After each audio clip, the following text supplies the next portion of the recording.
I had, my soul was just telling me that I'm going to be somewhere, but I just didn't know. I could not paint the picture right. But I just, whether it was music, my soul existed just like that, just like that. So as a child, of course, I loved interacting with my siblings, neighbors, children. So when it was holiday time, I'd invite them. And I always made sure I was the leader. If I was not the leader, there is no shows in the evening. I was only when I was the lead. This is another thing. Omuntu oyo goba wetaga mufeko. Rose, abagezi bakanudra maso. Chwali onoonya bwe wakifuna. Atolyawo kizanyisa. Wali onoonya bwe wamulaba. Labayo wuyo mudingisa. Kati njagala nkulabule. Ekintu ekyo ky'ozanyisa. Balala buli lwe bakitunulira. Bakiraba kirimu omusaayi. Akakanyomonyomonyomo. Kyotayagala gy'okite. Olaba bana bakuna batasumagira bwe bali kuba busu. If I found a child right now, I would advise them to focus and just learn a lot of music instruments and figure out their own journey and not really go through this. But it depends. If you want to make money, you have to survive, period. Especially if the support is not really there. It comes later maybe when people learn, and you can't explain your vision to everyone. They may not understand, and it's a lot of energy. So my journey has been one, it's tiring, and it's just started, I may say, but it takes patience, passion, a lot of passion. It's passion that has kept me on the lane, period. I wake up to that side where I just want to do what I believe in, but I want to do. You don't have to like it. If I like it, I will walk my journey. So I'm an Afrofusionist, exploring different styles of music, of course, out of experience. It takes experience, practicing a lot, and I could wake up.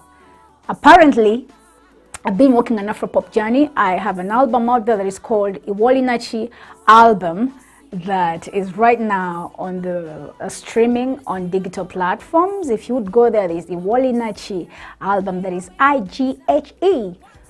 Olinachi, OLINAKI, that is, yeah, it stems from Eastern Uganda, meaning what do you have? What do you pride in? So I was exploring and just trying to show you things. I picked on the road, but then I figured out Lily Kadma sound. So don't be surprised if next year I walk reggae, the other day I walk a blues album or rock album. Yes, I'm capable. I've practiced good enough and I'm still practicing. So I have a lot to give and share. And yes, that's Lily Kadma for you. I am here, and I've always been a live music singer. That's all I know, live music.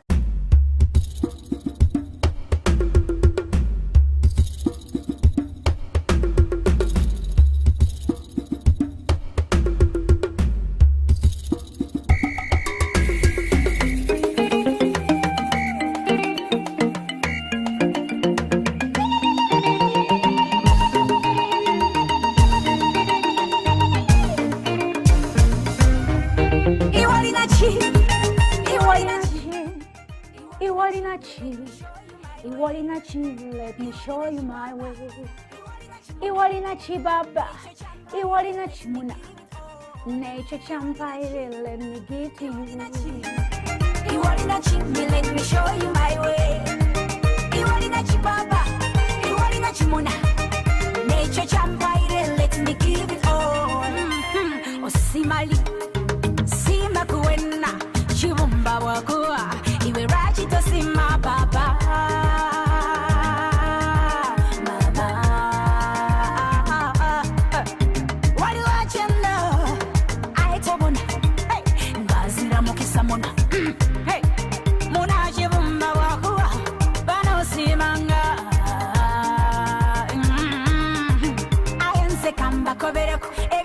Mukazi mutono mwirugavu nengende nkatula cause I am special, I am lucky. Nature champagne, let me get to you. What motivates me to do the kind of music I do, it's the journey.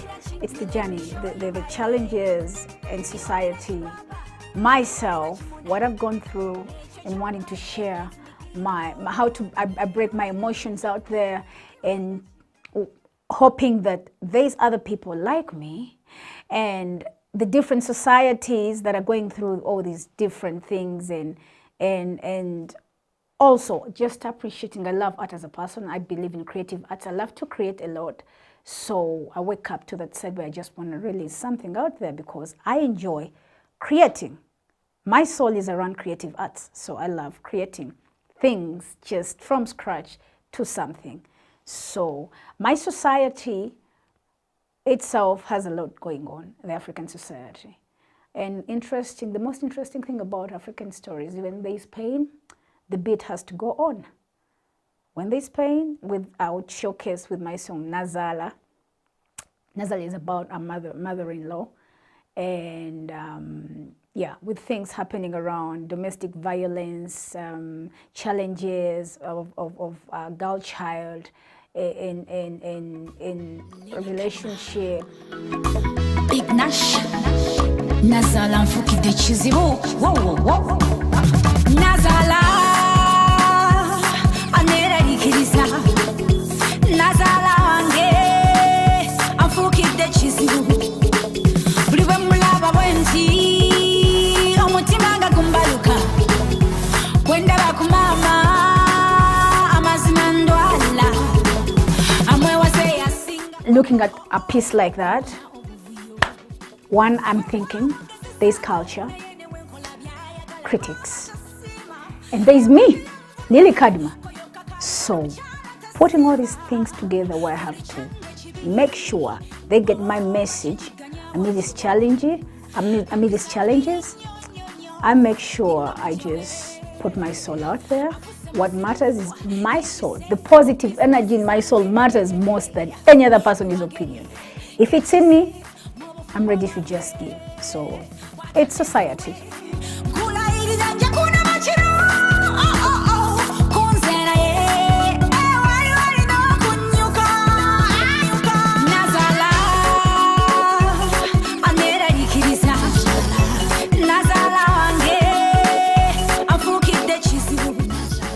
Nazala anera likiriza. Nazala wangoyo amfukide chizibu. Bwe mulaba bwenti omutima nga gumbaluka. Mtuso kwa jisara chinave wafe Amaseke mirembe Ampisanga masikeni Asutatalu Find that song on all digital platforms: iTunes, Deezer, Spotify, Amazon, YouTube. Please check it out. Interesting story, but it's reality.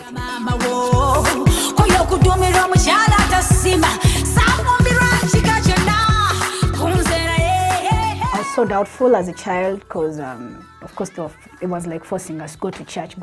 I'm not understanding these things. But the more I've grown up, with all the meditation, the challenges, and how I go through them, I really believe in God. Yeah, supernatural.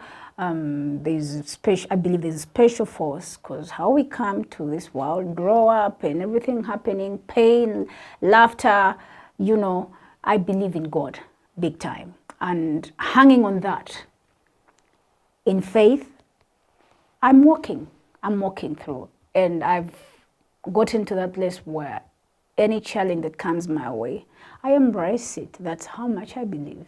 I embrace challenges. I do not run away. Way back, I believe in God, big time. There's so many amazing artists out there, musicians, I would say. The list is endless. I'm not even tempted to mention one, but East Africa, South Soul. I have been following South Soul quite a while, and the live music artists, I would really wish to do a song South Soul, and Diamond Platnumz. I like his energy as a performer. Ali Kiba, yeah, that's from Tanzania. And in Uganda, almost every Ugandan artist there is. They're amazing. There's a lot of talent in Uganda. The list would be an opportunity. If an opportunity comes and I'm comfortable and the chemistry is there, I'll dance to the tune, period. And not so hard. Where there is good, where there is creativity, where there is energy, positive energy, I could easily jump on board. Some of the stages of venues, that any stage, if these people gathered wanting entertainment, I'm an entertainer, born natural entertainer, I would show up and just give my whole heart out there and just give everything there is to give. So I'm just looking forward for an opportunity. Just a call away, I'll gather my bones and show up as Lily Kaduma, the artist. I'm working on the 2 albums. One is digital and the other one is exotic. Exotic meaning it's fully produced with live instrumentation. The other one is created with it's a digital sound but with inspiration of grassroots. So hopefully, are the factors constant? Yes, there may be something coming out by the end of this year. And when that music is out, surely you'll get to know on the music platforms, these online stores out there, you'll be alerted about it. But yeah, there's some good thing in the pot, boiling, you should test when it comes out. You shouldn't miss Lily Kaduma music coming out. Door family, where can one find my music? You could find my music online, digital stores, that is Amazon, Spotify, Deezer, Tidal, TikTok, YouTube, Vevo. There's Lily Kaduma music. Please go out there. Visuals, audios, live performances, Lily Kaduma. The music is there. Please just go there and make sure you subscribe or leave a comment, like, share. We're out there looking forward to interacting with you.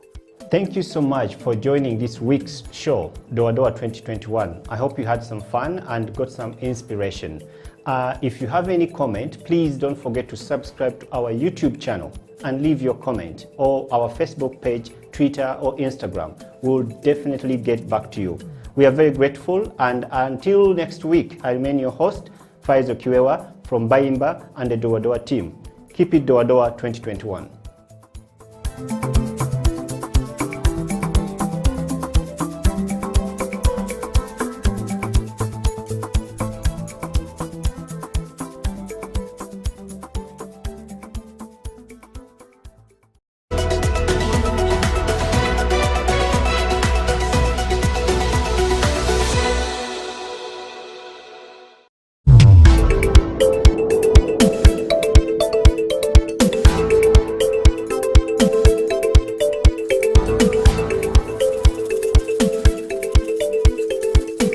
Welcome to This Week. Our speaker is Reem Kasim from Alexandria, Egypt. Hi, my name is Reem Kasim, and I'm a cultural manager and producer and cultural researcher currently based in Abu Dhabi. I'm also the founder of Agora for Arts and Culture. And Agora is a cultural institution based in Alexandria, Egypt, that works on community involvement through education, production, dissemination of arts and culture. I'm also one of 3 co-founders for the virtual platform Basita.live. And Basita is a virtual theater or a virtual venue, and as well an income-generating platform for the creative and cultural sectors worldwide that has been created during the past year of the pandemic. During the recent years, most of the people in the creative industries were discussing alternative funding models, and were also discussing how they can be self-sustained financially through their activities. Most of the institutions are heavily depending on international funding or even local funding, and funding mainly for projects. However, there are very, very few cultural organizations that are self-sustained financially through their activities or through their earned income. And for this reason, when all our work moved to the online platforms, it became even more challenging for artists, creative freelancers, and cultural institutions to generate income through the virtual platforms. And of course, the virtual platforms, they come with their own challenges like copyright, security, online security, etc. So during this period, we thought, the co-founders of Bosita.live, that creating a platform that is safe and secured, that also helps the artists and the institutions worldwide to share their online content in a secured way, while also being able to charge their audiences a fee / a ticket, would be very helpful during this critical time. And that's why immediately in April last year, April 2020, we started interviewing artists and having conversations with different institutions worldwide to understand their needs if such a virtual platform would become a reality. And from that, we started developing Bosita.live and launched it in May 2020 as a test version. And from May till August, we started adjusting the platform as we saw suitable after consultations with artists. So we heard from filmmakers, we heard from performers, theater makers, dancers, what are the features and the elements, the technical elements that would help them take their art and present it worldwide, while also being able to have a sustainable, automated income from what they present. Then in August, we officially launched the platform with the first event. It was on 4th of August. And since then, we've hosted almost 25 events so far, ranging from musical events, film screenings, dance performances, theater performances, and talks as well. And we have noted that audiences, of course, they are still not used to paying for creative and cultural content, while they all are fine with paying for mainstream content on platforms such as Netflix or, for example, Spotify or Apple Music or other different platforms that present mainstream content. And still, the culture is new for audiences to start accepting the fact that also artists and cultural institutions, they deserve the same support that the mainstream content receives.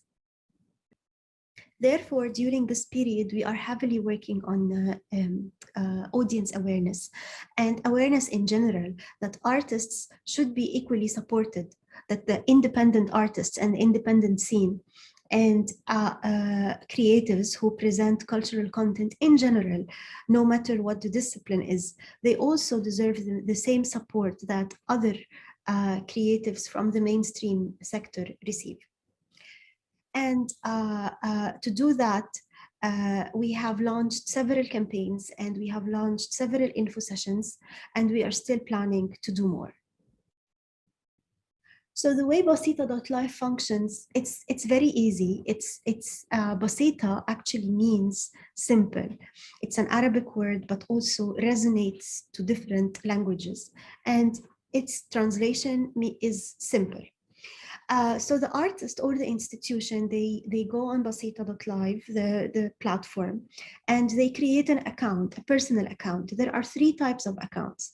An account as an artist, so a musician, a filmmaker, or even a visual artist, an individual artist can create an account. And there is also the venue or an institution account. So if it's a cultural center, if it's a band or a festival or any type of institution or a venue can create another account. We also have a 3rd type of account for audiences. So also audiences create accounts. And creating an account is very simple and straightforward. They just fill in some information, a quick synopsis, bio, a photo, a profile photo, and social media links, and that's it. Once the artist or the institution, they create their account on Bosita.live, then they gain access. They have a username and password from which they can log into the platform and start creating their events. And creating an event on Bosita.live is also very simple.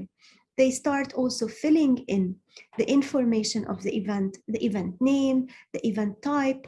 And on Basita, we have two types of events. We have the live events that are happening in real time, and we have the premieres. And the premieres are all the pre-recorded content.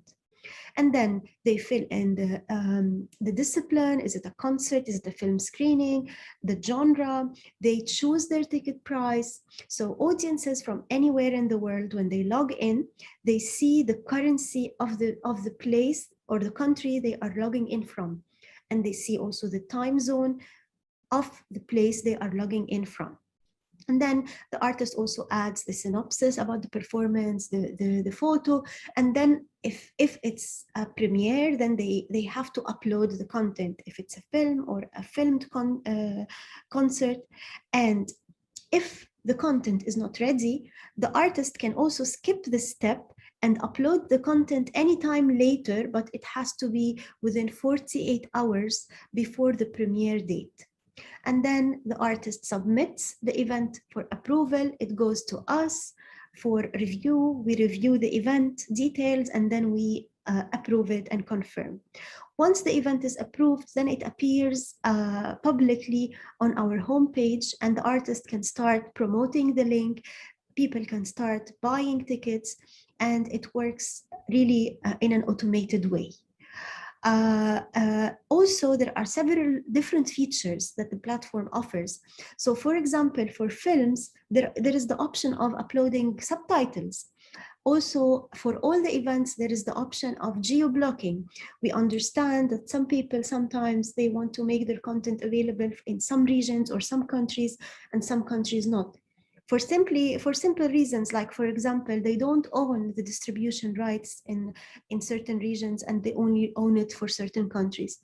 So this feature is also there. There is a feature to make the event with invitation only for a limited number of people.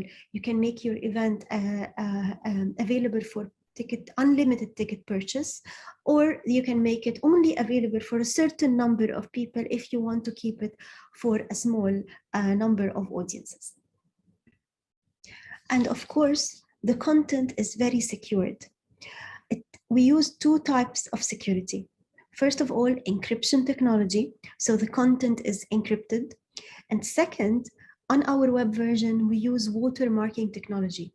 So of course, anyone who accesses the content, who buys a ticket, has to have an audience account on basita.live. And therefore, when the audience are watching the content, their IP address and email address appear on the screen as a watermark every 5 minutes randomly. So anyone who wants to screen record or try to infringe the content in any way, the content owner will be able to know who this person is. And also the platform offers detailed statistics to the creative users, the artists and the institutions. So whenever an artist creates an event, in their panel, their events panel, they can see statistics such as who are the people who bought the tickets, their demographics, their information, from which country, which nationality. And while creating the platform, we thought that this is very, very necessary during this period when we moved to the online platforms and our audiences are beyond the geographical place or boundaries we are in. We have to understand more from where are our audiences from, so that we can also enhance our outreach and marketing efforts. So the statistics are also downloadable in a PDF format, and we have the advanced statistics that also give the artist the contact details, the email addresses of his audiences. And this is something that is written in our terms and conditions, where the audiences, they approve and allow the platform to share the email addresses with the artist, since they have bought a ticket for his or her event. Our observations so far, after hosting nearly 25 events during the past 9 months, are that we've seen that audiences, they have the tendency to pay for the online content. And this is when the audiences are from the loyal followers or the fans of the artist. People who don't know the artist are less likely to commit to paying for a ticketed online event. But also we noticed that theater, dance, and film are selling more than music. But we haven't hosted a lot of musical events so far. We haven't hosted new performances so far, new musical performances so far. So also we don't have enough data to confirm our analysis. However, from our initial findings, we thought that because music is widely more available online and there are so many music platforms such as Spotify and Remi and other, that's why audiences have lots of alternatives. However, we are also going to examine again when we have a new production on the platform or a new collaboration, something interesting that is not available on other platforms. But for film and theater and dance, we've noted that people are more interested to pay for such a content, especially people, for example, we hosted lots of events from Egypt. So lots of Egyptians living abroad, they were very keen to watch those independent films or theater performances from their country because they are unable to access this content physically in Egypt. We have noted also that the platform reached, through the platform, artists and institutions reached new target groups. And these new target groups tend to be more on the two broad spectrums of age. So a younger technology generation felt more, were more interested to interact with cultural content online than physical. Also, senior citizens found it more convenient to interact with cultural content online. And of course, the global aspect, people who are not physically in the same location. So, and that's what we have in our plan for Basita.life after the pandemic and beyond this critical time. When people are back to theaters and institutions are operating normally, we think that the virtual option still will remain as an option, as an interesting and crucial option as well for some target groups who are not able to be there in person or physically.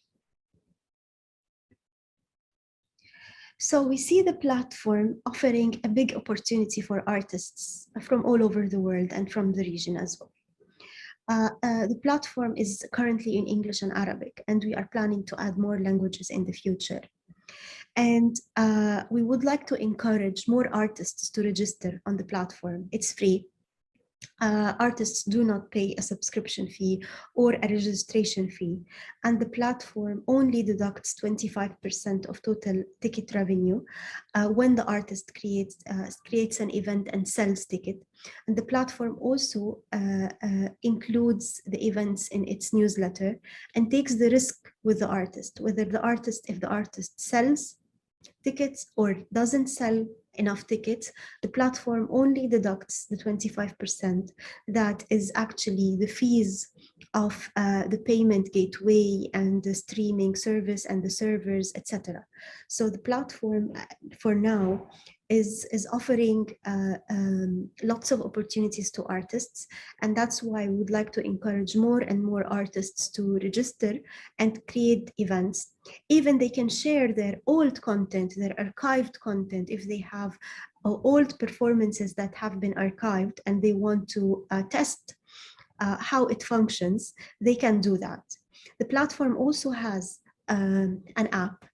And this is because through our statistics, we've seen that more than 95% of the people logging in on our platform, they log in from their mobile phones. So we created an iOS and Android app for an enhanced visitor and audience experience. So please, I encourage you all to register and start creating your events.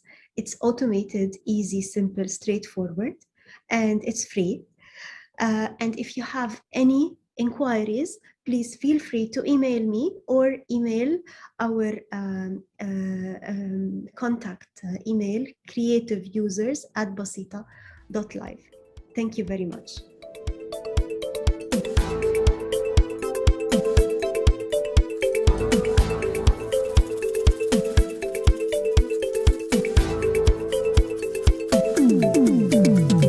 Welcome, ladies and gentlemen, to Doa Doa 2021, the virtual docu-series. As you've heard from the speaker, now let's get to know the artist. The artist in focus this week is Deo Munyakazi from Kigali, Rwanda. Enjoy.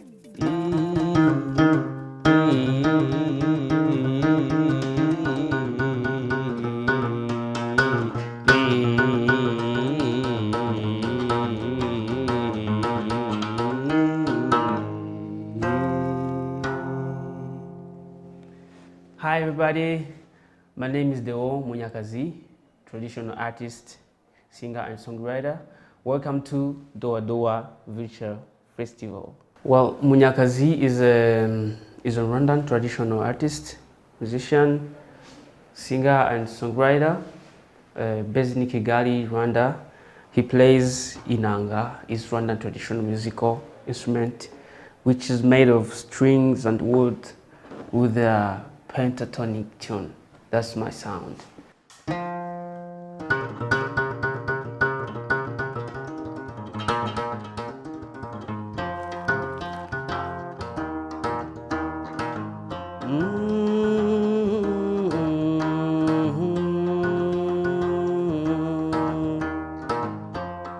Nimuze kwimakaza umuco w'abanyarwanda nk'uko byahozeho, duhuza amarembo tugwiza amararo, dusenga n'Imana dusangire byose, dufumbata imfubyi dutera n'inkunga, duhana inka duhane n'abageni, nk'uko byahozeho.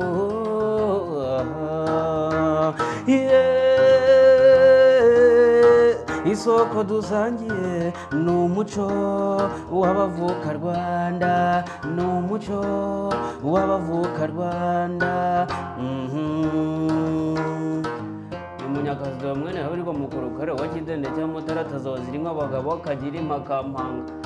Habe nk'umutobo w'inkotanyi abagabo ingabene bayimashira ziraguhunga ni ikimenyimenyi uruhanga z'ubusa na cyera nari gihangana.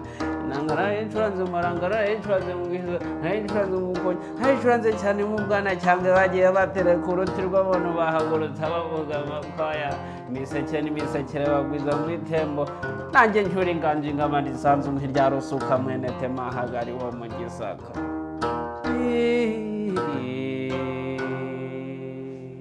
And that right there, it's sound of Kigali, Rwanda. Welcome to Doa Doa 2021. Well, my musical journey has been a blessing so far, because I got a time to introduce my music, my inanga sound to the universe. I did collaboration with different artists, worldwide artists. I've been traveling in the music festivals, workshops, and many different projects. So, and I've released my album, which is named Isoko Dusangiye. So far I'm still working, so I'm feeling grateful for my instrument.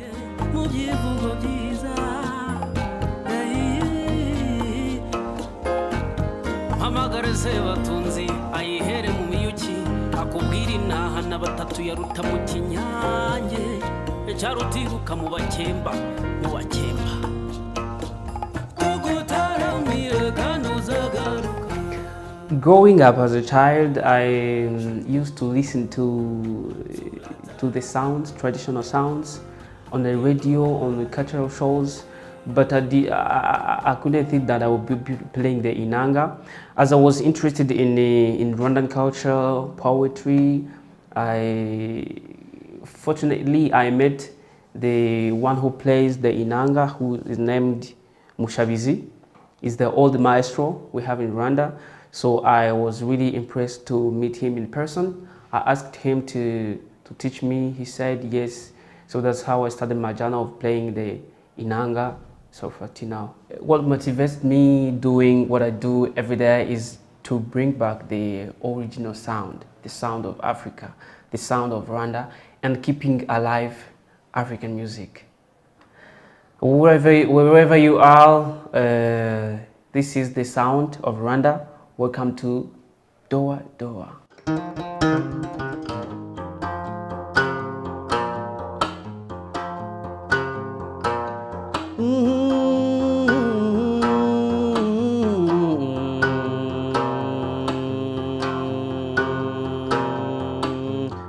Winongo jano mutaruta inyambo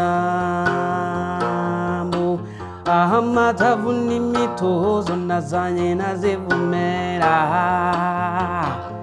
ebesabo begana injishi ibyanze ku ruhembe dore abana b'ibisage bitetera batamba namararo bahu namararo bako mwiriwe kandi muraho iye ngwino tugutembereze ngwino tugutembereze ngwino tugutembereze iwacu mu Rwanda ngwino tugutembereze ngwino tugutembereze ngwino tugutembereze iwacu mu Rwanda.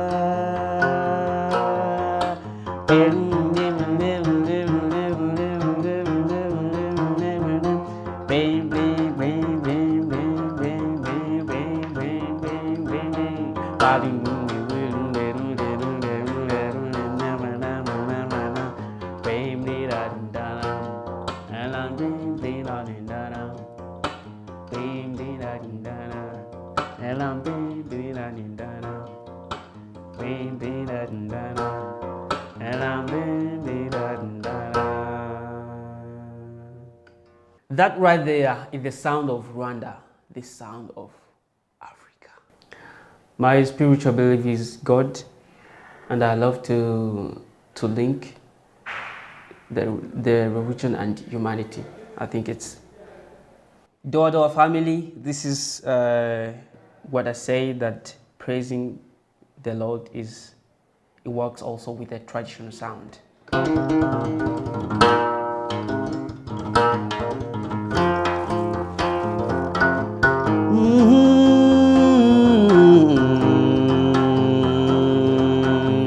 Burya uwaguhaye uramushimira, uwakugabiye ukamwitura, maze nshimire yaduhanze iyo gahangwa amasiteka, niyitugabira tugatunga, yaduhezagira tukeza, yadusiga tugasa neza, niyirinda intambwe z'ibirenge byacu ngo hato tudatsikira. Shimwa mwami, urakwiriye mwami, urakwiriye, urakwiriye mwami, urakwiriye, urakwiriye mwami, ukwiriye gushimwa. Wastahili Bwana, wastahili, wastahili Bwana, wastahili, wastahili Bwana kupewa sifa. Osanide Mukama, osanide, osanide Mukama, osanide, osanide Mukama okwebazibwa. Obonge nalo kumunzambe naga, obonge nalo kumunzambe naga, obonge nalo kumunzambe nangaye. Okwanenera ra, okwanene, okwanenera ra, okwanene, okwanenera ra, okwanene okusimirwa. Urakwiriye mwami, urakwiriye, urakwiriye mwami, urakwiriye, urakwiriye mwami, ukwiriye gushimwa. Well, my dream is making the world, the universe more better than yesterday through my sounds. I love doing collaborations, been working with different musicians, Juston, Keza Jones, and many more, Cecilia Kairebga. But I really like collaborations because it gives more inspiration, and working together, fusing music together, it's creating something which is really good. And I've been part of Urban Music Label. It's a nice project which combined together different producers and electronic DJs and traditional musicians just to make new sound which never been before. So the one I'm dreaming to work with, to collaborate with, is Richard Bonner. He's my favorite. Well, my favorite venue so far is Doa Doa. I've been there. We've been there at festivals. It was really, really good. We had so much fun. Good experiment. And so far, another venue I would like to be is New York. I want to experiment the sounds of New York with the different musicians and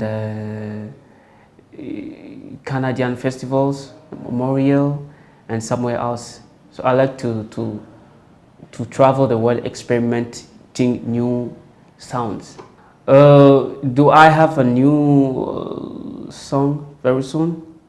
Yes, I'm working on. I'm in studio. I'm working on my new song, my second track of my second album, which will be released maybe in 3 weeks. Wherever you are, you can find my music on digital platforms like Amazon, iTunes, Spotify, and you can also buy my album on Bandcamp.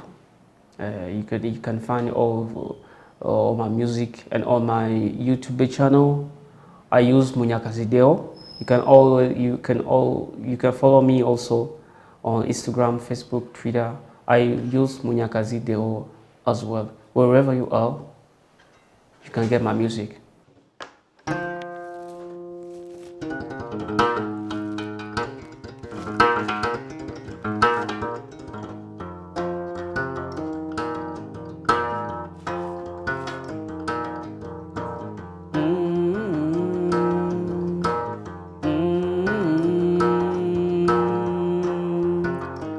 Bega kwisiwe nunzije tujyane nzanye inanga yanjye tuzenguruka Afurika tugendagende iyi si tubabwira amahoro turirimba urukundo iraba indamukanyo maze banyikirize ye amahoro amani yo ye amahoro emilembe amani amani amani amani amani amani amani amani amani amani amani amani amani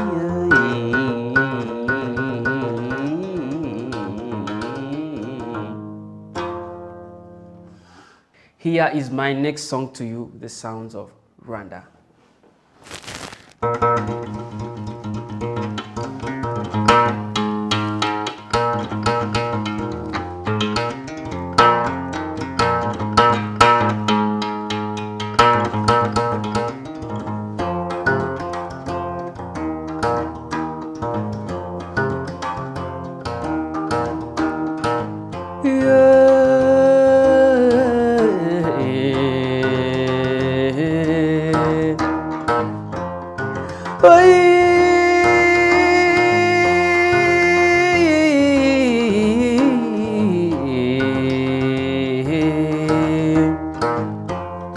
Nimuze twimakaze umuco w'abanyarwanda nk'uko byahozeho, duhuza amarembo tugwiza amanaro, dusenga n'Imana dusangire byose, tuvumbata imfubyi duterana inkunga, duhana inka duhanira abageni nk'uko byahozeho.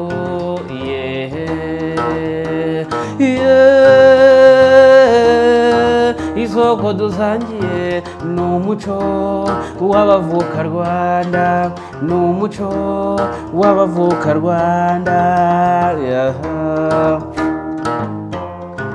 Abana b'ibisage batoza urukundo, abakobwa b'iwacu basusurutsa uruhembe, ababyeyi b'i Rwanda barwambarira impumbya, abasaza mbakunde bari mu misango nk'uko byahozeho, nk'uko byahozeho.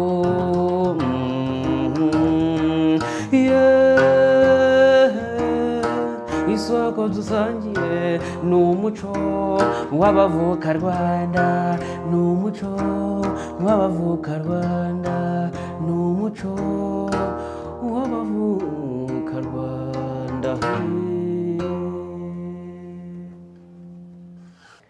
I wrote this song Isoko Dusangiye just to remind people to be back to the roots, to the basics, to the essence as it was before, and bring back the culture. And that was my story here on Doa Doa as Munyakazi Deo, artist from Rwanda. I hope you enjoyed. Until next time. Peace. Thank you so much for joining this week's show, Doa Doa 2021. I hope you had some fun and got some inspiration. If you have any comment, please don't forget to subscribe to our YouTube channel and leave your comment, or our Facebook page, Twitter or Instagram. We'll definitely get back to you. We are very grateful, and until next week, I remain your host, Faizo Kiwewa from Bayimba and the Doa Doa team. Keep it Doa Doa 2021.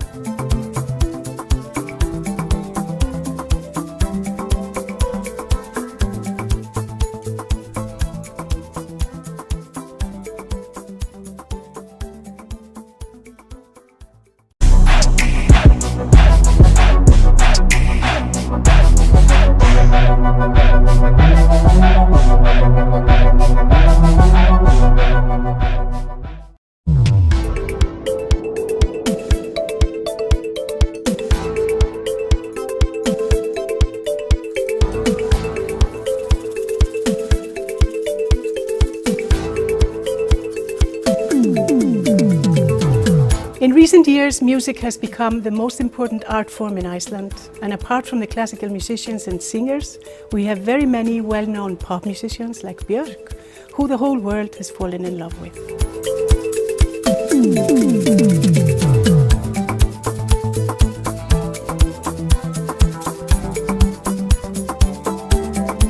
My calling was folk music. I've been a folk artist, and that is what I'm still doing. I started by being an apprentice of the late Dr. Albert Sempeke.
eyes of my heart, Lord. Open the eyes of my heart. I want to see you. I want to see you. Open the eyes of my heart, Lord. Open the eyes of my heart.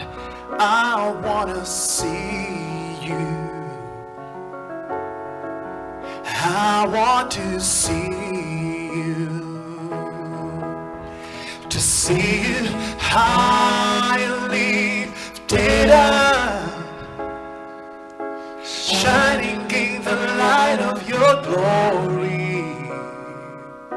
Pour out your power and love as we sing, holy, holy, holy. To see you high lifted up, shining the light of your glory. Pour out your power and love as we sing, holy, holy, holy. To see you high lifted up, shining the light of your glory. Pour out your power and love as we sing, holy, holy, holy. I want to see you. You are holy. Holy, holy, holy. Holy, holy, holy. Holy, holy, holy. I want to see you. Holy, holy, holy, holy, holy. Holy, holy, holy. Holy, holy, holy. I want to see you. Oh, I want to see you. I want to see you. I want to see you. I want to see you. I want to see you. I want to see you. Tukulareko Yesu. I want to see you. Tukulareko Yesu. I want to see you in the fullness of your glory. I want to see you. I want to see you. With one voice sing, I want to see you. I want to see you in the fullness of your glory. I want to see you. I want to see you. Just like Moses, I want to see you. Like Daniel in the lion's den, I want to see you. Or like Joseph in a foreign land, I want to. Oh, I want to see you. Want to see you.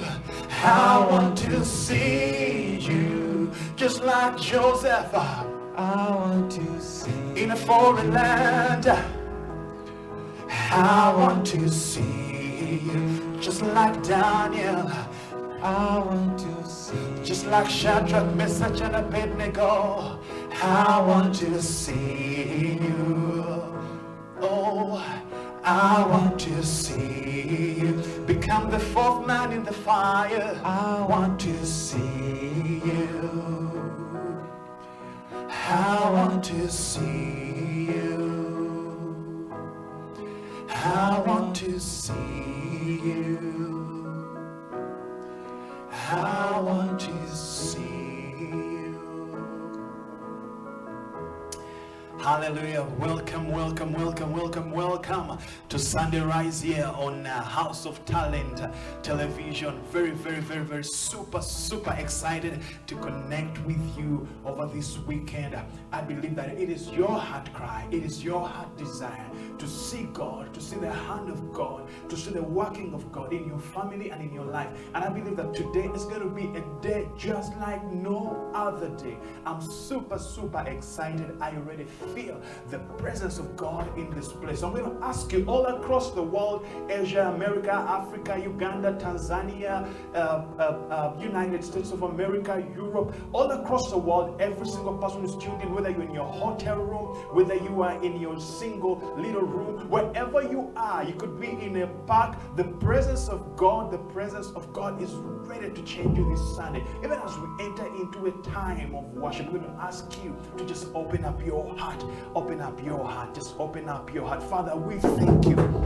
Father, we thank you because you are good and because you are faithful and true, because you're able to do exceedingly abundantly above all that which you could ever hope or ask or imagine, according to your power that is at work in us. We thank you for your power that is present to heal. We thank you for your power that is present to restore. We thank you for your power that is present to release healing of every sort of ailment in the name of Jesus. I speak healing even right now. For broken hearts, be healed even right now in the name of Jesus. For every single person who's connected in and you're filled with anxiety, even right now, let the peace of God that surpasses all understanding fill your heart and guard your heart. Let the peace and the presence of God fill and saturate your heart and your household even right now in the name of Jesus. Father, I thank you because in your word we have hope, and your word can be trusted and it can be depended upon. We bless you and we glorify you because you are good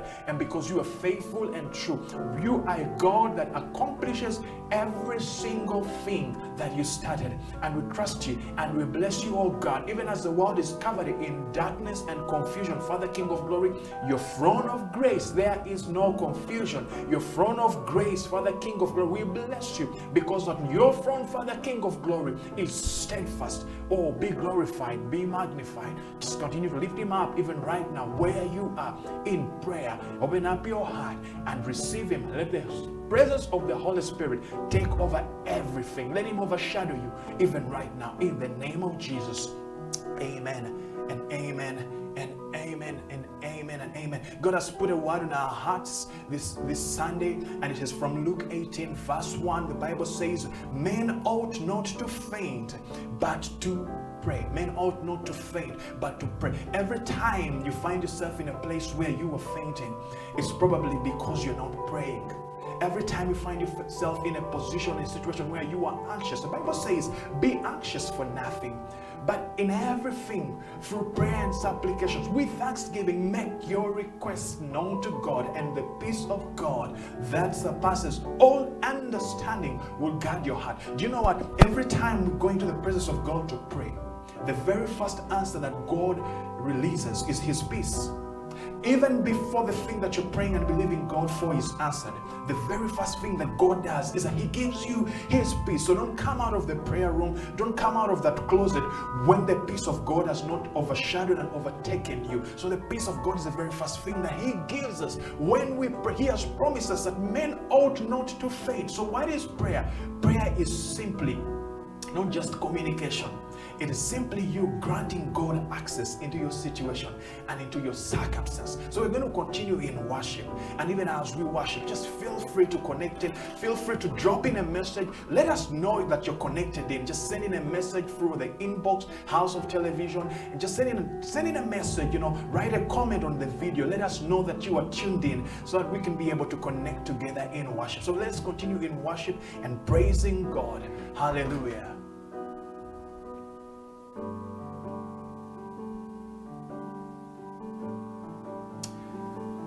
Oh, I could sing of your love. Oh, I could sing of your love forever. Oh, I could sing of your love. Oh, I could sing of your love. Oh, I could sing of your love. Oh, I could sing.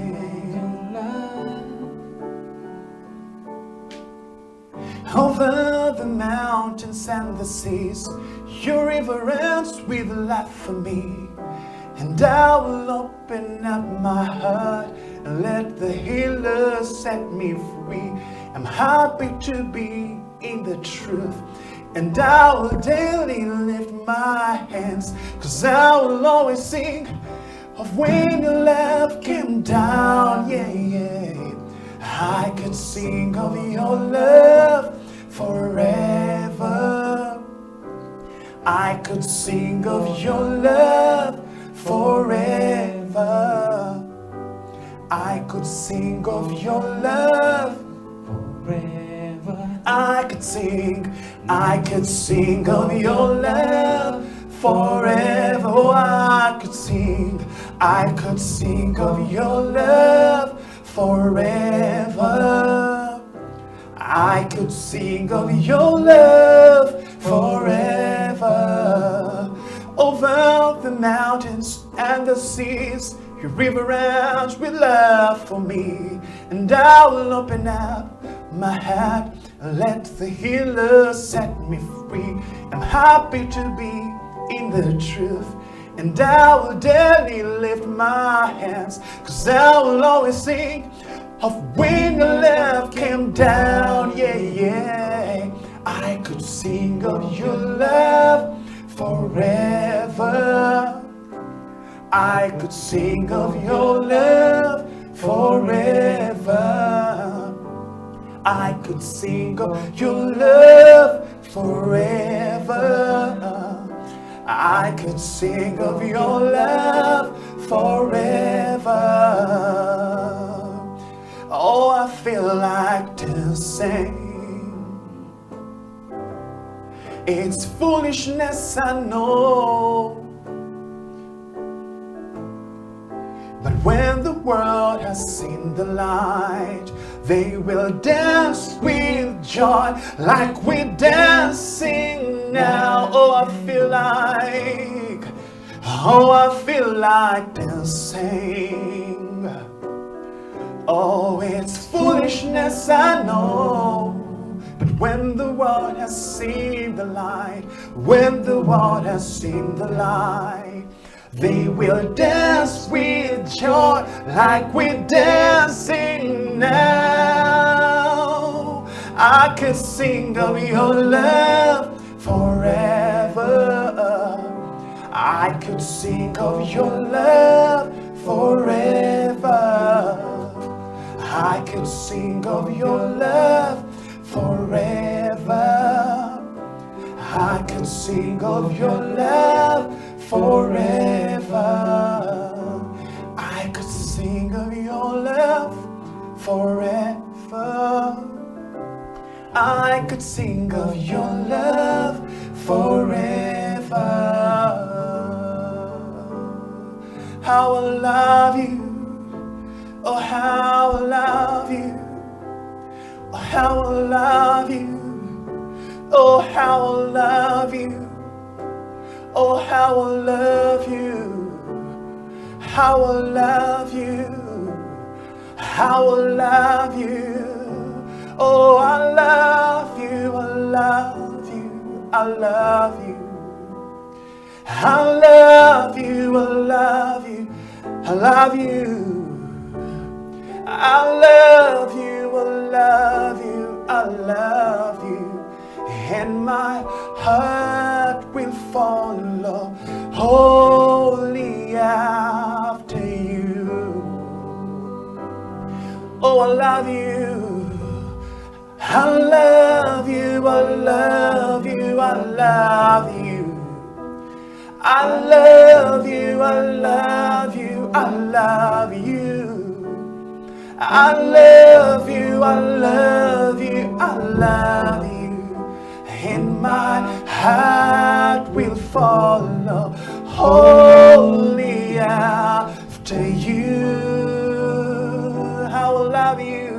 with one voice sing, I love you, I love you, I love you. I love you, I love you, I love you. I love you, I love you, I love you. And my heart will follow wholly after you. In my heart, in my heart, in my heart will follow wholly after you. And my heart will follow wholly after you. I will love your name. How we love your name. How we love your name. Oh, how we love your name. Jesus, you're the beautiful one. We love your name. We love your name. Oh, how we love your name. Jesus, you're the beautiful one. We love your name. We love the fragrance. We love your name, of that beautiful name called Jesus. How we love your name. Oh, how we love your name. Jesus, you're the beautiful one. We love your name. We love the fragrance. We love the fragrance of your beautiful name. How we love your name. You came and brought us. How we love your name. Jesus, you're the beautiful one. We love your name. How we love you, King of kings.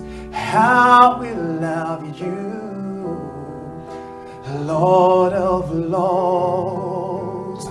We love the fragrance of your beautiful name.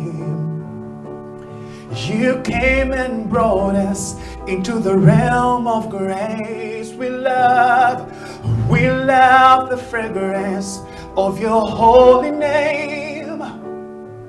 Oh, you came and brought us into the realm of grace. We love the fragrance of your holy name.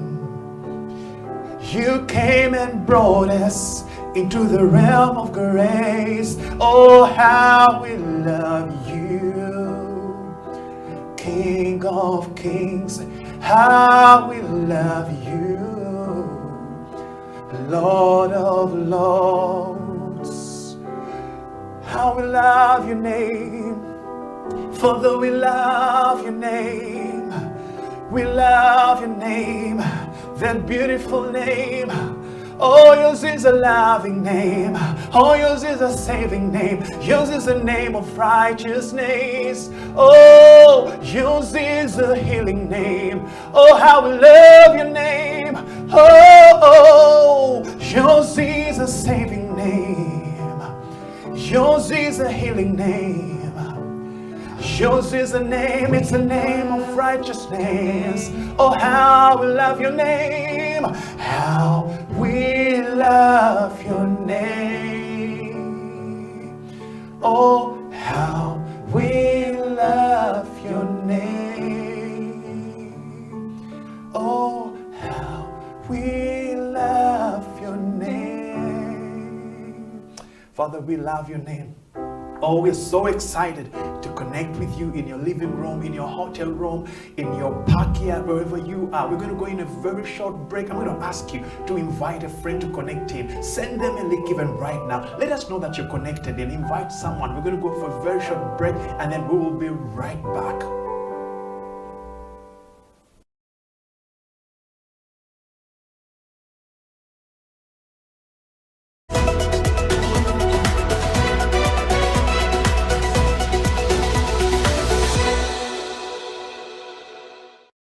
As we've gone astray from your presence, Lord, may our lives be pleasing offering, a broken spirit and a contrite heart. Hallelujah. Holy Spirit, Holy Spirit, Holy Spirit, we wait on you, Holy Spirit, Holy Spirit, we wait, Spirit, we wait, Holy Spirit, we wait, Holy Spirit.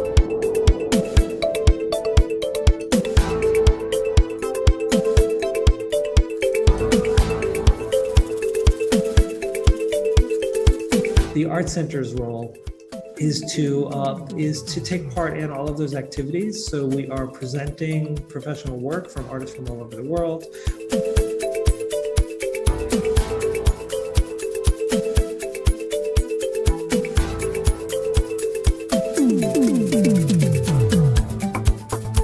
You look at the modern times where you look at young people who are trying to copy and trying to be like other people. So that missing link really keeps me going as an artist, and it makes me create.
My name is Dr. Jinpo Olowo. Thank you for watching House of Talent Television. I love to inspire people. I love to talk about my experiences and how God has been able to use me in the different exposures. And through the leadership, through change management and transformation, I've been able to do a couple of things in my life. Now, are you a kind of person who is tired of your status quo? Do you want your situation to change? Are you tired of what is going on in your life? You know, change is a fact of life. We've all been through experiences in the last couple of months that have taken us to a place where we need to do something about our lives. We need to change whatever is going on. So if you have not piled up investment for yourself, you need to do that. If you've not done businesses to hold your family in future, you need to do that. Are you thinking of full-time employment? You need to be thinking about your life after employment or your business in the next couple of years. So if you want us to chat, if you want us to talk about this, please get in touch with us at SIL Uganda on number 0772443085 or check our website www.siluganda.com, or on all the social media handles. You can hook me up or Facebook, that is Jinpo Olowo, on Instagram, Jinpo Olowo, and on Twitter and LinkedIn. Then we can chat a way forward with you. We can help you, we can coach you, we can walk with you this journey of financial freedom. Thank you.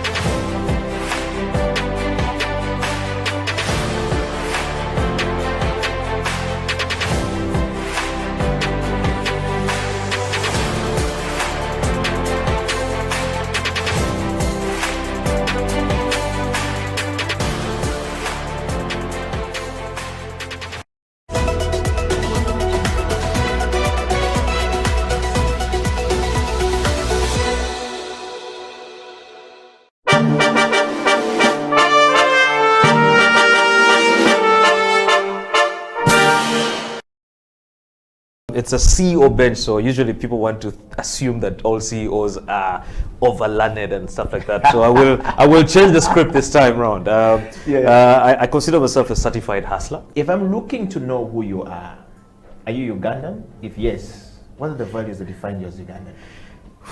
That's the easiest question, I think, to answer. I am a typical Lao man from a Rute North, in a place called Ogur, and where I will be laid to rest is in a village called Agweng. So if you go there and you just say Otoa Tony, they won't really know me because my father is also Otoa Tony. You have to ask for Junior, and when you're asking, you have to ask with an accent. Junior Tikwene, where is Junior? And they will identify me. But I'm typically Ugandan, only Ugandan, from Lira. I pride myself from being from Lira. Earlier on, I was joking and saying I'm the coolest Lago south of Karuma. When you cross Karuma, there are so many. But when you're down the south after Karuma, I think I'm number one. Wow. Well, now that you know Tonyo Toa is Ugandan, and of course, what are the values that define you as a Ugandan? I think it's the love for country, love for nation. You know, truth be told, the country is in a lot of, it's a crisis. Leadership crisis, economic crisis, social crisis. There's so many mismatching areas. But at the end of the day, it's home. You know, you cannot run and abandon your home because of the issues in your home. I think that then creates an opportunity for you to do something to change what's happening and what you see as a crisis. So in terms of what I see as a value, or what I take out of that for me, I think is just the love for country, the need to serve country the best way I can. And I mean, I can't say I can change everything, but the little I can do to create a difference, I think is more meaningful. Wow. Mr. Tonyo Toa, growing up, what did you want to be in life? And what was the journey like for Mr. Toa? Yeah, you know, my father is crazy. My father would call us and he would show me the compass. The idea was supposed to be a pilot. You know, the planes would fly over our house and my father would be like, yeah, you're going to be a pilot. But of course, as you grow, you realize that you have so many things that really define you. I was never a sportsman. So I enjoyed a lot of debate and, you know, a lot of indoor activities. And that is, I think, what really drove me into some of the things that I do up to today. Public speaking, the love for debates and really a lot of intellectual discourse and all this stuff. But besides that, I think it's also the fact that I won't lie. I didn't know what I wanted to be.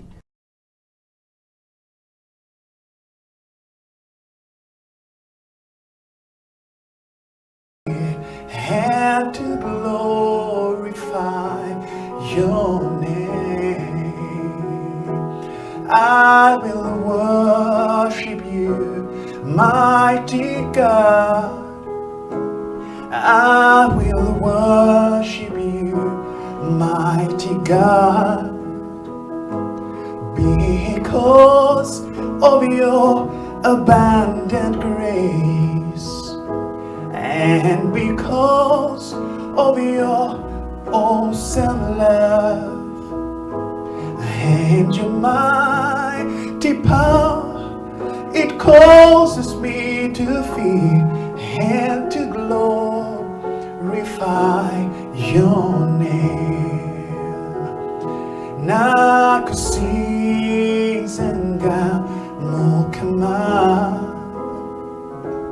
nakusizenga mukama. Ore chisa echisa jo echinji noro kwa galako kunji nora manigo vindetelo kucha no kuku guru misa ore chisacho ore chisacho echinji noro kwa galako kunji nora manigo zimindetelo kuja no kuku guru misa ore chisa echinji noro kwa galako kunji nora manigo vindetero kutia no kuku gulu misa ora manigo zevindetero kutia no kuku gulu misa.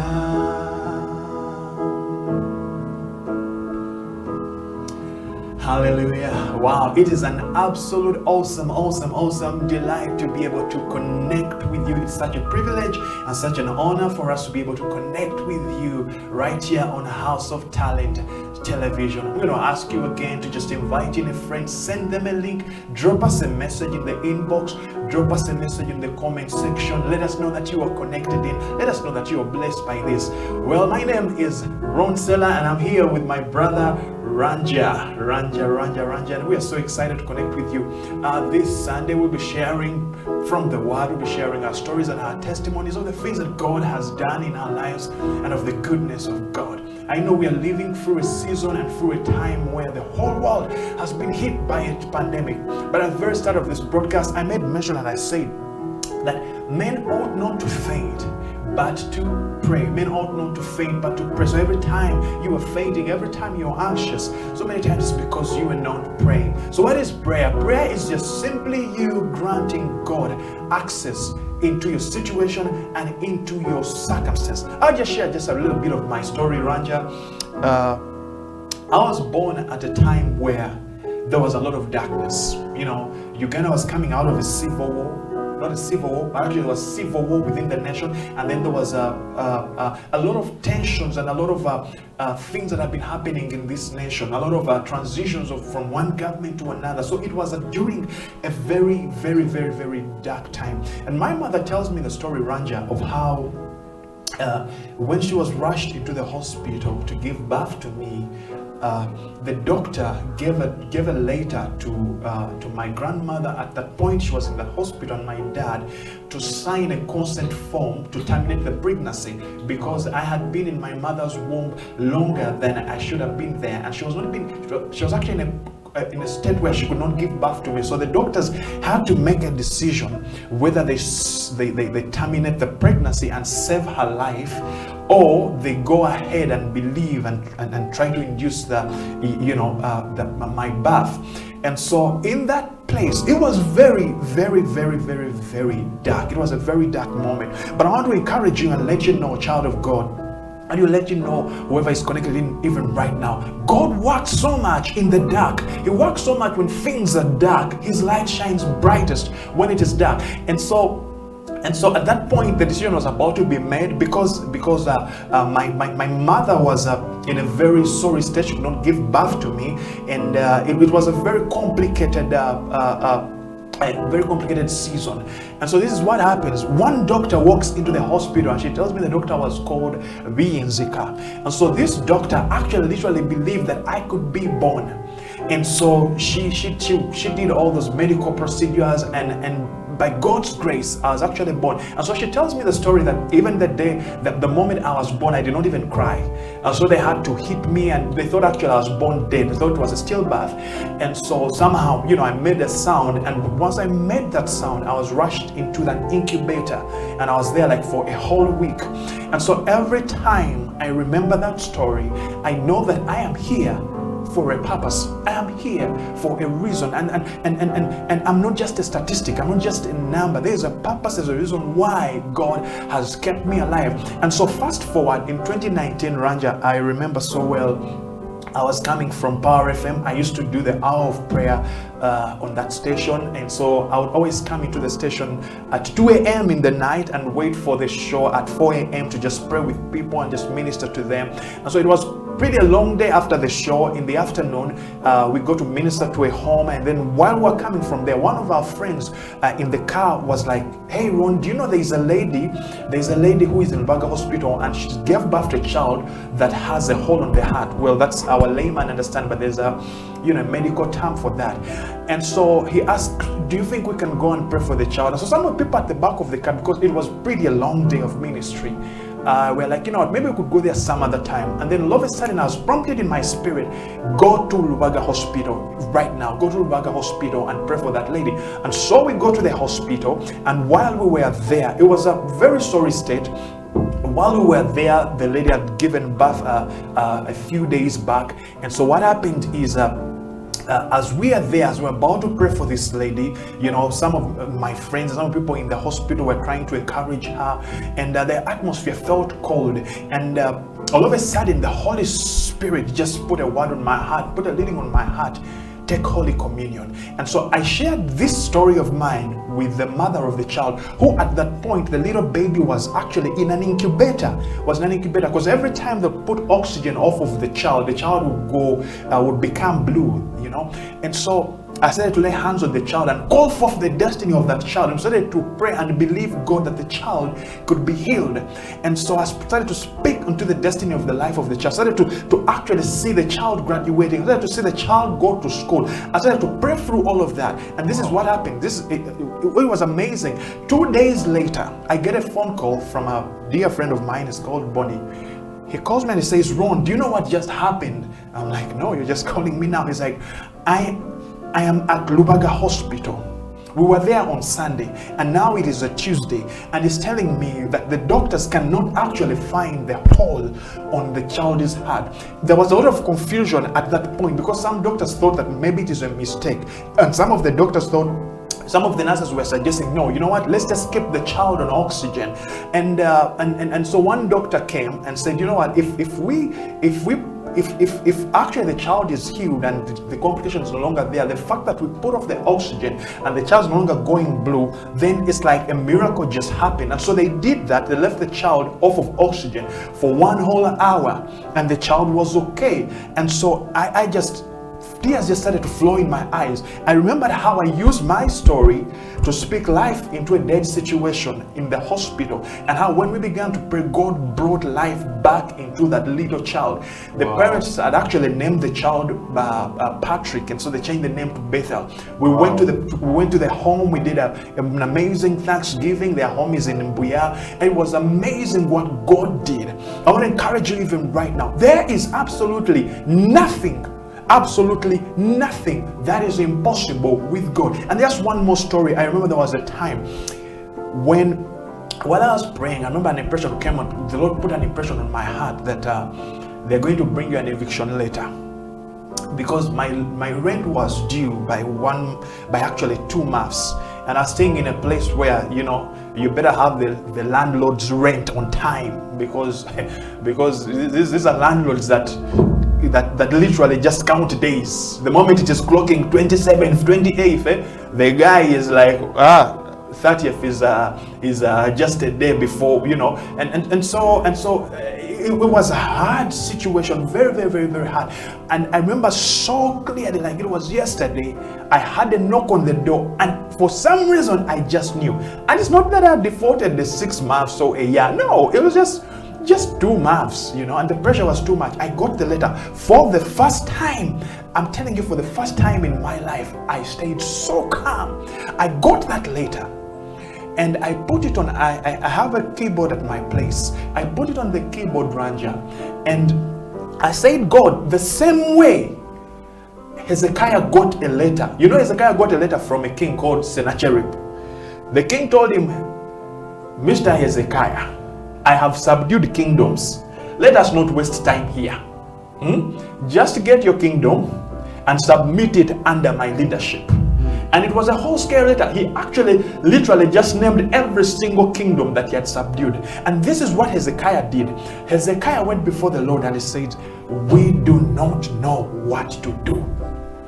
And that reminds me of a time, Ranja, when a friend of mine called me at some point, and we were having a discussion, and he was confused about the direction that he should take. And I told him, you know what, it is okay sometimes not to know what to do. It is absolutely okay sometimes not to know what to do. But you see, it is not okay not to know where to run to. It's okay for you to be in a place where you are stuck and you're confused. And I know we've been moving in this whole season of darkness and the pandemic, and some people's rent has gone way up there. Some people are wondering, how will my business make it through? I already had arrears of 4 months, 5 months, 6 months, you know, and you're caught up in that place. And I know rent has been an issue. I don't know why it's coming so strongly in my heart for so many people. And you're in that place and it feels impossible. I want to let you know, child of God, I want to let you know, maybe you're not a Christian, maybe you don't even know God, maybe you're not even, you feel like probably there is no God, but there's a reason why you're connected in right now. I want to let you know that there is a God who can do exceedingly abundantly above all you could ever ask or imagine. I got that letter, I put it on the keyboard, I said, God, every voice in this letter, I silence it. First of all, the letter that I got was very interesting, Ranja. In the letter, this landlord was telling me, you need to clear your rent because we want to renovate the place. Secondly, they were telling me, starting next month, we are increasing the rent. So I was like, okay, you want to renovate the house, but then you're telling me you're what? You're increasing the rent. Before renovating. Before renovating. So I don't understand. But I recognized and I discerned that the confusion that is in this letter, the enemy wants that confusion to come in my life. You see, I could have just brushed off as, this person is confused, they have something wrong with their mind. But actually, it is intended to bring confusion in my own personal life. Wow. And the fear in the letter, and I'm talking to someone right now, you just got a letter that actually is very, very, very disturbing. Some of you have gotten it as a soft copy, some of you have gotten an email that is very disturbing, news that is not good. And we're going to pray. And we're going to continue in worship. We're going to pray over every single news that has come across your way that is bad news. And you see, that's what the enemy wants during this whole season of the pandemic and lockdowns. He just simply wants to bombard you constantly, left, right, and center, with the bad news. But I'm here to encourage you that there is a place where we can run when we don't know what to do. It's okay for you to be in that place and you're wondering, man, what do I do? Where will the answer come from? And I tell you, Ranja, amazingly, my answer came in a miraculous way. God brought provision in an amazing, miraculous way. And I remember I was able to offset that bill, and it brought a lot of fear, actually, even in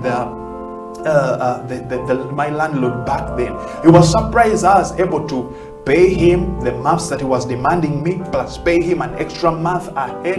And that's what God can do. He is able to do exceedingly. I have seen a child whose heart had a hole, was in an incubator, healed. He healed, miraculously healed. I have seen God intervene in my life. But you say, what makes a difference even right now as you tuned in? This is what makes a difference. It is what Hezekiah did, and it's what I want to encourage you to do even right now. Luke 18:1, the Bible says, men ought not to faint, but to pray. There's a time a bad report came to Hezekiah. The prophet told him, look here, Hezekiah, thus says the Lord, put your house in order, for you're going to die. And Hezekiah did not run to the prophet. He did not cry out to the prophet. He did not go to the man of God. He did not try to get someone who is a spiritual guru or a spiritual giant. Hezekiah did one thing. He just turned to the wall. He turned from every single solution that was man-made. He turned from every single solution that was from out of his own self. He turned from himself. He turned from every single person, and he faced the wall, and he cried out to God, and he made his case, and he made his request known unto God. And you know what happened? Even before Hezekiah walked out of that room, the word of the Lord came to him and told him, go and tell him I have given him 15 more years.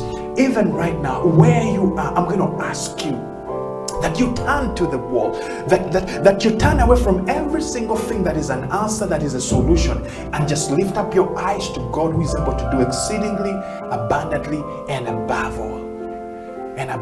So we're going to go in a short break, and we'll come back and we'll have a time of worship, and we'll pray together. I'm going to ask you, send us a message, drop us a comment, and invite in a friend. We will be right back.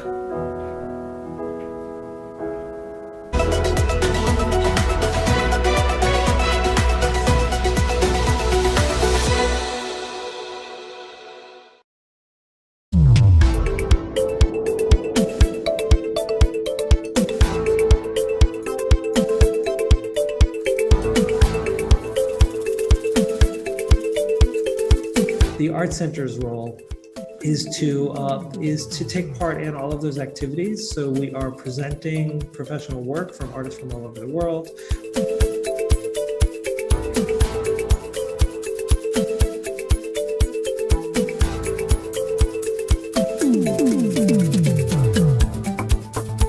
You look at the modern times where you look at young people who are trying to copy and trying to be like other people. So that missing link really keeps me going as an artist, and it makes me create.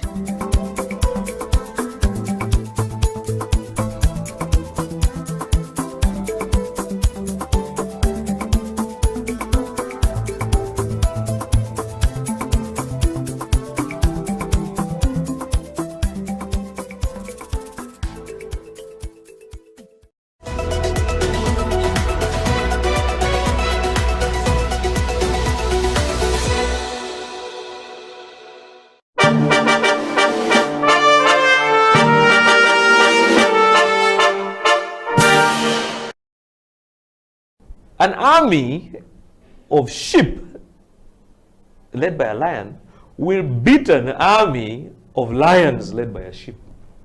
That's a fake. Yes. So let's be very honest about this thing, and really understand that you need to understand where you lie and where you fall. So it's very important for us to understand that leadership has to be definitive. You can't be laissez-faire. It has to be definitive. You have to be strong. just like a lion. You know, when a lion meets an elephant or a buffalo or whatever, the buffalo and all these animals run away. And yet, by the way, they are stronger than the lion, they are heavier than the lion, they are more intelligent than the lion, they are taller than the lion. They run away. The lion, because of its attitude, it sees lunch. That is a leader. Mr. Tonotoa, thank you very much for coming to the CEO bench. And I want to ask you, so if you were elected the President of the Republic of Uganda today, what would be your first State of Nation address now, as you look into the camera and close the show? I think my first State of the Nation address would first of all to... I think I'll just close it down.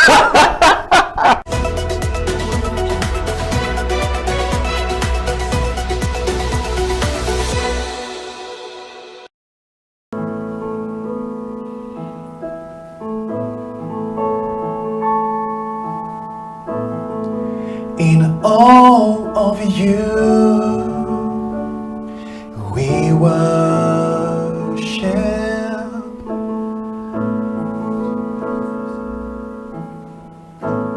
and we stand amazed at your great love.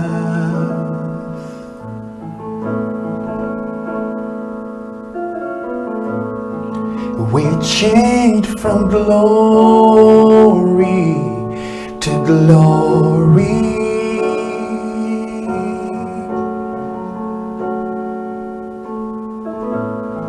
Our hearts are set on you, our God.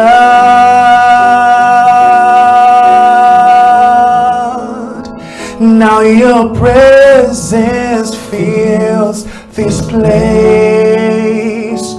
Be exalted in our praise as we worship. I believe that you are near. Oh, now your presence fills this place. Be exalted in our praise as we worship. I believe that you are near. In all of you, yes, in all of you, we worship.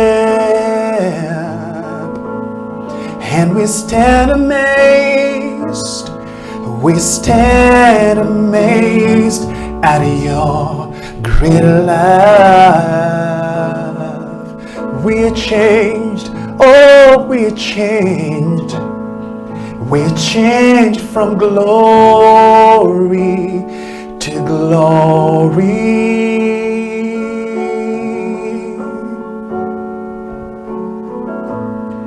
Our hearts are set on you, our God.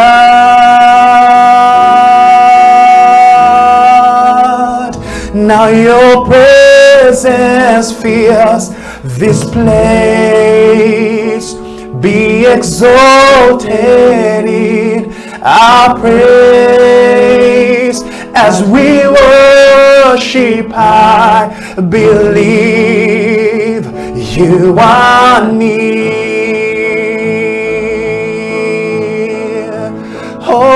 Oh, blessing and honor and glory and power forever.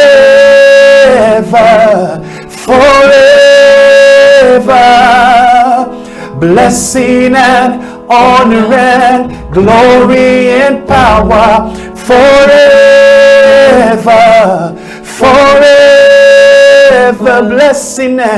Blessing and honor and glory and power forever.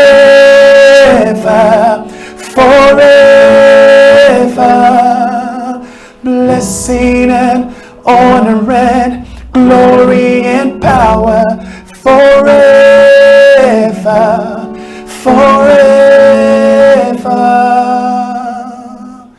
In all of you. we worship, and we stand amazed. We stand amazed at your great love. We're changed, oh, we're changed from glory to glory. And our hearts are changed, our hearts are set on you, our God.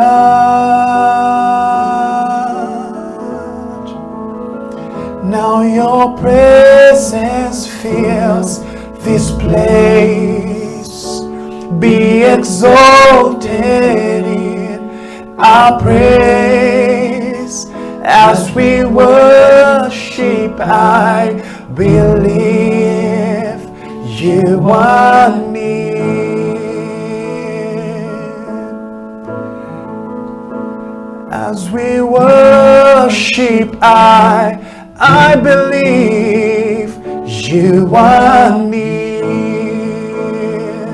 As we worship, I believe you are near.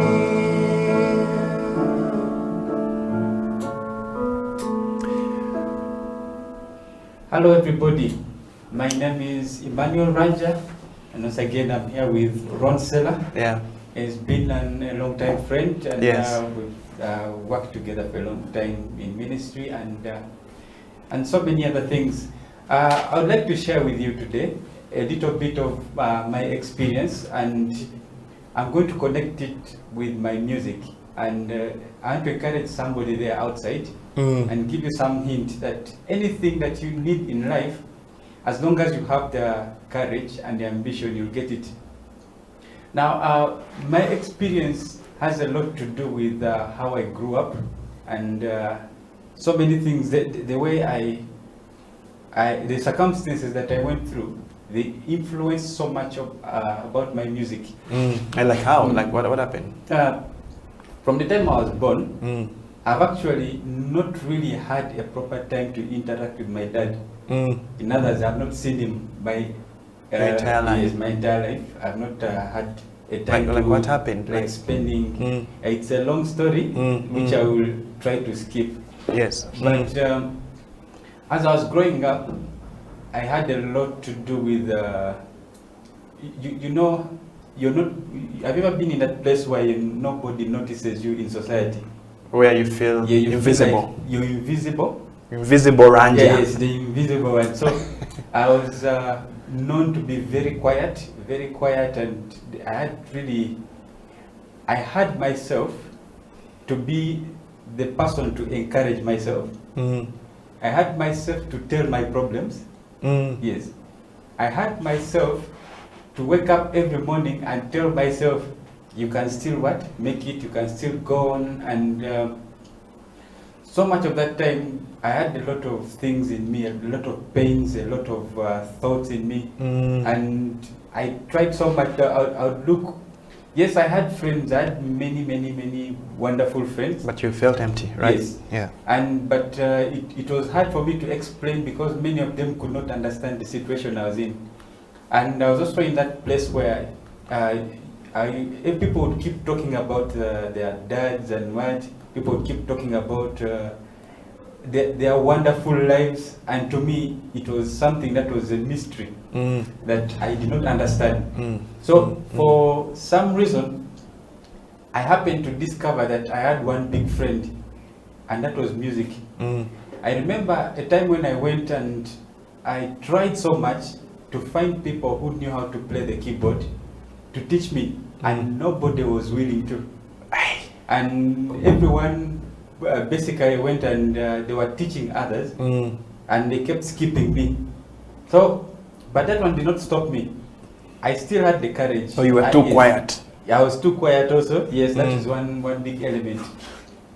So I happened to locate the Scripture Union keyboard that was at school, and began to carry it for the people who play. You know? That's interesting. And that's what I used to do. So I would carry it for the people who play. But in that way, I wanted to know what exactly does this thing do? How does it operate? Work, yes.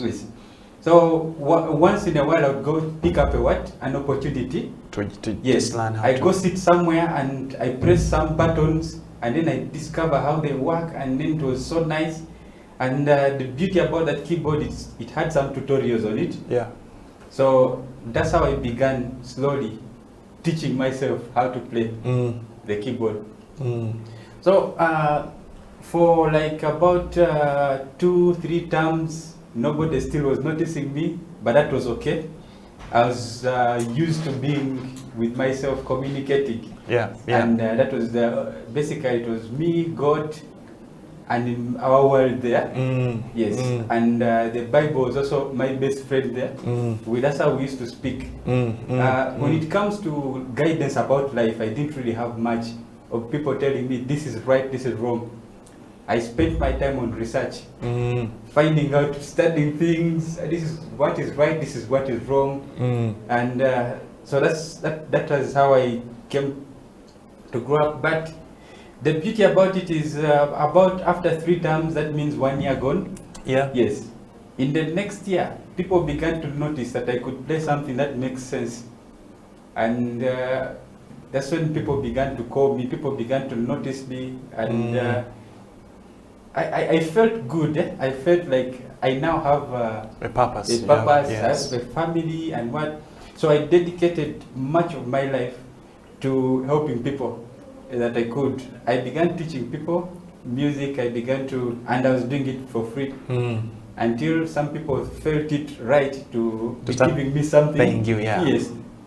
And I began gaining courage, and because of the same music, I entered a little bit into school politics. I remember I was a head prefect. That's interesting. Yes. Yes. And people noticed me because of the same music. So this is just an encouragement that I know there are many people who are in my state out there. You feel you're not noticed. You feel people don't understand you. You feel nobody sees you wherever you are. And sometimes some people want to go into a place of they commit suicide. Yes. Yes. Some people basically. Or they enter into depression. They enter into depression. And then one thing that I've also noticed with people who are in that state is that they become very. The Baganda call it entondo. Something similar to that. Like like they. I think the English word, the closest one is like they float, like throwing tantrums. Yes, they throw tantrums, and you find somebody always in pity parties. Yes, you find somebody is always bitter, is always angry. It's not because that is his nature, but there is something that has been missing in his life. Yes. Yeah, and normally when I meet such people, people ask me, how do you interact with that guy? He's very tough, he's very unapproachable. Yes, the only reason I do that is because I know what the guy is going through. Yes. Yes. And I know how to get through that person and cover up that bit that was being missing. Don't you think that even right now, when the whole world is under one phase of lockdown into another phase of lockdown, that there's so many people who are in that place where they feel forgotten. They feel they are battling because everyone is trying to calm down the pressures, trying to also go through their phases and through their anxieties and through everything that is happening. And so it is so easy for someone to feel like, man, nobody has even called me. But the truth is, the person who have called you maybe, they're also dealing and sorting out issues. What would you say as a word of encouragement? Wow. Now, you've used the word lockdown, Yes. And it's a very correct word because now there are many people are not used to a lockdown situation. Yeah. Now, you were in the lockdown before the lockdown. I was in a lockdown many years. Many years, yeah. Yes. Now, you would move. Yes. You're on the road. You're in the road, classroom, but you're locked down. But you're locked down. Yeah. Yes. What I can tell you is that it's not the end of the world. Yeah. And whatever situation, whenever you're in such a lockdown situation, one thing that you need to always do to yourself is that utilize that lockdown to make something nice out of yourself. Yes, you know how that saying that when life gives you lemons, you make lemonade. Yeah. So you pick out something that you can do out of that lockdown.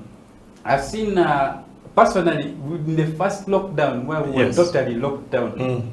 I spent time on my laptop making music. Yeah. Yes. And I began to send out songs. I began to, and a lot of people were encouraged by just that thing I was doing. And people kept waiting for more until the lockdown was lifted.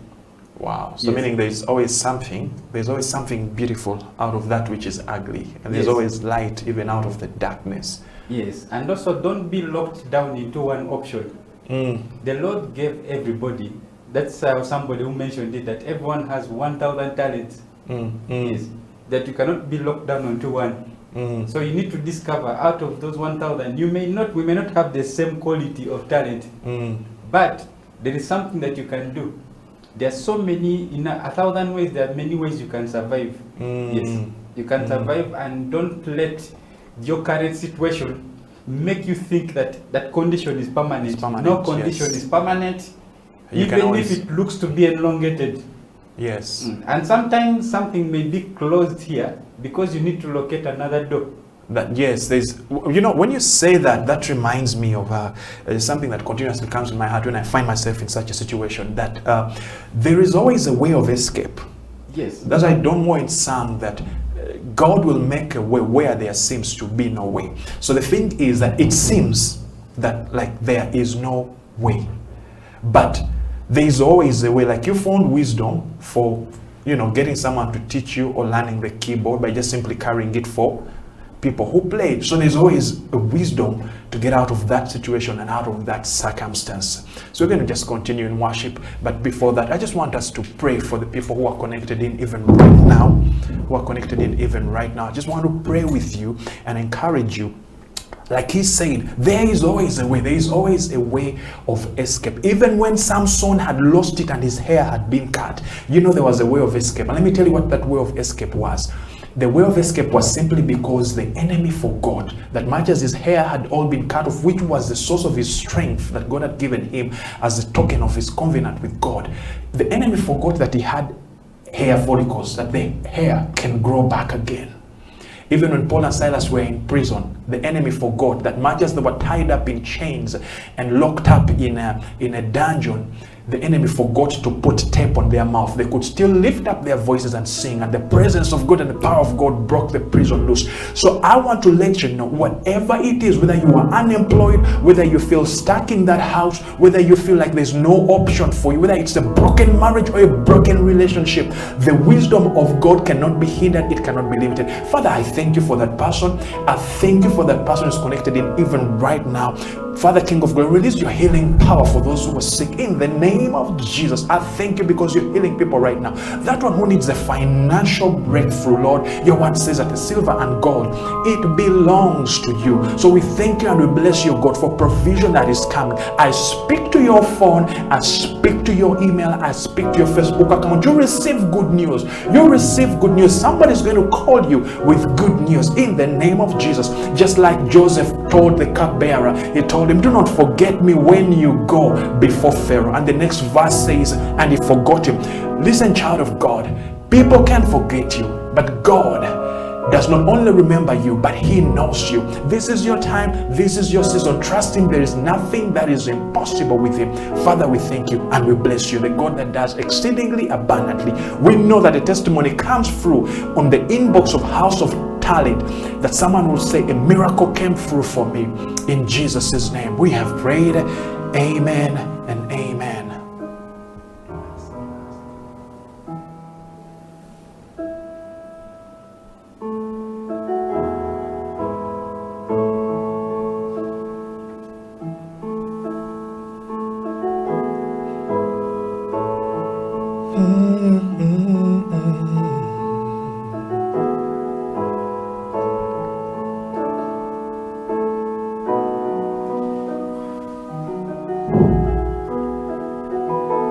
I will exalt you. I will exalt you. I will exalt you. I will exalt you. You are my I will exalt you. I will exalt you. I will exalt you. I will exalt you.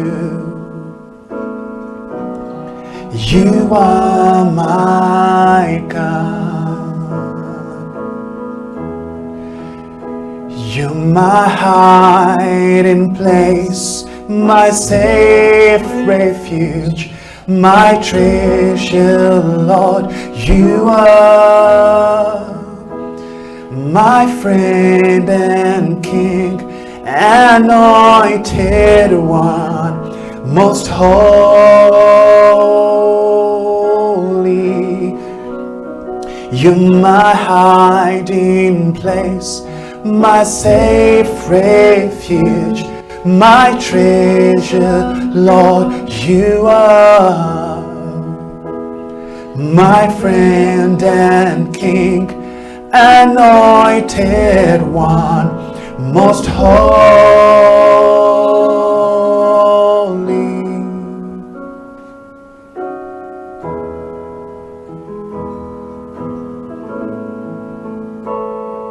I will exalt you. You are my God, you are my God, my hiding place.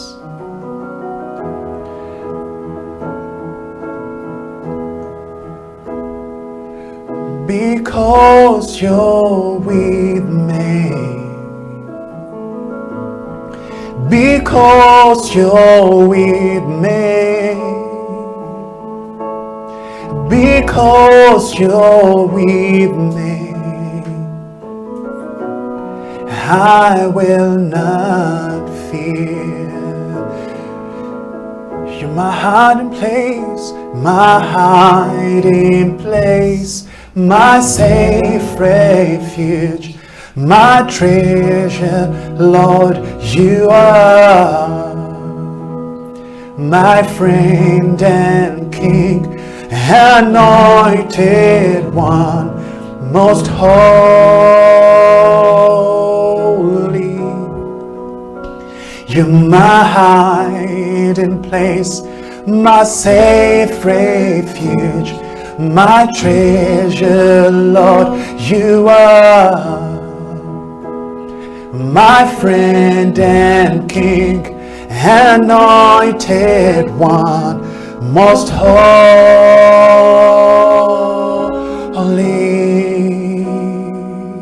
Because you're with me, because you're with me, oh, because you're with me,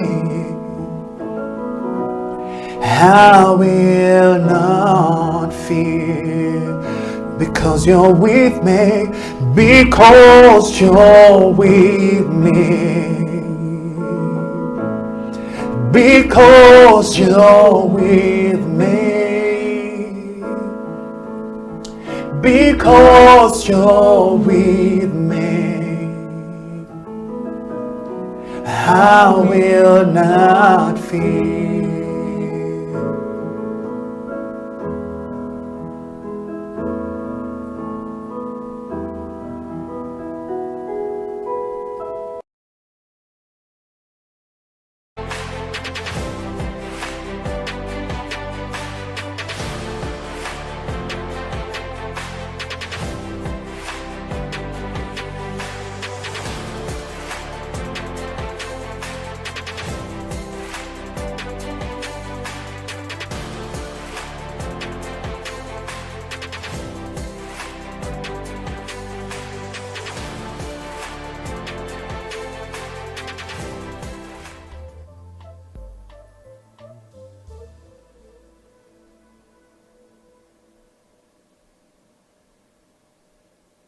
Welcome to the CEO Bench this week edition. My name is Eddie Okela, and of course, It's a Tuesday, very lovely morning, afternoon, evening, depending on which part of the world you are located. But this is the CEO Bench. The CEO Bench exists for us to bring you people who are climbing into that ladder to become the CEOs or those who are already in the CEO seat.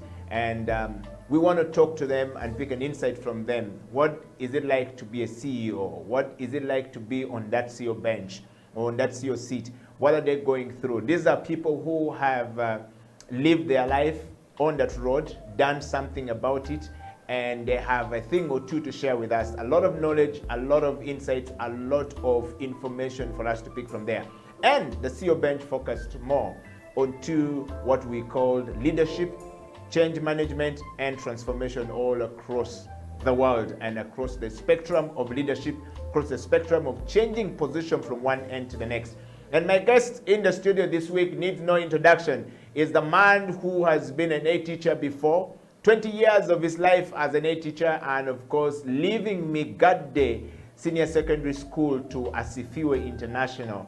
That's a huge change. Ladies and gentlemen, I present to you the one and only David Rogers Chinto of Asifiwe International School. He's the principal and the founder of the school. David, welcome to the show. Thank you. We are still bongering, as you can see. And how have you been? I've been well, thank you. Yes, how is it like to be where you are at the moment? What is the feeling like? Well, it has been a journey, so I guess it's not something you just fall into. So there is not such a feeling. Yeah. But I just thank God for how far we've come. Okay. Yes. And David, welcome to the CEO Bench. We want to take you to a journey of leadership, transformation, and a journey of change management. But to start with, I want to just pick your mind, first of all. What is leadership to you? Leadership, to me, leadership is providing a direction, being at the forefront of something or a cause, and it's not also being alone there, but having a following. That defines the leader eventually. Okay. Yeah. And I want to now go a little bit more personal. Now that you have defined leadership, there's something called self-leadership. But before we discuss self-leadership, I want to take you straight to knowing you more. It's more of a personal question. Who is David Rogers Chinto? Where do you come from? Who are you? What are you? What are the values that define you as a person? David Rogers Chinto is, I usually define myself, start with, as a teacher. I'm a teacher, I'm a father of 4, I'm a husband of 1. Yeah, so I'm passionate about transforming. I'm glad that one of the things you want to talk about is transformation. I'm passionate about transformation, and I've been doing that all this time. I've gone through all the levels of education in the Ugandan curriculum, and graduated as a teacher. Yes. Okay.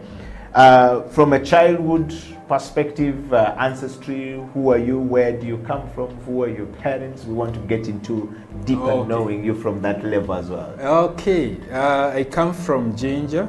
That's my ancestral place, my ancestral home. My mom is around, and my dad passed on about 15 years ago. I have siblings, 2 boys and 1 girl. All right. And growing up as a child, you were a teacher by profession, and you speak very passionately about teaching. Growing up, were you always going to end up as a teacher, or what was life like when you were young? Growing up, I always found myself in positions of leadership. Even when you are not intentionally being there to be a leader, you are usually pushed to lead. It can be a small group, it can be I so much did sports, so I always found myself in leadership of sports. But never did I figure out that I would be a teacher. So the teacher comes in later. unfortunately, we didn't have a lot of career guidance. Yeah. So never did I choose to say that I'm going to be a teacher.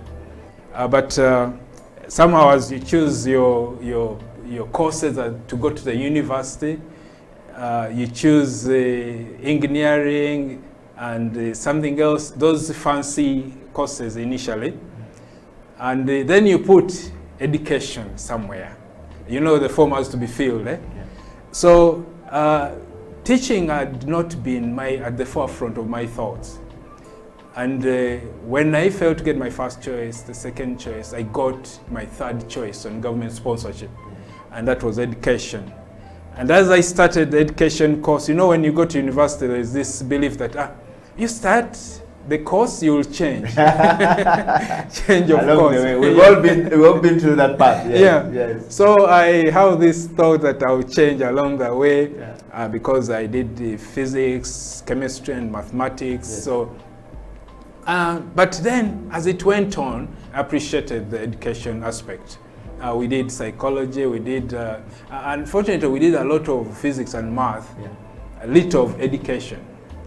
So as we went on, I appreciated the course and started getting myself grounded in the course and the ethics that come with it. So I graduate as a teacher, and there I am as a teacher. I accept that. But initially you wanted to be an engineer. Initially I wanted to be an engineer, and that's what I put as my first choice. Yeah.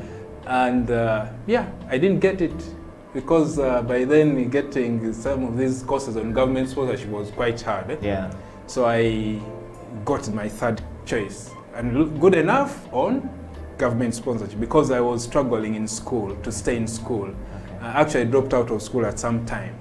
So when I got a government sponsored course, it was for me a breakthrough. Yeah. Okay. Well, you are listening to David Rogers Chintu, the founder and the CEO of Sifiwe, in fact, principal of Sifiwe International Academy, who is right here on the CEO bench, and we are talking transformation, leadership, and change management. David, what a very fascinating story right there. Let's dive into leadership now. Self-leadership. What is self-leadership to you? Self-leadership, in my opinion, is managing yourself. I know there is a definition between management and leadership, but yes. Let me use the word management. Managing yourself, the things you do, the way you manage, the way you move yourself, the day-to-day affairs of yourself. Yeah. That is self-management or self-leadership. Okay. My thought. And have you been leading yourself? What has the journey been like? Well, leading myself, as I guess the first thing is self-discipline. I've tried to be good myself to start with, and that I think bounces off to be good to other people.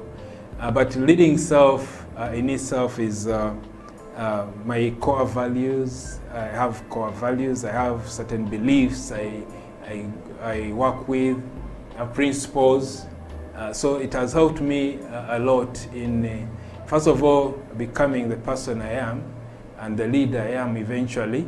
But to start with, it helped me achieve certain things, because without discipline, you cannot achieve a number of things. Yeah, for example, if you're to be, I see my journey in leadership as having started from a humble beginning, start with being a teacher, then you become a deputy head teacher, then you become a head teacher, and now a principal. All that, it's not that you put yourself in those places. People pick you. So they have to look at certain values you possess, and then they say, I think this person can lead in this area. And so they give you that responsibility. So you would like to say that the law of process, as John Maxwell keeps saying, has been part of your journey? Yes. Going from, it says leadership grows daily, not in a day. True. And a person's level of effectiveness determines their leadership abilities. Let's talk about your leadership abilities. On a scale of 1 to 10, how would you score yourself, and why would you give yourself that mark? 1 to 10, I would say 7. Why 7? Defend the 7. 7. I think I've really, to start with, I'm still a student of leadership. Maybe after going through all the lessons, I will be maybe 10. Because there are people I look at who inspire me by the way they lead. And I say 7 because all the responsibilities I've been given as a leader, I've performed. I look back to responsibilities as low as in high school, given a responsibility.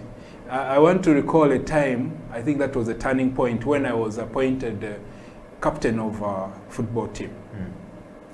Now, it's very hard to be a captain of a football team in S3, as you know. You've been to school and they are big boys in S6. Yes.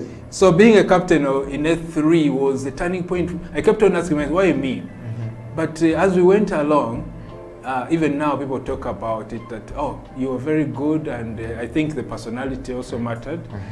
So from there on, I became a leader in school, at university, and when I reached university, I was also shocked that I became a leader in year 1, that is first year.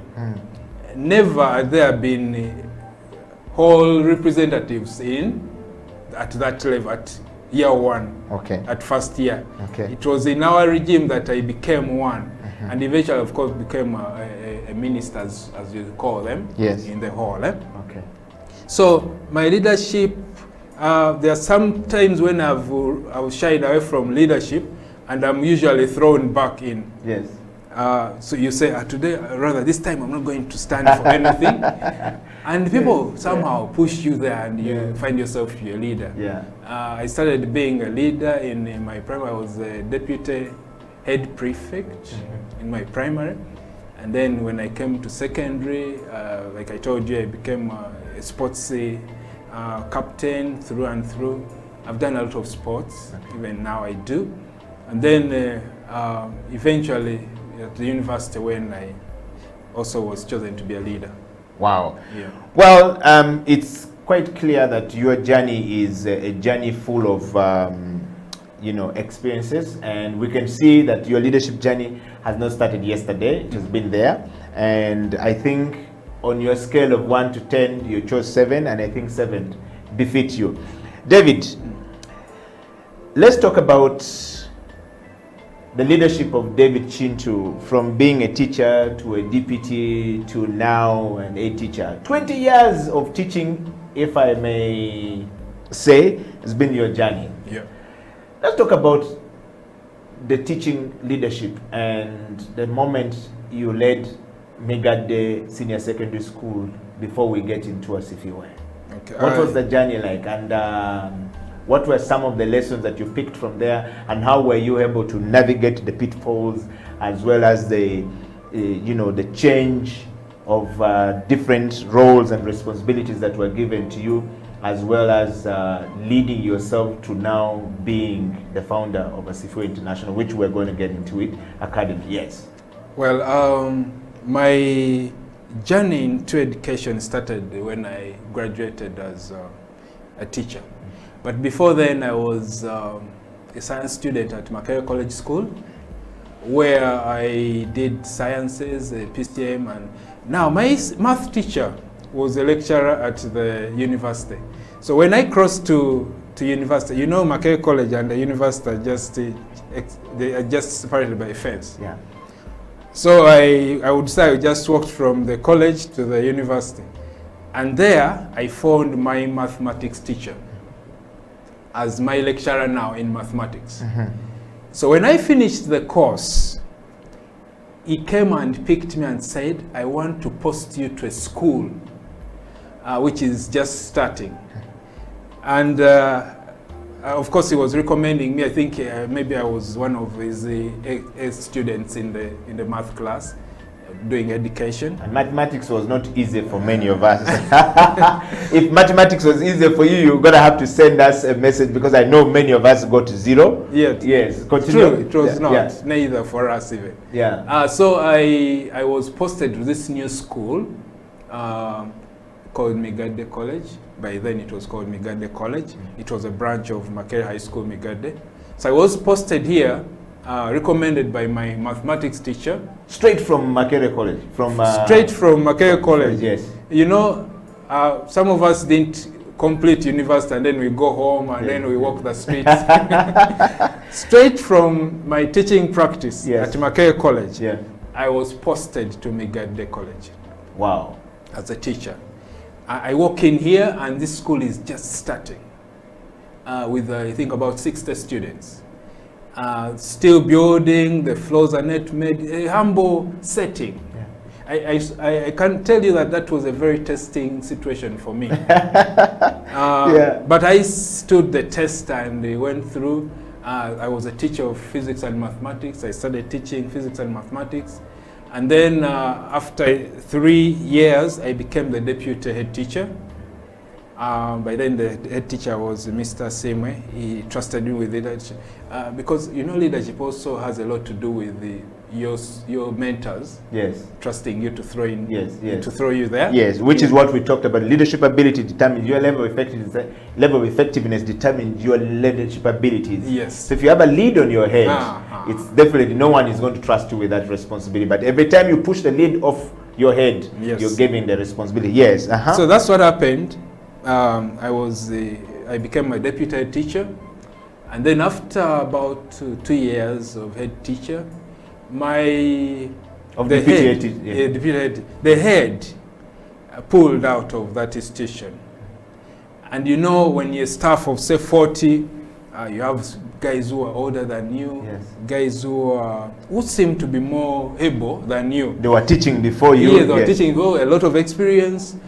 But then I was so surprised that this head teacher who stepped out recommended me. Not the other guys? Not anyone else. Wow. Recommended me to be the head teacher.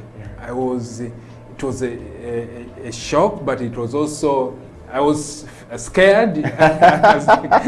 How old were you, by the way? I think I was, I should have been about 28 maybe. Wow. So I said, okay, anyway. I remember the story of Joshua. Yes. Yeah. When he was Moses was leading him, and and then God says, prepare to cross. Yes. He was forced into that leadership. Yes. So I accepted the challenge. So in 2007, I became the head teacher. Now, it was not only, you know, you're familiar with your setting, Migade College. Yes. Now, there was a transition that the Makerere High, which was in town, was also shifting to Migade College. Wow. So the school was becoming bigger. Yes. And the name was changing to Makerere High School, Migade. Yes. You know that Makerere High School has a very rich alumni. Yes. So here I was going to lead a school, changing names.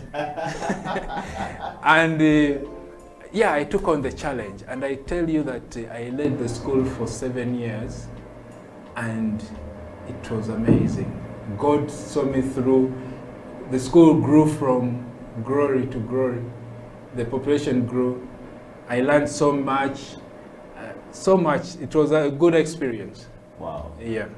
And so, how did you change from Migade to, leaving Migade to Asifio International School? That's a story that we want to get into. That's now change management. How did you manage the change from there? You've told us about the change that you've managed from being a deputy head teacher to being a head teacher of Migade, and then the joining of the two schools, becoming one and leading there. Of course, you have so many students who I know are watching right now and wondering.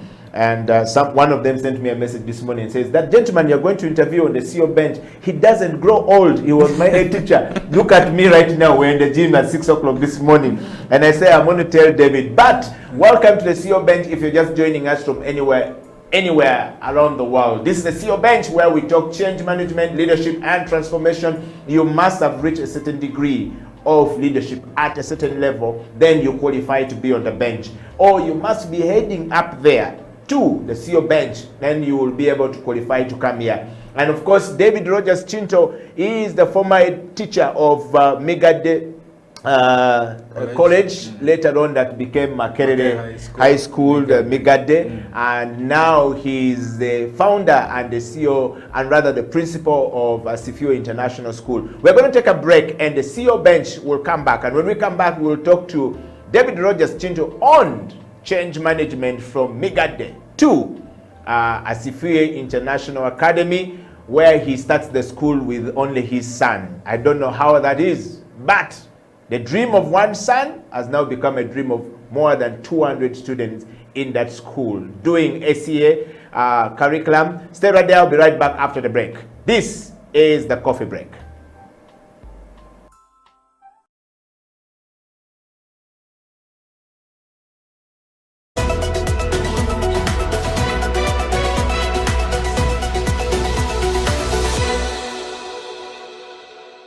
My name is Dr. Jinpo Olowo. Thank you for watching House of Talent Television. I love to inspire people. I love to talk about my experiences and how God has been able to use me in the different exposures. And through the leadership, through change management and transformation, I've been able to do a couple of things in my life. Now, are you a kind of person who is tired of your status quo? Do you want your situation to change? Are you tired of what is going on in your life? You know, change is a fact of life. We've all been through experiences in the last couple of months that have taken us to a place where we need to do something about our lives. We need to change whatever is going on. So if you have not piled up investment for yourself, you need to do that. If you've not done businesses to hold your family in future, you need to do that. Are you thinking of full-time employment? You need to be thinking about your life after employment or your business in the next couple of years. So if you want us to chat, if you want us to talk about this, please get in touch with us at SIL Uganda on number 0772443085, or check our website www.siluganda.com, or on all the social media handles. You can hook me up or Facebook, that is Jinpo Olowo, on Instagram, Jinpo Olowo, and on Twitter and LinkedIn. Then we can chat a way forward with you. We can help you, we can coach you, we can walk with you this journey of financial freedom. Thank you.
Welcome back to the CEO Bench. My name is Eddie Okela, and in the studio is David Rogers Chinto, who is the founder and the CEO or the principal of Asifiwe International Academy, a school that started with a dream, looking for a school for his son at home, and it turned out to be something of a development. Is now looking after very many children, over 200 plus kids, providing jobs for people. That is my kind of change management and transformation. David Rogers, welcome back to the show. Thank you. We are supposed to keep bungling because of coronavirus, and it's understandable. Yes, I'd like to read you a comment from some people here, and also encourage some of you guys out there to actually send us your comments. Kisses and disses are welcome, and we want to hear more from you. If you have a question for David, please send it through. If you are a former student of Migade College, please, or Migade College or Makere College, Migade, please send us your kisses and disses. And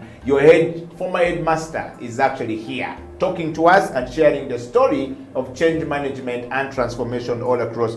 Now, I want to read the first comment coming in from Patrick Kavuma. This seems to be a staff. He says, good staff, Principal David Kavuma here. And I see my auntie Esther Yachesa there, really tune into. You have some serious guys and looking forward to. It says, great leadership strands. His servant leader, we have seen him lift chairs, cleaned, and just been normal and subordinate, yet he's the head of the school and he's the founder. So that's coming from there. That's a good comment from there. I've got a comment here coming from the USNs. Wow, Eddie Okela, thank you very much for the CEO Bench, bringing us some people who we really love. That gentleman was my A teacher at Migade and is always humble. I am really great to have gone through his hand to be the person that I am today. I live and work in Denmark. My name is Moses. Wow. Moses. Yes, so I'm not sure if you know all your kids. I have another one here. It says, Eddie Okela, thank you very much for the CEO Bench. My name is James. I live and work in Tanzania. David Rogers Chinto was my A teacher. Wow. So you got a lot of students coming up there and talking to us. So please send us your kisses and disses, and if you have any comments or anything you want us to share or a question you have for David, please share it. The story of David and Asifiwe International School is something that we need to learn from. And of course, the man on the CEO Bench headed to the top. And we are privileged to note that David is about to be sworn in as the president of the Rotary Club of Kampala Sesa Highlands. Yeah.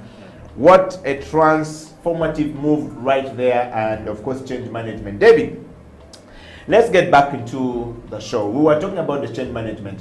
Let's talk about the story of change management from Migade to Asifiwe International School. Well, like I shared that I'd led Migade for about 7 years. Yes. So in the 7th year, it so happens that the school changed ownership. And the new owners felt they needed another team of their own to lead the school. So I was asked to step out. I did step out. You know the things when you ask, you don't insist. Yes. You are told that, well, thank you very much for your service. We would like to now, it's been nice working with you. Yes. Yes. But it's all God's plans, And I stepped out, but I promised myself that I'm not going to again do what I was doing, because I'd been in that school and transformed it from scratch, from startup. Yeah, from 60 students to about 800. Yeah.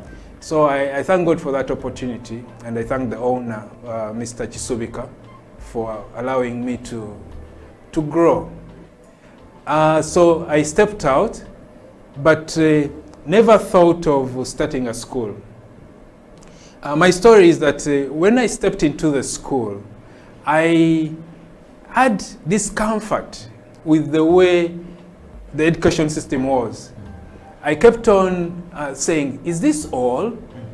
Is this all that children can get out of school? You mean I was teaching physics and math? Is this all that we can get out of school?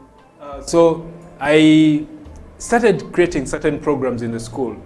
to teach children or students things that are not in the main curriculum. Yeah. Because firstly, I thought that it's not all about math, physics, and Yes. yeah. I mean, coming from you, who has been teaching this, it's really an interesting story to hear. I want to hear more of that, because usually people are just stuck to that road and they don't want to change. Yes. Yeah. So when I started my teaching, I saw we can do something more. We can do something. So I started thinking through what else can we teach, and when I became head teacher, I now kind of was comfortable with introducing a number of things. So I started a program called the Behavior Change Program, which I used to say casually that this program teaches things that are not taught in school, yet we were in school anyway. Yes. So that program could teach skills, Yeah. life skills. I could teach behavior, leadership, character. From mathematics, physics. Yes. Now you are teaching behavior change. All those. Yes, yes. So my turning point was when I attended a workshop on character building in schools from someone, it's called Dr. Mario from South Africa. He came to Uganda, and I was invited, luckily, to attend that workshop. It was teaching us how to teach character in schools. So I embarked on that. I got the curriculum and started teaching the behavior change program. And a number of children, or rather students, subscribed to that, and they thought it was working well. It was a peer kind of teaching. Now, so when I stepped out of school of Migade College, by then it was already Makere High School, Migade, I was on the street. Remember my son, which story I will also tell you later, was using an international curriculum from home. As a home school Yes, curriculum. yeah. So the whole we shifted the whole family back into town. Migade is out of town, about 25 kilometers out of town. We shifted back into town, and by then I was already running a business with my wife and her sister, a restaurant business. So when I stepped out... As a teacher? Yes, we started the business. Normally teachers don't involve themselves into entrepreneurship, but you are also doing entrepreneurship. Yes. Yeah, you know, actually one of the things I used to share with the students was the financial literacy. Yeah. And financial literacy has comes a lot with the investment. So as I was teaching, we opened a restaurant on Kampala Road for my wife to manage and all that, right? So I stepped out. Now I stopped working as a teacher. I instead opened a second restaurant in Wandegea. I actually had 3 restaurants. One was in Makerere University, somewhere in Chikoni. Another was in Wandegea, and then that old one, which was on Kampala Road. So there I was now, from teaching to running businesses. Yes. And I felt not satisfied with what I was doing. Actually, at one time, I also ran a baking company. Yes. So life downtown, I call it life downtown, was challenging. Life on the street was challenging. It was not for me. And I struggled. The restaurants, one of the restaurants was not doing well. And then at a point, a certain point, someone told me, but why don't you start a school? But in my mind, I've never thought of starting the national curriculum school. Because I had, my thoughts were that there were so many gaps in the national curriculum, which I couldn't address. Even when I was there and tried to put up a number of programs here and there, it was not sufficient enough. Because after all, eventually the curriculum takes over. Yes. So your idea would not be able, because the national... It's not even examinable. Yes, the national curriculum must first fit in, and the process is quite long. Yeah. Exactly. Yeah. So I was now using SEE at my home for my son. And now by that time, even my daughter was coming in, and my wife was managing this. I remember I started using SE when I was a teacher in Migade, because when our son was growing up, when he made 4, we already started thinking about which curriculum to use. I promised myself that my son, my children, will not use the national curriculum. But you are the teacher of mathematics Exactly. and physics, and I mean, how? Exactly. Yes. For me personally, I Yes. thought that Yeah. we were not teaching kids. Okay. We were not teaching. You know, you give them, I was teaching physics mostly and math a bit. Yes. And these are complicated Yeah, subjects. you give them physics. This year they study, they go. Another group comes, you teach them, they study, they go. Yes. And I felt that's not enough. Wow. And which kind of studying are you talking about? They come, grasp whatever you've taught, Yes. reproduce at the exam, Yes. and go.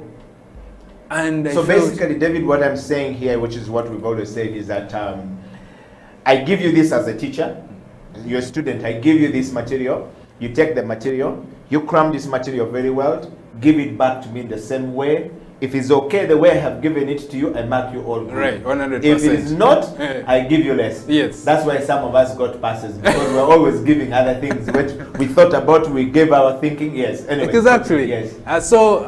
To make it worse, if you give me the material and I miss a word or two, I'm wrong. Yes. You don't even allow me to be creative and give a different answer, right?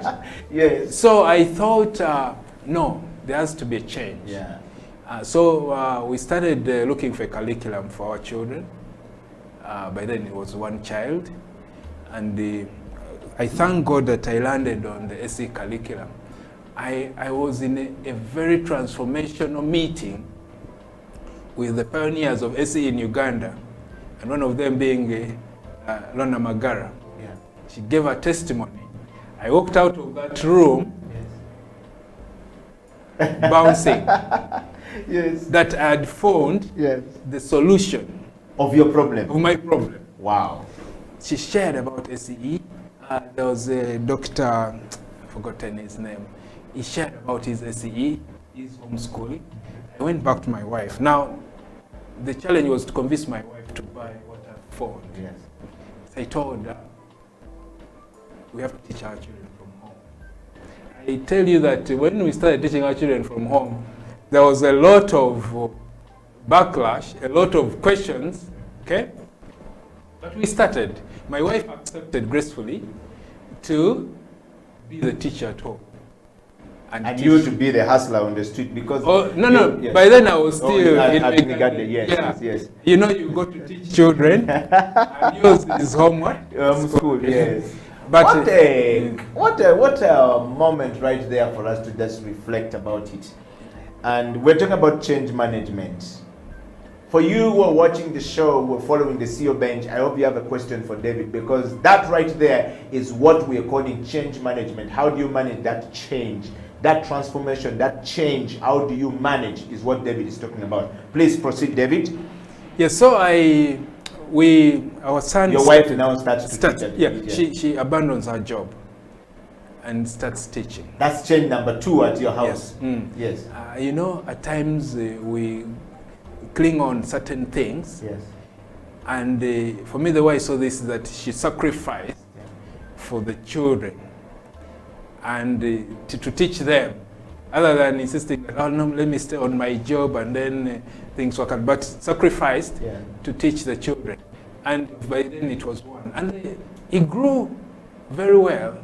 He learned very well that when we changed, when I left Migade, I now had to look for a school. Because, remember, the income was reduced. Yeah. My wife had to go back to our restaurant. And start running the restaurant. So we had to put our son in a school using the same curriculum. I thank God that at that point, we were not challenged into going back to what we had wanted to avoid. Yes. Yeah, so you went for an ACA program? Yeah, we went for an ACA school. Yeah. And this time we now stopped homeschooling. We enrolled in a school, ACA school, and our son started studying again. Yeah. By then he was in grade 4. So now, as our son was studying, and now I take you back to the hustle I was in, on the street. My wife is in the restaurant, I was on the street. And I feel uncomfortable out there.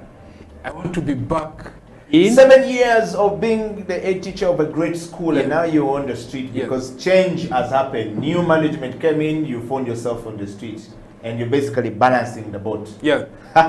So it's at that point that I realized that I was made for this, for teaching.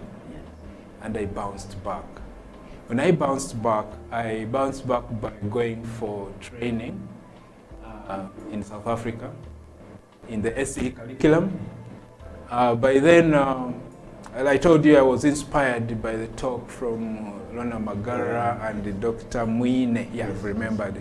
Dr. Mwine and Margaret Ogeda. Those are the pioneers of SEE in Uganda. And I appreciated it. But the turning point was when I saw a child who had used the SEE curriculum, how they presented themselves.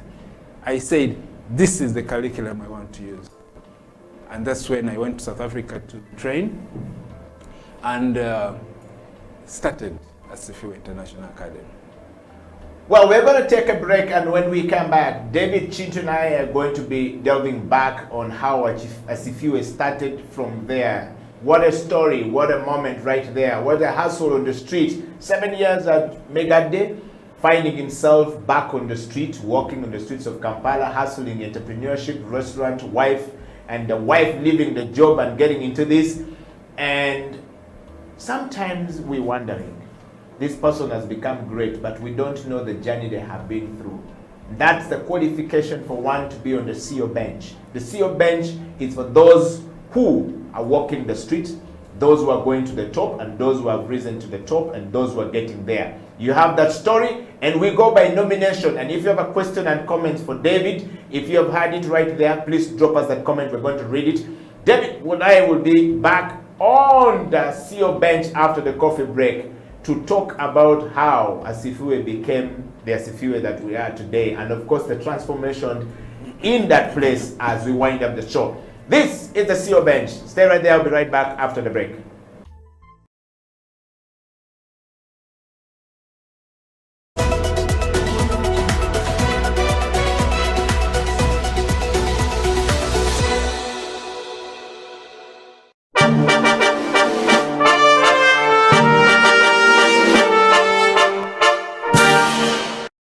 The private sector is not yet fully utilized because not everybody can be employed by government.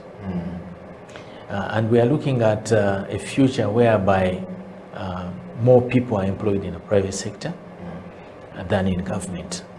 So I think if we all work hard, if we all work together and invest in the right areas, there's been a lot of talk about value addition in the agriculture sector, in the mineral sector. If there is enough investment in those areas, I think it can create enough jobs for our children and grandchildren. Okay. Yeah.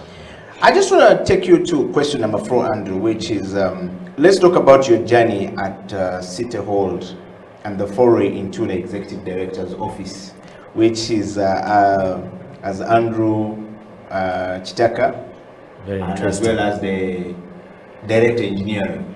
Very interesting. I joined KCCA on 1st November 2011. And before then, I was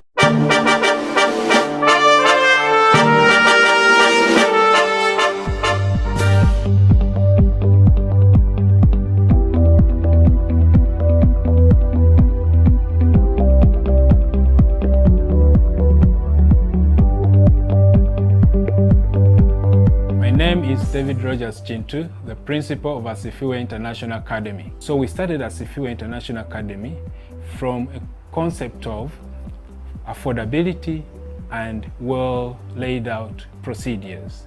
And at Sifiwe International Academy started in 2016 with only 2 children, my son and my daughter, and it has now grown up to more than 200 children.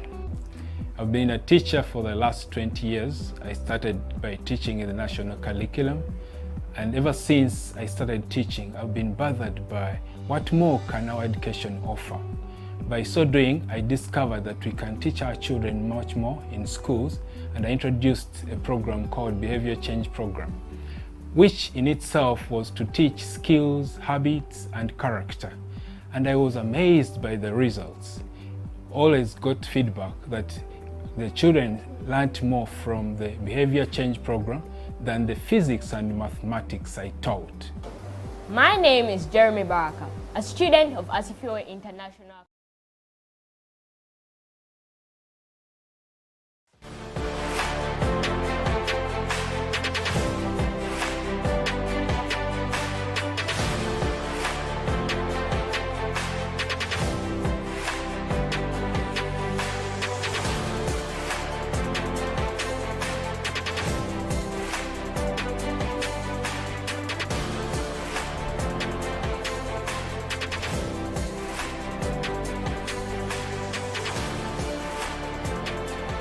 Welcome back to the CEO Bench. My name is Eddie Okela, and of course in the studio is the founder and the principal of Asifio International Academy right here on the CEO Bench, David Rogers Chincho. Welcome back to the show. And David, what a transformation, what a message right there. The small video, we have just played the small video of Asifio International School, and which you have given us.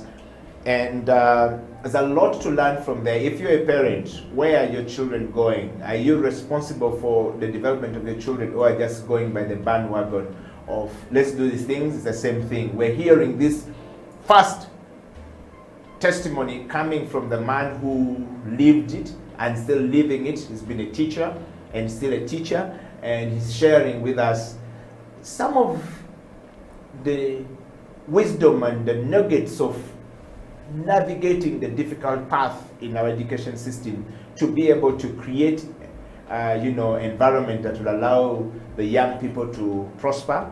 If you see a mistake, if you see something that is not working, you've got to work something beyond the challenges that you have. And of course, we've talked about leadership and self-leadership right there. We've talked about change management, and we went to a break when David was telling us his story about how Asifio started. David, welcome back to the show, and let's talk about Asifio a little bit more.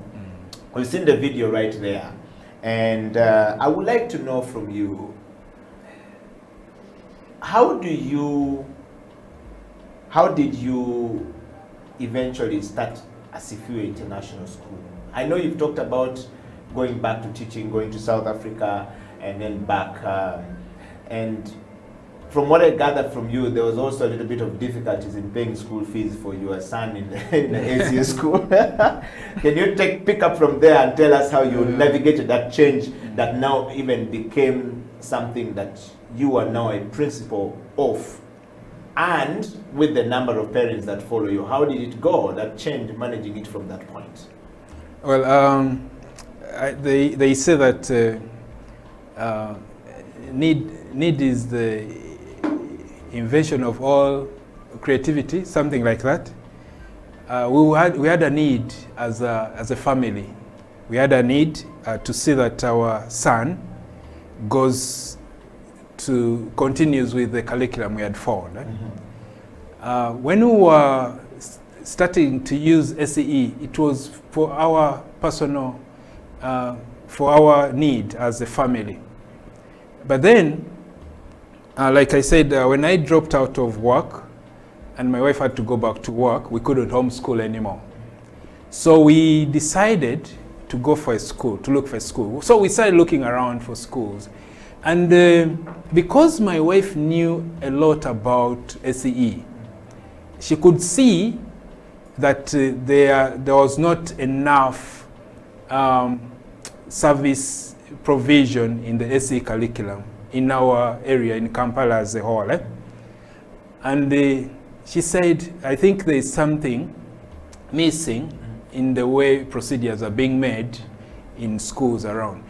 And again, the other schools, there were a few schools by then, there were about 8, I think. Yeah. The other schools were quite costly. We couldn't afford them. They were doing an excellent job, but the affordability was not there on our side. So we said, okay, now, since we are not able to afford the best, and we don't want to dilute what we want for our child, let's start a school. Now, that school was to take care of other families like us who needed an excellent job done at an affordable price. And for me, I always think that was the mother of inventing Asifio International Academy. Wow. The need for proper procedures and the need for affordable, good Christian education. Yeah. So we started Asifio. And Asifio started, by then when our son was getting into grade 1, our daughter was getting into SE. So we had 2 children. We wanted to enroll on the SE curriculum. And they were already on the SE curriculum. And they started. So we started with 2 children, my daughter and my son. And then my nieces were brought. Now my cousin also started SE. Now those were 4 children in the school. But they came in just to give company to these 2. Because for them, they were in homeschooling. The school, they were homeschooling, and they wanted to continue with homeschooling. So we told them, come around, because we had... And where was the school? Was it at your sitting room? Where did it start? By then, the school is where currently recorded. That's where we started from. With 1 child and 2 children, you went to pay rent? Yes, with the 2 children. Children. Your son and your daughter? And their nieces. And their nieces, yes. Yes. 4. Wow, 4 kids. Yeah. Okay, David, maybe I'm not getting something. Guys, I think we need to get something from David here. That has to be some really a big leap of faith that you went out and even paid rent and started the school with only 4 children, 2 of them being yours, which means you are the one paying school fees. There was no other income coming. Did you take a loan? How do you even start from there?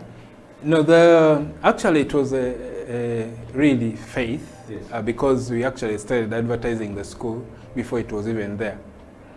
And people started saying, but you're advertising the school and it's not there. The school doesn't exist. Where is the now, school? the challenge was, the school was supposed to open in Jan. Yes.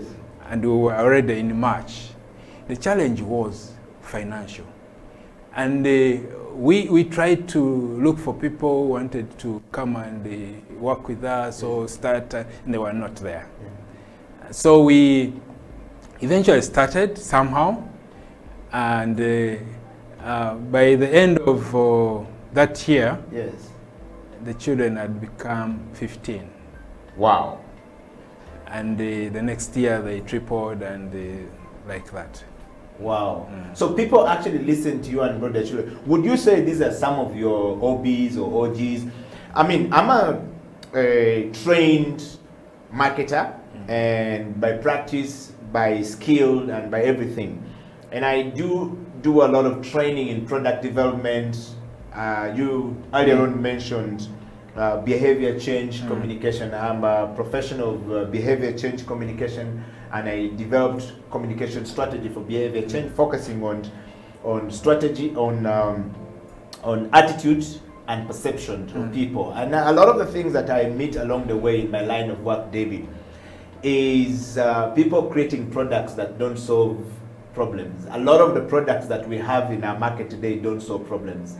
And we're always telling people, first, identify the product, the problem in the market. 2, see if there is somebody doing that work. Are they successful? If they are not, then there's something wrong. Why must you come in? What solution are you offering?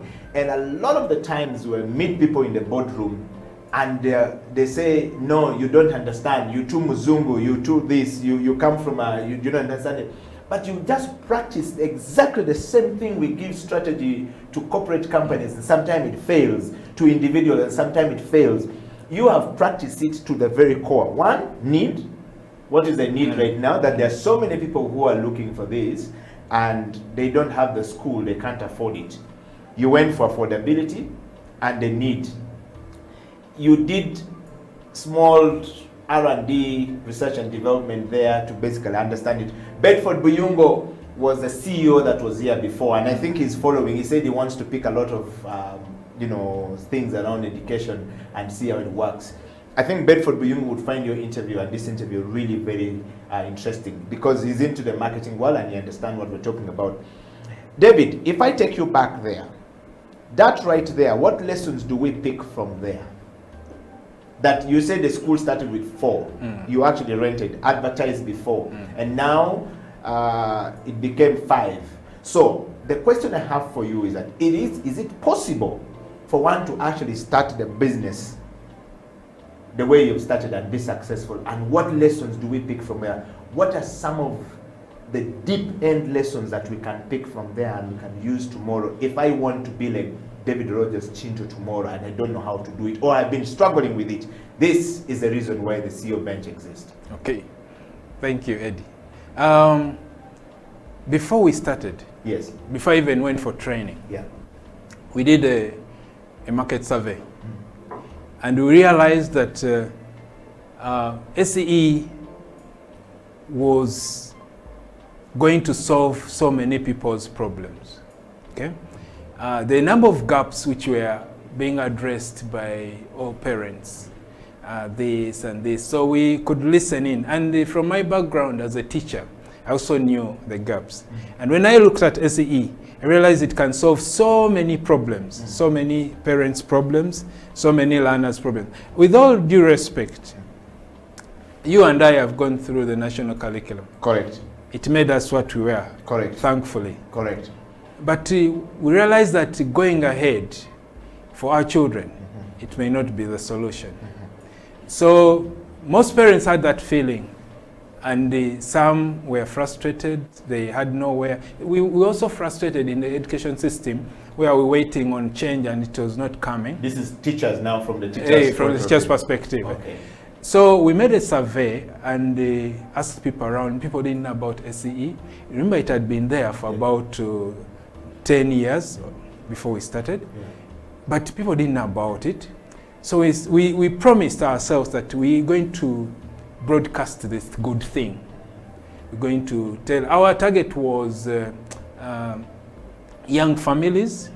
When you ask me whether I marketed to my students, actually I'm just beginning to market. Do it now. Yeah, because they are going into that middle age bracket with young families. Okay. But by then they were not on board. Okay.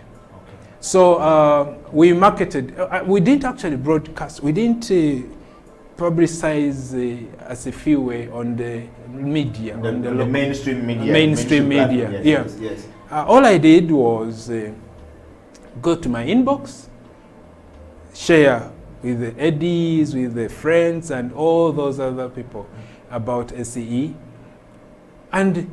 But they didn't come on board as it is. Yes. The most tool that worked for us is referrals. Whoever came in liked what it was doing to their children and shared it to the other parents. I can tell you that with SCE, and maybe as a few in particular, you can bring a child and in 1 month, there's a transformation. Wow. Total transformation. So the parents who stepped in first shared the good news to other parents.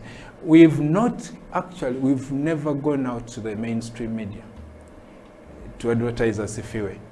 We rely on referrals of the, when someone speaks from their experience, you buy in more than someone just talking about something they heard about. Yeah, which is far-fetched. So, in other words, David, what we're hearing from you is that,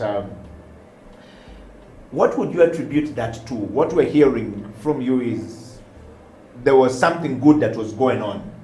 People could see it, they could touch it, they could feel it, and therefore they were able to go and talk freely about it, which is what we always use. So you actually use the behavior change things you started when you were still in Migade, quite very much at this level of starting your school. What would you attribute that element to somebody who is watching the show that pick a lesson from there? Now, the behavior change program encouraged me to even go into SE, because SE is a curriculum that does not only focus on academics, but other development. It's a holistic kind of program. Okay. So the behavior change program I introduced was basically to add to the academics which was being provided. Okay. Now, SE was now giving me a complete package. And that's what parents have been looking for. How can my child be transformed? They are growing academically, they're growing spiritually, they're growing in any other area of life. Yeah. So when we were presenting SE to parents, they could say, "Oh, this is what I need. This is what I want," and especially when it brings out the best in a child, because SE as it is, it's an individualized what curriculum. Yeah. It brings out the child as an individual, not a group, not a stream, not a class. Individual. Yeah. Wow. Well, you've heard that coming from David Rogers Chintu, who is the founder and the principal of Asifio International School, and the story of how Asifio started and where we are today. He qualifies to be on the CEO bench by all means. David received 10 nominations to come onto the show, and usually the CEO bench, for one to make it to the CEO bench as a guest, you have to be nominated, and we have quite a huge profile of nominations right now before we can bring them to the show. So we've increased the number of nominations, needs to come more, and you have to state why you have nominated that person and for what reason, what is the impact. Do they fall within the leadership change management and transformation that we're looking for? Send us your kisses and disses if you have one for David Rogers Chintu, and he's definitely going to be able to answer that. And we're going to go into transformation. David, what a story right there, and what a moment of transformation that you have going on at Asifio International School. I want to take you straight to the transformational bit of it. Would you say that the thing that you have started with Asifio right now is transforming lives of kids and of parents, and in what ways are you measuring that transformation? And we're looking for a quantifiable, justifiable, measurable metrics. All right, because you said the parents went and gave the word of mouth outside. The school grew from 4 to 15, and from 15, how many are they right now? And what kind of, recommendations were they giving out? And what is your measurable metrics to see the impact of that is what we're looking for as transformation. Okay, thank you. Before the transformation, I want to say, I don't know, I know I'm on the CEO's bench, yes, but one CEO is very new in our kind of area, education. Yes. We have a principal, we have a headmaster. So I have to get used to the CEO so thing. So the CEO bench is chief,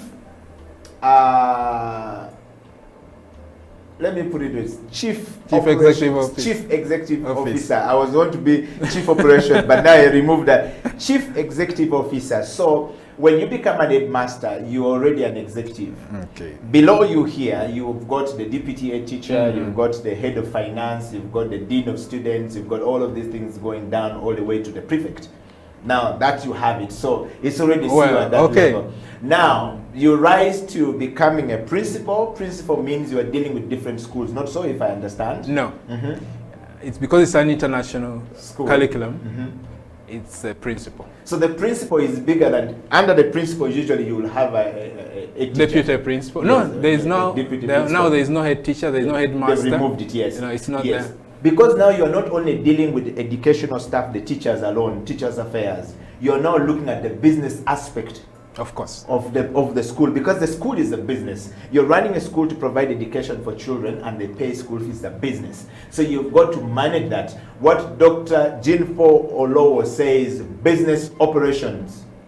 You know, she was on the show here and she kept telling us about business operations. So at that level, you are a level of a CEO, chief executive officer, you know. And while you move from that, you're now going to become the CEO, the executive that looks at everyone down here, including the principal, including all of this. That's where you're going. I accept. Yes, that's where you're going to the CEO bench. And so the CEO bench is meant to bring you guys up. So yes, I accept. Back to you. 100%. Yes. Yeah. And by the way, because you are now going to be nominated, or rather be sworn in, you are moving at a higher level of leadership. So from the president of the Kampala, we want to see you to the president of Rotary International. So that's where you're headed. So you qualify. You're a man on the journey to get there, and so you got that nomination for that. And we want to get you back here when you become the president of Rotary Club to actually tell us what you're going to do. Rotary. Yes, yeah. yes. But I'll be glad to say a lot about Rotary. Yes. On another day. Yes.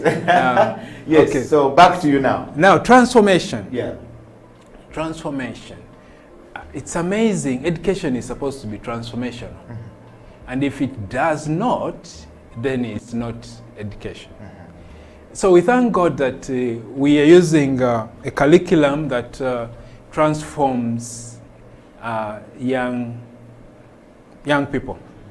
I used to manage a curriculum where, when I was the head teacher in the national curriculum, we used to get children at the age of 12. Now we get them at the age of 4. And amazing how you have a blank check to write anything on that child's life. Yes. And it's an opportunity for us. I always tell my teachers that it's an opportunity for you to make this child what you want. Yeah. And we've gotten amazing feedback from parents. I told you, after a month or two, we start hearing that feedback. And my child can stand up and speak. My child can ask questions. These seem like simple things, but they are life-changing. Yeah. You know, and most of the parents are telling us this is affecting their family. And that's where the beauty is. If it's only affecting one person, it's not a transformation. Yeah. Our vision as Asifiwe says, raising effective, efficient, and complete servant leaders. If you're not effective in your home, then the vision is not working on you. Yeah. So we are glad that the children we touch and we teach are effective in their home. They're changing things. They're changing their parents. They're asking them questions. They're different. They're confident, right? And you know confidence is the key to success. So those are the particular transformational benchmarks we are getting from parents. Confident, can pray, leads us in prayer, can stand up and speak, can ask questions, can converse, can follow instructions. And amazingly, at Asifiwe, we have a very rich character program where we look at character traits, and we train children in these 3 character traits, or 1 character trait every month. And these have been very transformational. They look at things which are ignored by many people. Things as simple as timekeeping. When these are added on to the academics, then you'll have a complete product. Yeah, that's how transformational our curriculum is and the school. Wow. Yeah. Well, thank you very much, Rogers, for coming. And we're going to ask you one more question before we close. But to you, our viewer, we want to say thank you very much to all of you all across the world. We've got people from Australia, the guys in the US, the guys in Denmark, the guys in Tanzania, and of course our brothers in Nairobi, Kenya. Thank you very much, everybody, for being part of the CEO Bench. I just want to remind you as a viewer that the CEO Bench is a program that engages the viewer with very integrative mind maps of one, organization, and the leadership development. It is key for us to look into those elements going forward, and that's what we exist for, as well as, you know, to instantly applicable practices for becoming more effective and dynamic as an individual or as collective. And so we bring you individuals here in the studio who have those qualities, who are practicing some of these things to make sure that you can learn a thing or two from wherever you are all across the world. We would like to say thank you very much for being that. And of course, this program combines intellectual rigor, all right, with personal challenges and collaborations to be able to allow you creatively navigate the turbulent path of life. And so the story of David Rogers Chintu, the principal of Asifue International Academy, on the program today is meant to teach you a thing or two about how you can make changes in your life as an individual, as a family, and also the product you put up out there to people to consume must be a product that looks or seek to address a need in our society or in a community or in a nation, as well as a solution that is affordable and effective for people. We've been having the one and only David Rogers Chintu, who is still on the CEO bench. David, thank you very much. On the scale of transformation and change you have scored, and the learning organization you have scored, we've learned from you today. The level of leadership development we can see in you that you have scored. The practices from the transformational leadership approach we have seen that you have scored. And the personal effectiveness and resilience in that regard we have seen that you have scored. And of course, we looked at the organizational culture of Asifue. You've explained to us what it means, and I think that's a key area of learning for us. And then we're looking at the tool of collaborations as we close the show today. And I want you to touch on that in just a couple of minutes as we close the show. What are the tools of collaboration that you use, and where would you like to see Asifue International School when your time is done? Well, we are trying to partner with as many organizations as possible to support the learning and teaching we are doing at school. Yeah. Okay, our children are not yet at the university entry level, but soon they will be there. So we are trying to develop that foundation of how can we help them when they finish school. Can we collaborate with the university? Can we collaborate with a technical institution? Can we collaborate with companies for these children to do their apprenticeship? So we are open to any collaboration. For example, we are collaborating now with the radio program, and we're training children on how to broadcast.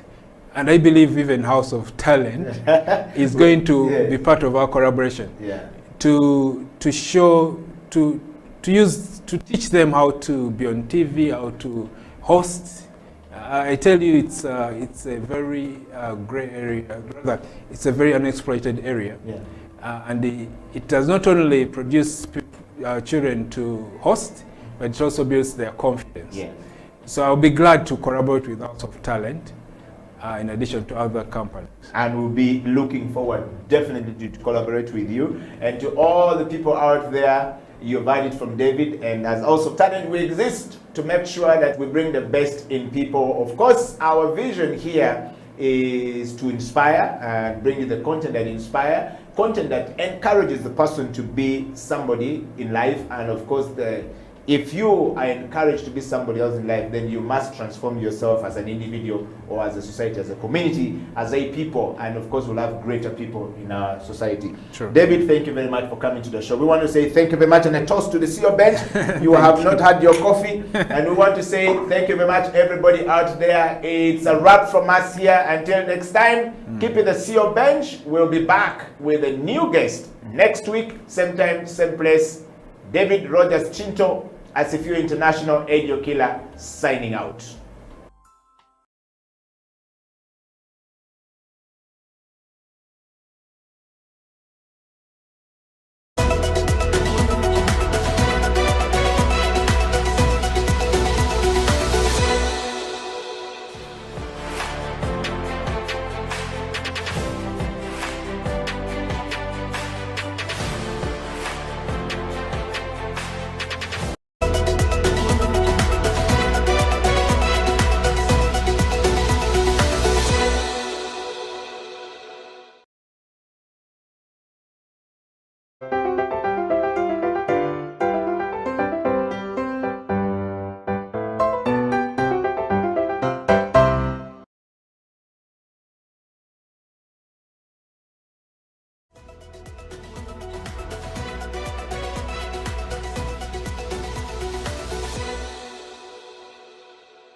Isani, oh Kanyale, oh Isale, Empisa, Urimo, Uganda, Tusonge,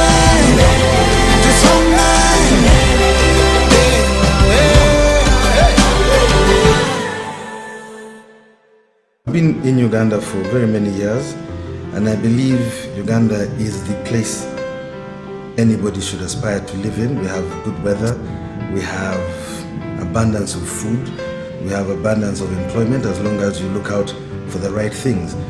But Uganda has been hit in recent times with a stigma of greed, and it shows in everything that we read in the newspapers. It shows on television. It shows even when you're sitting down with people just trying to make ends meet. Everybody wants to bite off a piece that's bigger than what they deserve. That is Uganda's major problem in my eyes. If only we could curb the greed, if only we could share out that pie equally and of course responsibly, then we will be the best country on the planet. In the next 5 years, I really wish and hope that Ugandans can look at the bigger picture, can look at Uganda as a country, can look at their neighbors, their friends, and see that everybody needs equal opportunity. Because in the next 5 years, I don't want people to be calling me up saying, please, can you find me a job? I want people to be calling me up and saying, would you like to come and work with me? That is what I'd like to see. In the next 50 years, I don't want to see my child suffering. I want to see him prosperous. I want to see him with a good wife, with children, with a family of his own, living the dream. That's what I would like to see in Uganda. That's my honest opinion. And I'm Mark Kaheru, I'm Ugandan. What do you say?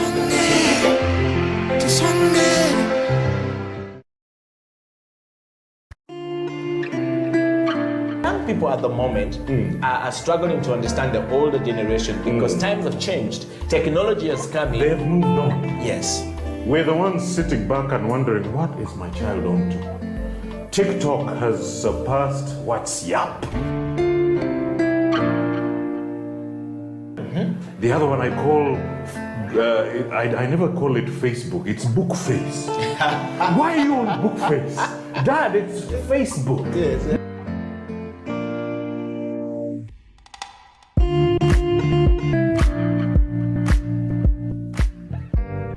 Me, I keep saying, I have a foot amongst the millennials. Yeah. I understand the traditionalists. Okay. There's a song in the 60s, by the way, and in the 90s, 70s, where they're like, parents don't understand. Yes. Remember Prince? Yes.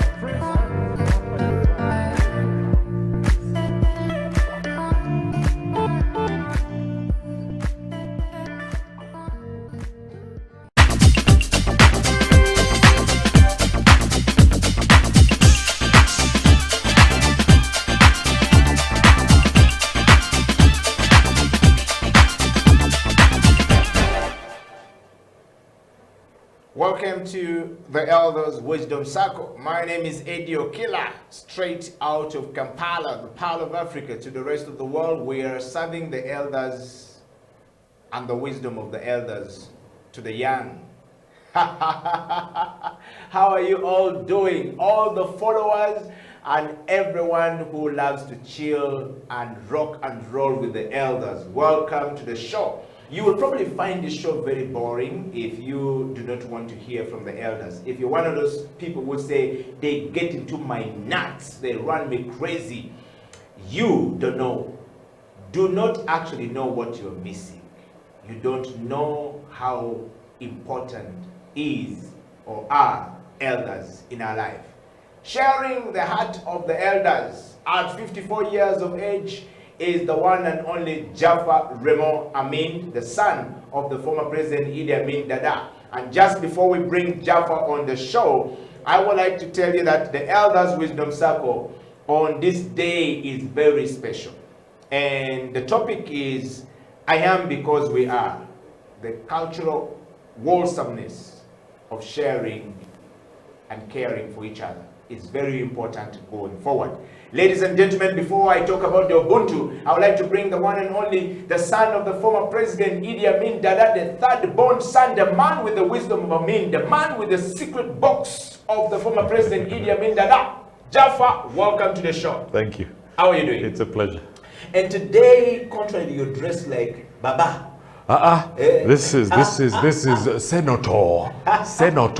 But I tend to like the ones from Ghana. Yes. Yeah, there's a good shop. Okay. At Victoria Mall. Yes. And another one at Mabirizi. They always take care of me.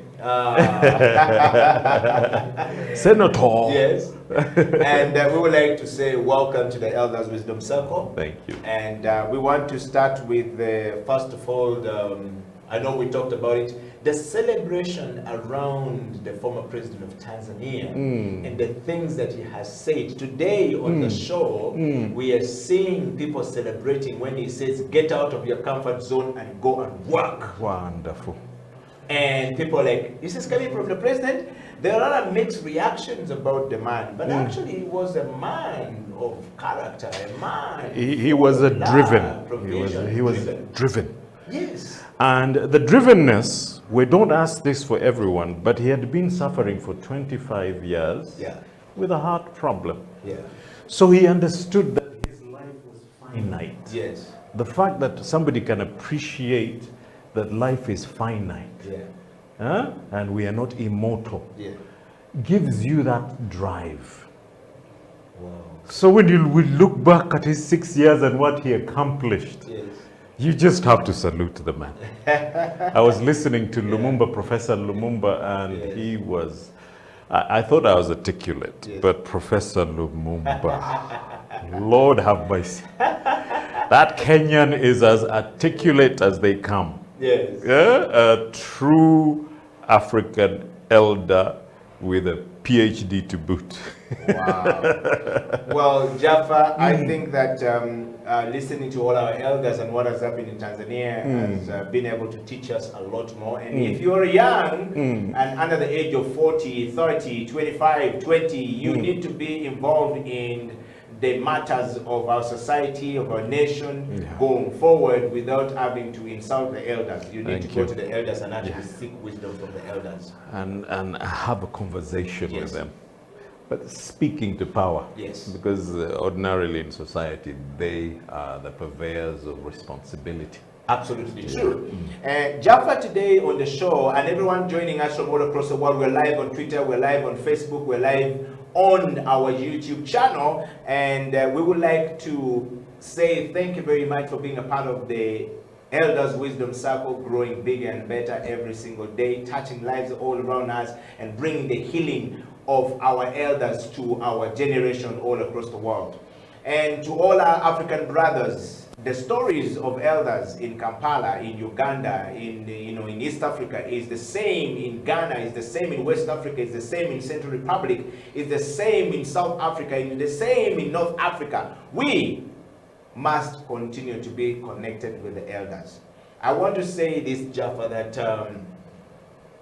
in the world today, Africa continues to remain the place with the preservative, true, authentic, preservative nature of nuclear family. Thank you very much.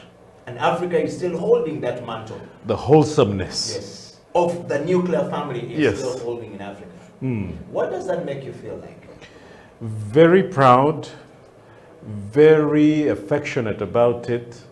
And I refuse to make the mistake the missionaries tried to instill in us, whether Arab or European, of learning to hate thyself. That's why I gave that beginning. Yes. Yes, and I want to go through that. I am because we are, the cultural awesomeness of sharing information and sharing ideas. Once you accept who you are, it is very hard for somebody to come and actually try to unhinge you from having that culture of sharing.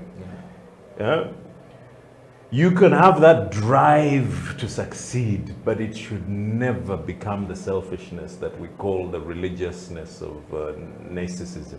Wow. You know? Yes. Which is overwhelming us people at political level, at family level. The minute you hear a hint from your wife, you're selfish, what you did was selfish. Yeah. You pull back and realize you have to get back to what is, read that statement again. Yes, and the statement is, I am because we are cultural wholesomeness of sharing. Yeah. But that part at the beginning. Yeah, it's very important. And I think that elders should not stop their role of continuous education, continuous imparting of knowledge to the young going forward. That said, Jaffa, and to everyone out there, I would want to take you to the spirit of Ubuntu. Yeah. An anthropologist showed a game to the children of an African tribe. Once upon a time. Once upon a time, as he stated. And he placed a basket of delicious fruits near a tree trunk and told them, the first child to reach the tree will get the basket. In the spirit of competition. Yes. We always think competition is good, but listen. Including when he gave them the start signal. He was surprised that they were walking together holding hands until they reached the tree and shared the fruit. The unexpected. When they look at savages and they see an almost angelic, unexpected goodness, wholesomeness. Wow. That was the moment of truth. Yes. And when he asked them, why you did that when every one of you could get the basket only for him?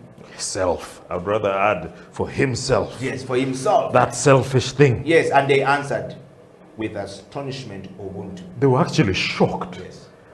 How can a white man not even understand this? At the bedrock of values, of morality. Yeah. Ubuntu. My tribe says Mutu when we're talking about Mutu. Yes, we say Mutu.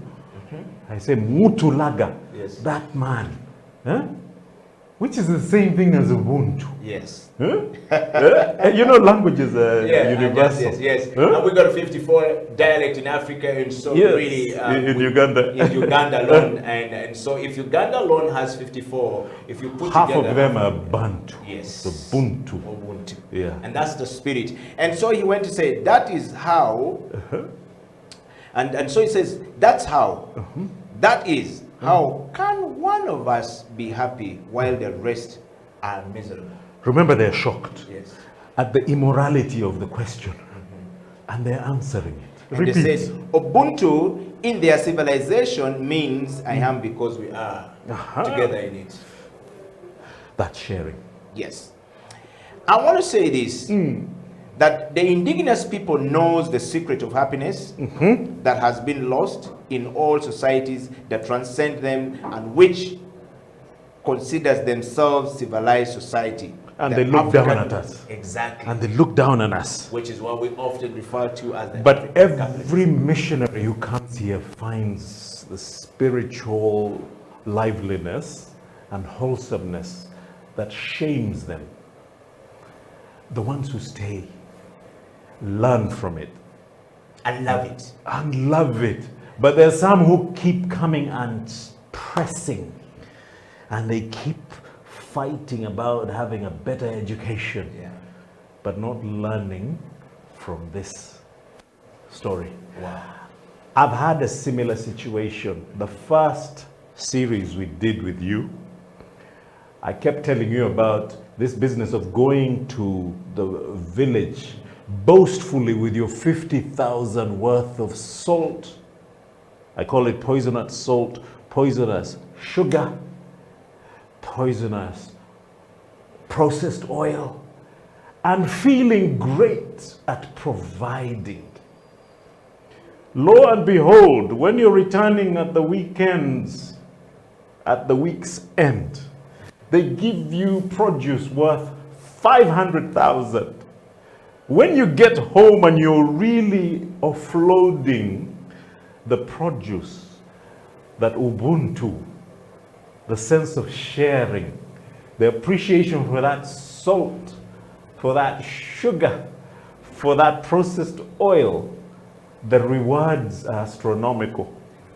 And the multiplier effect is Ubuntu at its finest. And that's what actually pressed me to learn about ourselves, because I realized, my God, shame on you. What is your 50 when they can give you 500,000 in a week? Something that will last you probably for 1 month. Yes. Not going to Safeway, not going to ShopRite, not going to Game Store, not going to Carrefour, you know?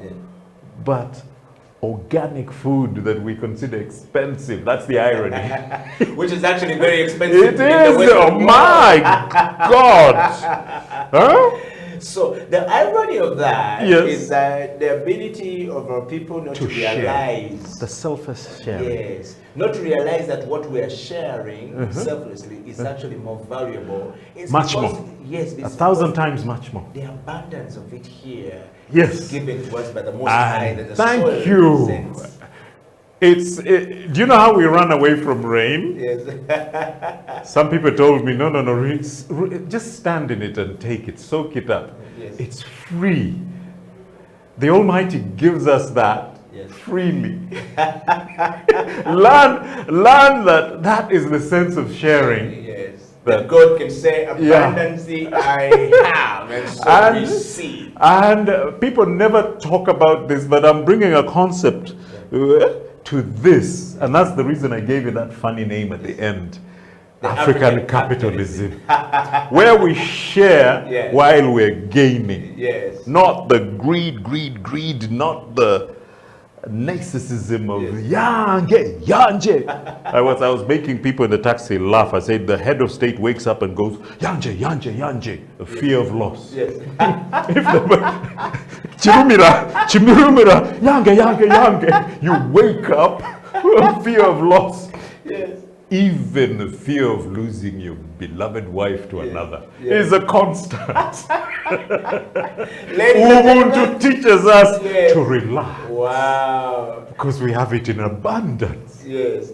Today we're very spiritual. Yes, and a deep conversation. I want you to know that we're going for a break, and when we come back, Jaffa and I are going to be taking you through for the next 35 minutes of the show. We're going to be talking about the spirit of I am because we are, and the culture of some sharing of the stuff. Like when you go to the village and Jaffa say you give 5 kilos of sugar and you come back with a truck and a trunk full of fresh Worth 500,000. What's the equation right now? We'll be right back after Ubuntu. the break. Yes. The equation is Ubuntu.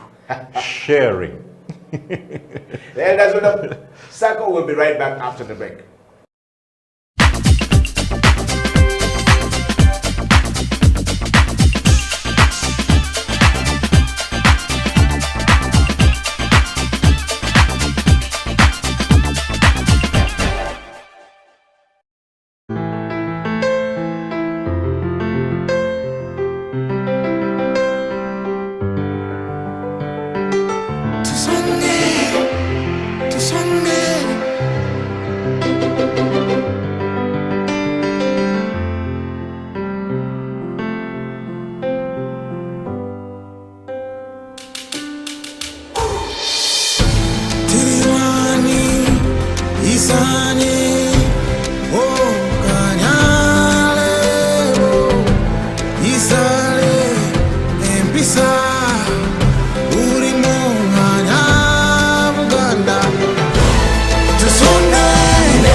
I've been in Uganda for very many years, and I believe Uganda is the place anybody should aspire to live in. We have good weather, we have abundance of food, we have abundance of employment as long as you look out for the right things.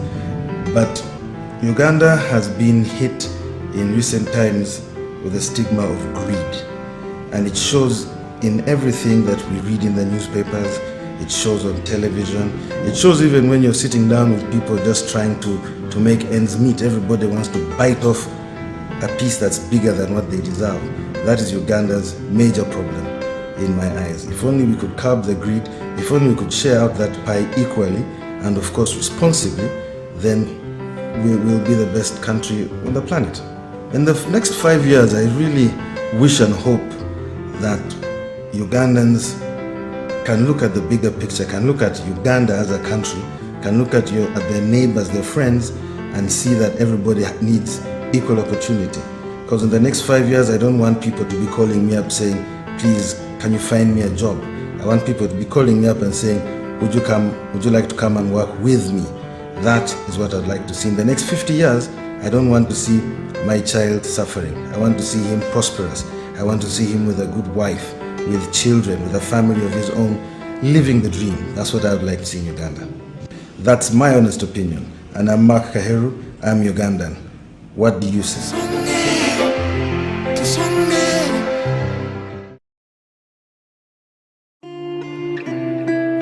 Young people at the moment are struggling to understand the older generation because times have changed. Technology has come in. They've moved on. Yes. We're the ones sitting back and wondering, what is my child on to? TikTok has surpassed WhatsApp. The other one I call, I never call it Facebook, it's Bookface. Why are you on Bookface? Dad, it's Facebook. Yes.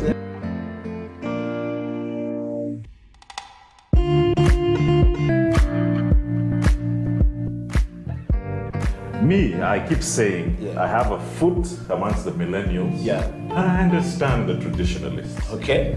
There's a song in the 60s, by the way, and in the 90s, 70s, where they're like, parents don't understand. Yes. Remember Prince? Yes.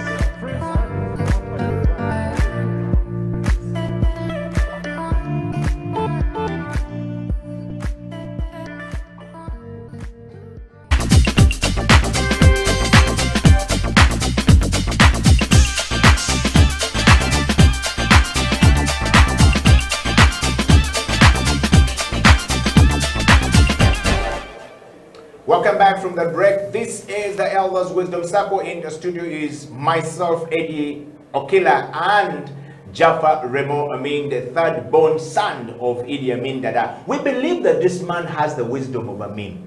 We also believe that Amin deposited some of his secrets, deep-seated secrets, on his third born son. Just like Jacob did it to Joseph at some point, and Joseph was the heir to the throne. Could this be the case in Amin's house? Jaffa, welcome back to the show. Thank you for that one.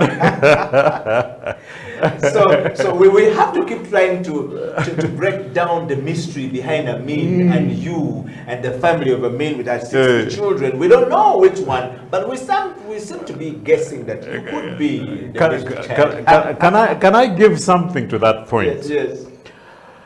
I had got pretty angry about our properties not coming back to us. Yes. And I was really becoming forceful and wanting to live the high life back in Kololo, you know? Yes. But he told me, "De Malta Dunya, these are worldly things." He would say, "These are worldly things." Do you know how that shames you back into your shell? You're going full throttle to become very demanding. You know, I call it the Biafre syndrome. Yes. Demanding. But he was reminding me, these are worldly things. Wow. He's the type of person who, when the people had decided that the Cadillac, the expensive cars, they were all parked at Nakasongola. They were loading them onto a Hercules to take them to Libya. He finds out, he said, no. Take those cars out of there. Where are you taking them? Now, others would have loaded them up like the Gambian president. He loaded his cars to exile. He needed his hammer. He needed his Rolls Royce. He needed things. So sometimes my selflessness becomes a hindrance because I learned from the best who learned to let go. Yes. That said, Jaffa, and we want to discuss the issue of I am because we are. Can you just break this statement to us? Ubuntu keeps saying I am because we are. Yeah. Can you just break that up right now for us? Without that 1%, we wouldn't be. My parents are me. I am my parents. The day I get my degree is the day I start looking down at my parents who sold their goats to take me to school. Dug themselves. That is, yeah, that is the moment where instead of embracing them, we tend to start becoming very, for me, I have my books moments. If you can understand, I am me because we are. Yes. That keeps you in check. Me being told by my mother, you like your stepmothers, but I'm your mother. She was basically trying to say, they're classier than I am, but I am your mother. Yeah. Once I get my faith to another level, I shouldn't be acting like an Arab. I am forever African. Huh? Comes back to the same statement. I've seen pastors who go for 2 weeks to America and they went to saying God, they come back saying God. 2 weeks of transformation. the day you forget who you are. The man of God. I'm like, what happened to Gordy? God! Yes. Is he another person? Yes. No, we're talking about God. I'm like, you just went 2 weeks. Yeah, but you speak like British. Yes. For me, I'm American. God! I'm just trying to say that this statement is so important in identity. Please put that stop. Let's put that up there so that you guys can see it. Really I am because we are. Yeah. The cultural wholesomeness of sharing comes in you knowing who you are. Those children chasing the chicken just before you set off for Kampala, they bring it with all the, like Chicken George, Rambo, no, who's it? Sylvester Stallone, as the boxer, Rocky, chasing the chicken to get it for you so that Eddie gets it back to Kampala. That infinite sense of sharing comes from actually love and acceptance of who you are. Me, that's the reasoning behind that statement. Wow. Well, you had it. The story of I am because we are is quite a very important situation right there for us to be able to look into. Jaffa's just broken it up for us. Sometimes we don't understand the elders that you are now a university graduate, but your father sold goats, chicken, cows, rats, everything else to raise the money to take you to school. You are who you are today because of them. How much respect do we give to the elders? How much respect are you giving back to your father? That is the statement we have on the screen right there. Think about it. Think about the statement and say, before I abuse my father, my mother, that they don't wear good clothes or they don't dress well. Or they don't understand. They don't understand. They should know that they sold goats and cows. They cared enough for you. Yes, they dug so much so that their son and their daughter can have something. Me, that's the true meaning of sacrifice. Wow. And a mother's selfless love is the #1 form of that. They give everything. Jaffa, we want to hasten to the next one. The cultural wholesomeness of sharing. I use my word. I know everybody thinks about it. Yes. African capitalism. I'm tired of listening to capital socialism because they use it as a dirty word in the West. Yes. Yes. What we got from the Magufulis at the tail end of Nyerere's revolution was African socialism. But if China can transcend that and become a command capitalist, ours should be African capitalism, where we can share while earning from it. I wanted to, while you share that about the Africa, and then I want to bring this together. Most African countries today have closed their borders to their own fellow Africans. You need a visa to enter South Africa. But we're within, from moving from the eastern part of Africa to southern part of Africa, you need a visa. Just to enter Rwanda here, we will need Kenya here. We need security vetting. Security vetting. Interpol. Yes, and everything, and a visa to enter. And I'm saying, where do we draw the line of this Ubuntu spirit that you're talking about? Have our elders stopped speaking to us to tell us, look, young men and young women? I feel that the leaders started clashing heads. It happened at a moment when, ironically, we had already given each and every person to get, how do you call it, kitambulisho. I don't know how Baganda call it, but the ID card. Yes. The ID card is so, not analog, it is so digital that you can just pass through every location in East Africa normally. But then we introduced the East African passport, and I realized that, but that is just a duplication of the ID card that has the same biodata, you know? And we should be able to just use our ID card to cross over. It's only at SADC level, and Professor Lumumba was really discussing that way forward, the roadmap, where SADC, East African Community, the West African ECOWAS, let's see that marriage, people. There are only about 5 regions. But these regions have elders. The West African have elders, and elders always sit together. Ironically, our cultures actually work together. Our cultures are we are cohesive. The food we eat are cohesive. The food we eat are similar, and the way we relate with each other are very similar. It's the same. The similarity between the things that we say we do is who we are. We are black. The danger is the colonial languages. Francophones looking down on the Anglophones who look down on the Germans.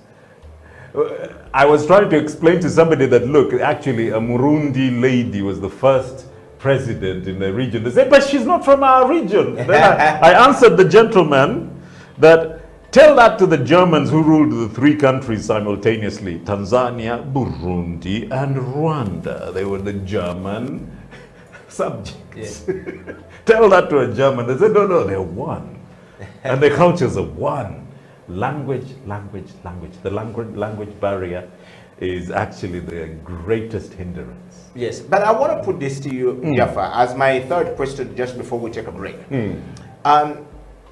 The Western world have their language.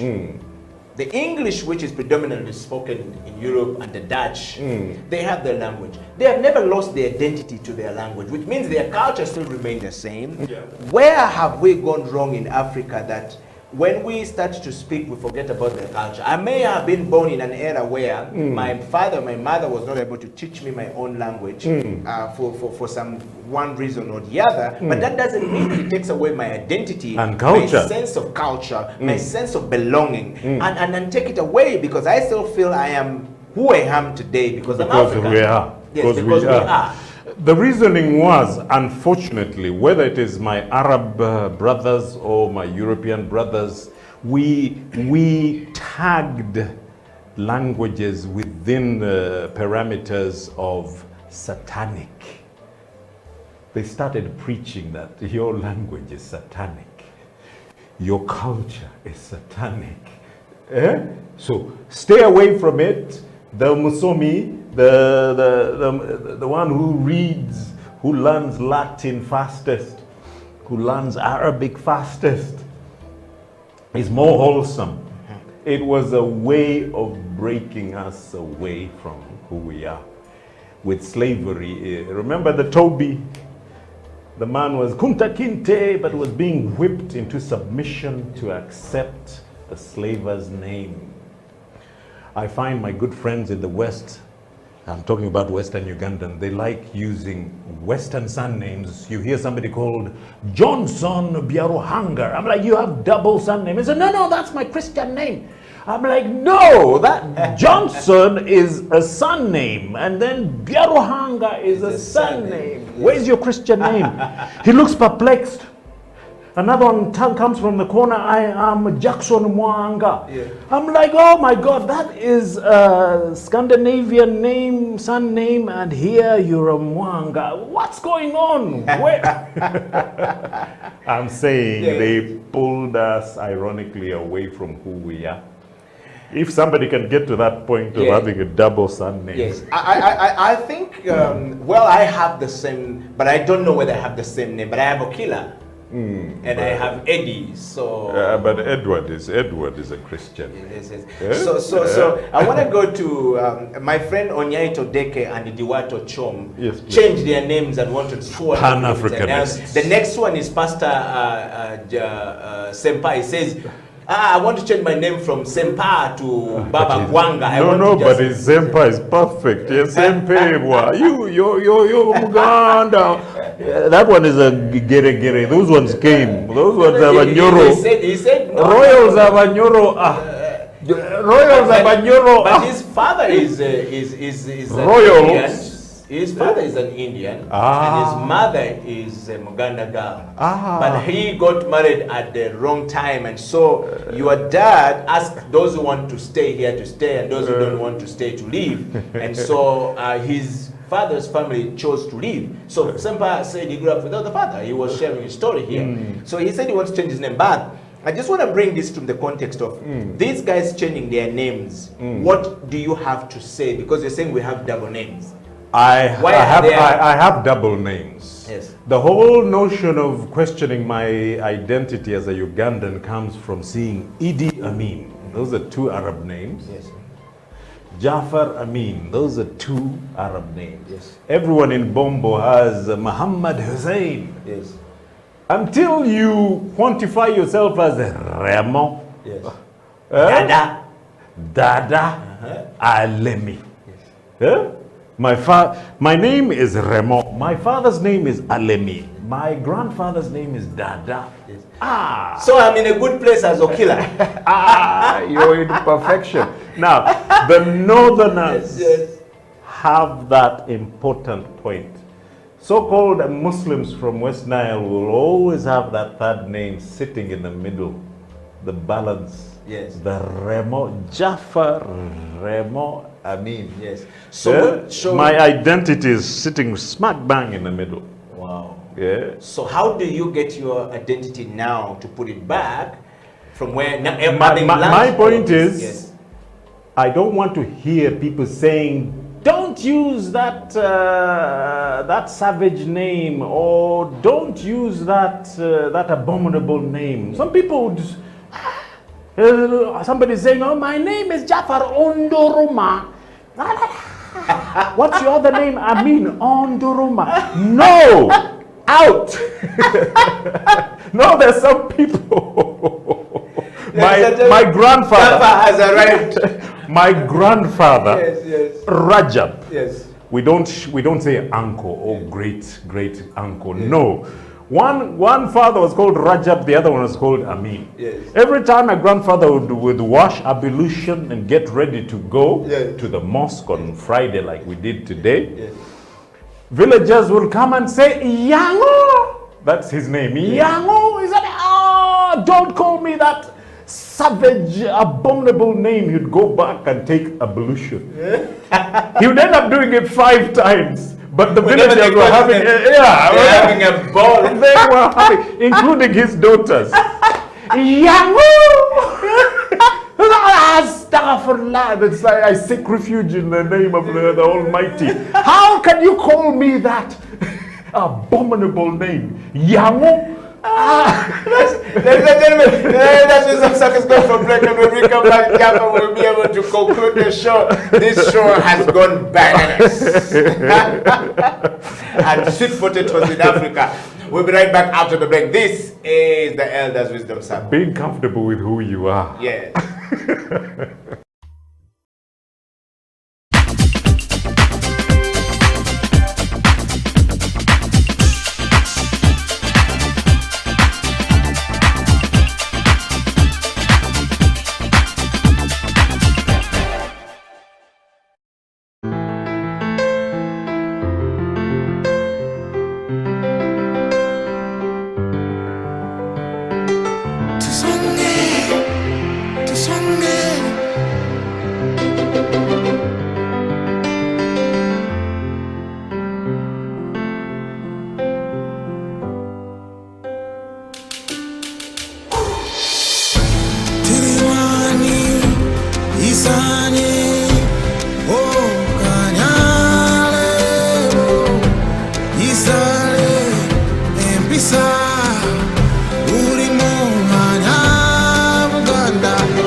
been in Uganda for very many years, and I believe Uganda is the place anybody should aspire to live in. We have good weather, we have abundance of food, we have abundance of employment as long as you look out for the right things.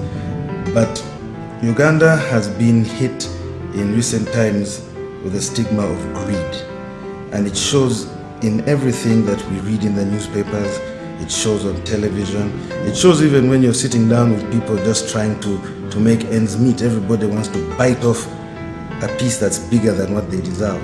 That is Uganda's major problem in my eyes. If only we could curb the greed, if only we could share out that pie equally and of course responsibly, then we will be the best country on the planet.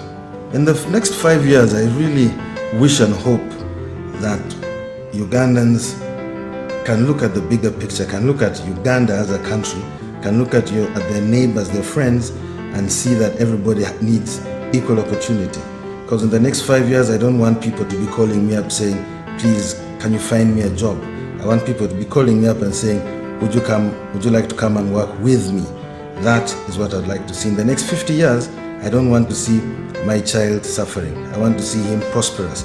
I want to see him with a good wife, with children, with a family of his own, living the dream. That's what I would like to see in Uganda. That's my honest opinion. And I'm Mark Kaheru, I'm Ugandan. What do you say?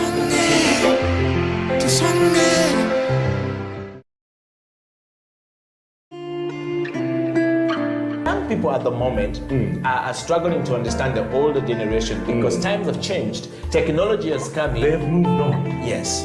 We're the ones sitting back and wondering, what is my child on to? TikTok has surpassed WhatsApp. The other one I call, I never call it Facebook, it's Bookface. Why are you on Bookface? Dad, it's Facebook. Yes.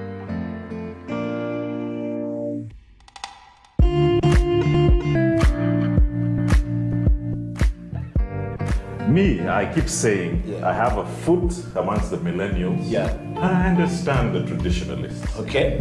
There's a song in the 60s, by the way, and in the 90s, 70s, where they're like, parents don't understand. Yes. Remember Prince? Yes.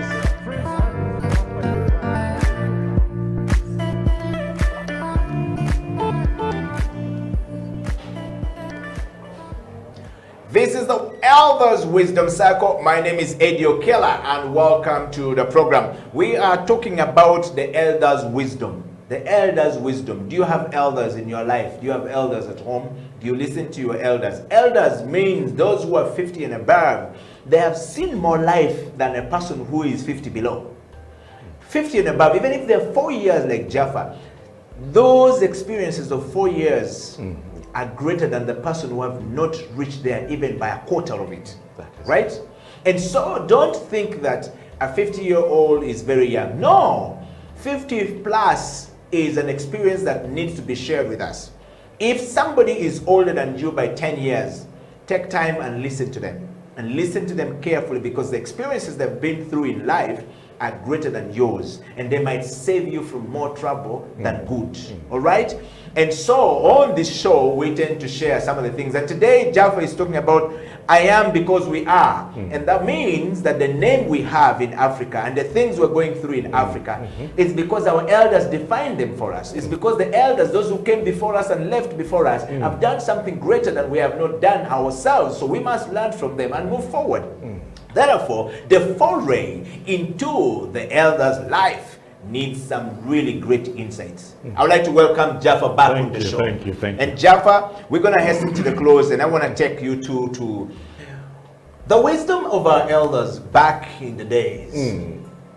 Taught them how to survive when they go to hunt. And they hunted, came back, put the meat, roasted it, and kept the dry meat, not in the fridge, but in the granary. And properly roasted. And always dried. wrapped inside the banana leaves or put in the pot and dried. And they will pick it up. Now we're living in the eras of fridges, refrigeration, all right? I'm not saying it's bad, but I'm saying there were some wisdom we had there. They had granaries where they would put bananas, okay, cut and kept there, or millet was be put there. All across Africa, you'll find the same, behavior. Setup. Yes, Setup. setup. You can. We'll get sweet potatoes. We slice them into whatever, into small pieces, and then we preserve them, and then we keep store, it. Yes, storage. store it. Yes, what we call food security. Exactly. So food security in Africa has always been the wisdom of the elders. Yes. Now and the our food mothers. security and our mothers. But now the food security in Africa is being said that you need to get this crop because your soil is going. Where does that leave us? Where are our elders to speak sense to us to say, yo, young, slow down a bit. This is how we did it. But that culture has disappeared. It has disappeared in this way. Let me give you what even taught us in the first place to start preserving. We used to have selfish hunters who would go, and you always, because of the greed in humanity, you'd always go and seek the one-ton buffalo. It is so easy to put down a one-ton buffalo. And it is so easy with greed to slice it open and start roasting your favorite liver and chopping off one leg. But lo and behold, if you had not come with a crowd of your people, helpers from the village, by the time you get back to the village, the hyenas would have feasted on the 1 ton, or the 950 tons left in the wilderness. So it taught them to actually bring the wives, 20 wives, sisters, and other helpers to come and share and transport the benefit of their sweat. But in the beginning, it was constantly fighting off animals that would want a share of whatever provisions you have actually brought sustenance to the area. Yeah? So if you see us doing gugus, we call them gugus. The how do you call them? The food storage granaries. Yes, the granaries. That taught us that sense of preservation. By the way, we want to just say to people that the granaries that we're talking about here no longer exist, but the elders' wisdom circle is going to go on a hunt to find the granaries, whether in Western Uganda, Eastern Uganda, Northern Uganda, then wherever we find that, or in Central Uganda, we want to show you what the granary looks like. And can I tell you something that's dear to my heart? What we need to do is to reach to some of the elders to tell them, put a granary for us and put some stuff inside. Yeah. No, the challenge is... emotions. The challenge is this, where mothers come, they cut the palm fronds, and they build for you a granary right in front of your eyes. It's like knitting, because they're using palms and palms. You know, it preserves better. They put the platform, setting it with the... Now, there's an architect from West Nile called Waswa Primo. He has useful names. Primo. You wonder where it comes from. Japan, I drive Primo. Waswa has built an 8-storied design for a cultural center, which we want to build in every region of Uganda and multiply it 15 times and try to do that to every location in the whole of Africa. I want to introduce that to Baba Professor Lumumba, because we're together in an ironic company called Saint Africa, where we're going to highlight the positives of our people. This is with Bedford Buyungo. Yeah, Bedford Buyungo, if you're listening. And Professor is in town, by the way. Right now. I think he's No, he was yesterday live on NBS. Okay. And NBS is a TV station in Uganda. But these are the people who are saying, we have a right to call our people saints. Saints in the sense that all goodness resides amongst those who are saintly characters who would actually give back to society. Which is the cultural wholesomeness of sharing. Yes, and the whole point of I am because we are, and understanding and accepting who you are. You know? Remember me laughing at my grandfather? A lot of people do that. Yeah. And that explains somebody calling himself Johnson Biarohanga, or Johnson Alemi, or Jafar Amin, instead of Remo Alemi Dada. If you want to show this one here for you, and of course Onyaito Deke, they will love this show today because they changed their names back to Onyaito Deke. Learning to love yourself. Yes, and that's a cool stuff. Yeah, remember the girls who came last week. I hope you really get a show for them. There's a part that Americans did to us that we are not doing to ourselves. They would always say, I am somebody. You might not love who I am, but I am somebody. Yes. I am somebody. It became a chant for us, the people who are Black Panthers. I am somebody. that looking in the face that we were talking about two shows earlier. Yes. Learning to love ourselves comes out very beautifully with the Ubuntu statement. I am because we are. Please put that topic up there, and we're going to ask Jaffa the last question as we hasten to the close of the show today. We are talking about, put it up there. We want to keep it up on the screen for some time so people can see it.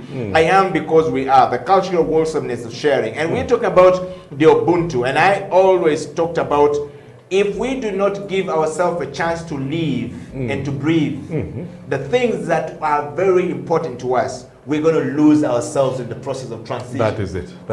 And if our elders are not preserving our cultures or writing about it, we are going to lose our sense of identity. Yeah. Jaffa, we suffer the biggest sense of identity as a country. Yes. As a continent. Yes. The biggest problem we have is our sense of identity has been confused. It's a fluid, Onyaito Deke says it's fluid in this generation that we don't understand what we stand for. Who am I? What am I? What are the values that define me as a person? Is lost. We need elders in the fireplace to tell us this. Why and how can we put back our identity? Where can we find the elders who can speak life and sense back to us? Let me give you a beautiful one. My favorite place is called Kidepo. Kidepo, when you go to Morongole Mountain, then you go to an incredible crater lake near Turkana, and then you come to Elgon. It seems to be an epicenter of all life, all Africans, or the essence of all our genetic identity. Now you find a rabbi coming from Israel saying he's looking for the lost Hebrews in the very same vicinity. If somebody has spent his years in Igbo trying to be an Israelite, rather than understanding that they came from me, you will never settle in who you are. That explains me calling myself Jafar Amin. I'm too busy trying to be an Arab. But there's the wholesomeness of being a Muslim and a Christian. It teaches you the highest sense of morals, but it also teaches you a heightened sense of entitlement of who you are. When we balance that by accepting who we are, and you're shocked by a rabbi who says, there's an epicenter here of the 10 lost tribes, because for us we only have, he was telling me strange things, we only have the Benjamins and the Judahs. Those two are the only ones who went back home. The rest are here. And he pointed the location. I'm like, wow! Science also teaches that the same thing, that the same location is where the highest concentration of genetic makeup of the whole humanity. And I'm like, I am because we are. That is the moment of accepting. I saw that in the 70s with Jamaicans. Do you still live in trees? I'm like, what? Said, where did the Queen live when she came in 1954? Oh no, we have the biggest tree here. And the Queen, she had to climb up a rope to enter the tree to live. They said, oh, you're jiving, you're joking. I said, now you get it. Of course we live in houses. But it's the same thing with Americans. Yes. They're beginning to start accepting and getting African names. Yes. It's not so much the Muhammad Ali's ironically getting Arab names. They're now understanding that no, you need to be called Odongo. Opio. Opio. Nsumuga. Nsumuga. Odompeng. Odonkara. Yes. Adrapi. Woo! Remo. You know, they're beginning to understand that those are not dirty names, names with a history and a culture. And that's our identity. Well, they're quick to aim at Ethiopia, and I'm like, no. You're straight from the Wolof. You look like a typical man from the Angola. Yes. You know, you can just see it in their faces. You know the way we identify each other? Yes. With Americans, it's quick. Look at Shaq. Yes. Shaquille O'Neal is a typical Dinka. He can't move away from it. He's a Dinka. 3-1-1. Now, we can tell that. Yes. So when they come and learn to listen, I have friends who come, superstars by the way, they come and sit at the source of the Nile. Yes. And they're like, Jaffa, we're going to fly in, play. You set up a landing strip here. I said, Madvani has one there, but it's only for sugar. Yes. But can you imagine the history? Why should only Ghana get the return back to Africa when there's the source of the Nile in Uganda? Ajarova, are you listening? Half Italian you? That is it. The return back to Africa. Yeah. Americans are loving Africa. It has nothing to do with Obama, but he's accepting his Jaluo-ness. That sense of acceptance. Our elders understanding this. The elders taught us that. Believe you me, I came back at age 24 and I was talking through my nose. Clipped English.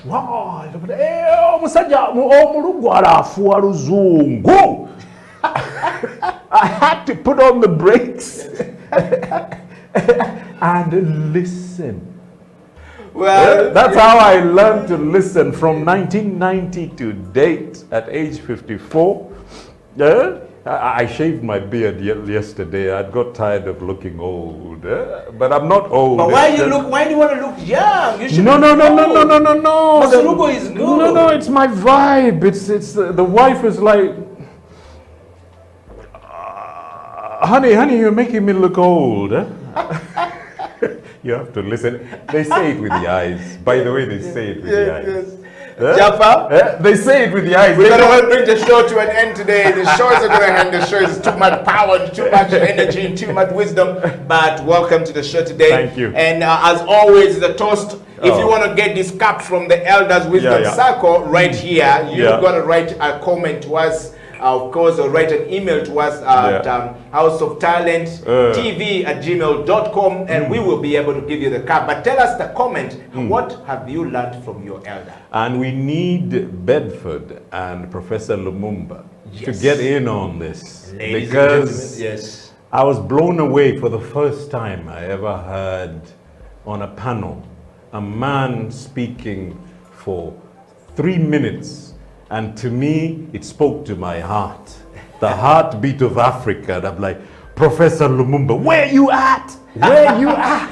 We're tossing and he getting out of the He belongs on the Elders Wisdom Circle. You might have to go to his place. Yes, to get him. We will find Professor Lumumba. No, go to his source. Yes, and we will always find all the elders. Ladies and gentlemen, we've come to the end, and this is the Elders Wisdom Circle. We drink it out. Until next week, it's a wrap.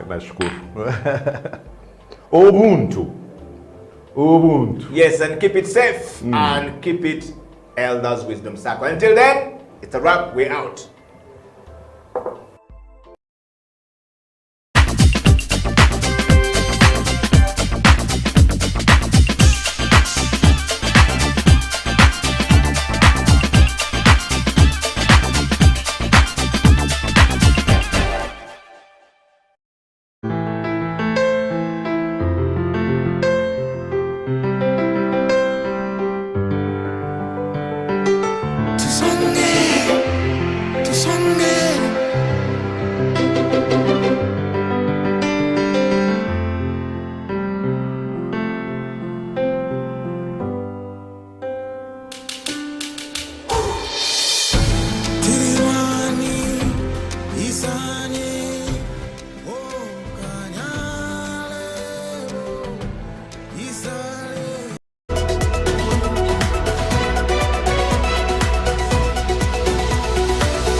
recent years, music has become the most important art form in Iceland, and apart from the classical musicians and singers, we have very many well-known pop musicians like Björk, who the whole world has fallen in love with.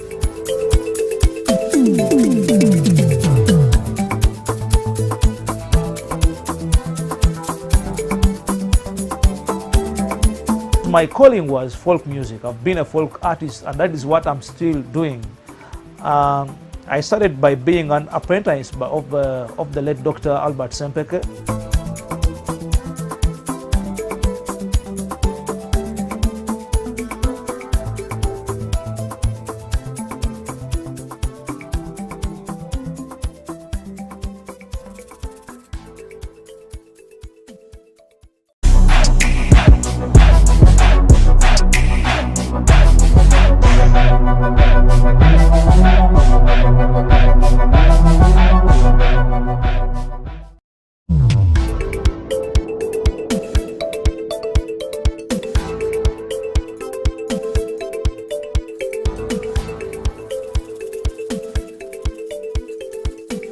Welcome to This Week. Our speaker is Steinar Bilna from the Opera House in Iceland.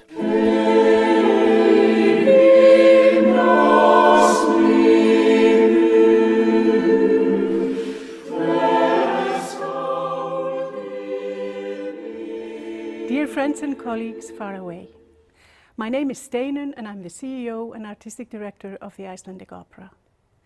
My name means someone who loves stones, and I wear that name proudly as it was my grandmother's, and she was the most loving and resilient person I have known. I was only 7 years old when I found my mojo, so to speak, and knew I wanted to become a musician. I was listening to the radio with my father in the garage and heard a piano sonata for the first time and knew what I wanted to do when I grew up. I've spent most of my professional life as a concert pianist, until I started the Reykholt Music Festival in a rural area in Iceland that has its 25th anniversary this year. In 2010, I became the artistic director of Harpa, and a few years later, the CEO and director of the Icelandic Opera. It gives me joy every single day to see young musicians start their careers in music and performing arts, and to be able to give them their first opportunities to share their talents with the audiences. Nothing can compare with that. Iceland is called the land of fire and ice for a good reason, since we have active volcanoes as well as quite a few glaciers and more than enough of snow in the winter. Being located in the middle of the Atlantic Ocean, close to the Arctic Circle, means that we will never be too warm here in Iceland, but never too cold either, since we have the Gulf Stream to keep us warm, not to mention all the volcanoes like the one that's erupting right now since March, and possibly will be going on for years. The Vikings came from Norway some 1,000 years ago, and some say they were looking for America, but lost their way and found Iceland instead. Lucky guys. We are only 370,000 people in the whole country, which means we are pretty much one big family. And our most important cultural heritage is the sagas that were written on calfskin very long time ago, but we can still read them since the language has not changed that much. In recent years, music has become the most important art form in Iceland, and apart from the classical musicians and singers, we have very many well-known pop musicians like Björk, who the whole world has fallen in love with. I would say that there are more artists and musicians in Iceland per capita than probably any other country I know of, and I think it's probably because we are encouraged to be creative from very early age. And since we don't have a lot of warmth and sun and good weather like you do, we have to find something fun to do inside. And what better than music, arts, and storytelling? So how did Harpa come about? It was a dream for a whole century, and it has opened up a whole new dimension in our cultural life that we've never known before. It is the home of all the leading music events and festivals in the country. In this photo, taken in 1923, you see the very first concert hall built in Iceland, so you can see for yourselves what an incredible difference it has been for us in just the last century. We have a relatively short history of the performing arts, but they are becoming more and more important in our cultural life as time passes on. In 2008, we had a bank crash in Iceland. There was a huge shock to everyone in the country. Harpa was half built at the time, and there was a real talk of tearing it down, since it would cost too much money. But fortunately, the brave decision to finish the building was made by the cultural minister at the time, Katrín Jakobsdóttir, who is now our prime minister. And needless to say, the whole nation is very grateful to her for that, since the time after the bank crash, we needed culture the most. Like I mentioned, Harpa has brought us a new dimension in every way as a world-class cultural center and has attracted many cultural tourists that would not have chosen Iceland as their destination if it wasn't for the concert hall. Of course, the volcano is a big attraction as well, but as you can see in this photo, the difference between the old and the new venue is enormous, and it is impossible to fully describe the impact it has had on our cultural life and performing arts. So now let's take a quick peek into the halls of Harpa, our cultural bridge to the world.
It is fair to say that our national instrument is the voice.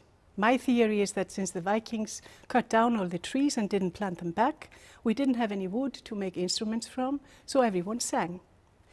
There's more than 360 choirs in the country, and every time a group of friends or family gets together to celebrate, it is very likely that there will be singing involved.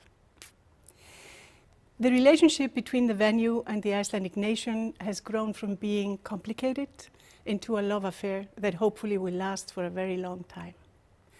After the crash, people were losing their jobs and properties, so it was very understandable that they were skeptical about this magnificent hall being built when the country was going through such hard times economically. Now it has become a monument of victory after we have revived our economy, and now people cannot think of Iceland without it. So now let me pass on the word to my colleague, who will take you on a little artistic adventure inside Harpa. See you when you get back. Welcome to Iceland, everyone, and welcome to Harpa, the flagship of cultural life in the capital city, Reykjavik.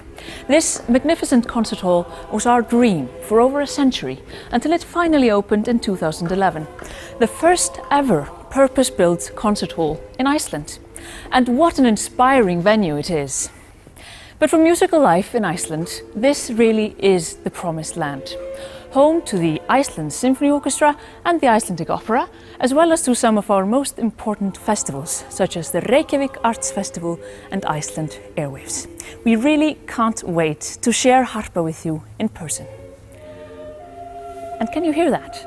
That's the opera chorus, rehearsing one floor up. Let's go up and have a listen.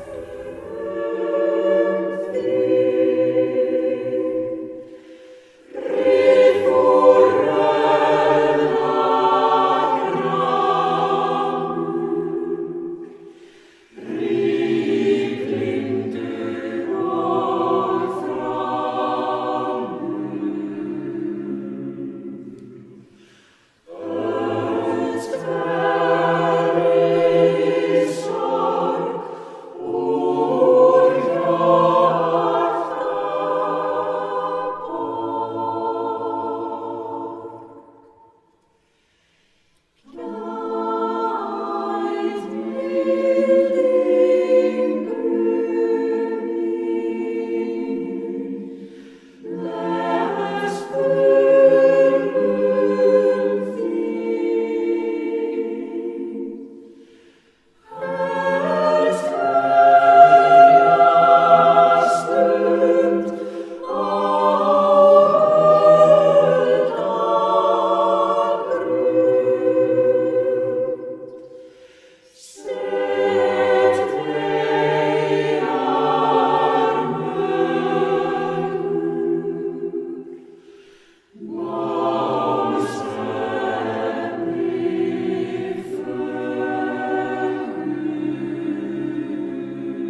thank you so much. Absolutely beautiful singing. This song, Heyr himna smiður, was actually voted Iceland's favorite piece of classical music a few years back, and for a good reason. The lyrics are from the 13th century, but the music is by one of Iceland's greatest 20th century composers, Þorkell Sigurbjörnsson. So it really ties together the old and the new in our culture. And the acoustics out here in the open space are just gorgeous, perfect for choral singing. Next up, I'm going to take you to the main conference hall. It's called Norðurljós, named after the Northern Lights. You're about to see some contemporary dance, a segment from a new work by Icelandic choreographer Inga Maren Rúnarsdóttir. The work is called Æði, and she dances it herself. The music is by Ólafur Arnalds.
The new venue has been our new bridge to the world in very many ways. Now we can enjoy the best events performed by globally renowned musicians and artists from around the world in our own country that we needed to travel abroad to listen to before. The main opportunities for artists from East Africa would perhaps be to perform in one of our arts festivals, such as Reykjavik Art Festival or Reykjavik Jazz Festival.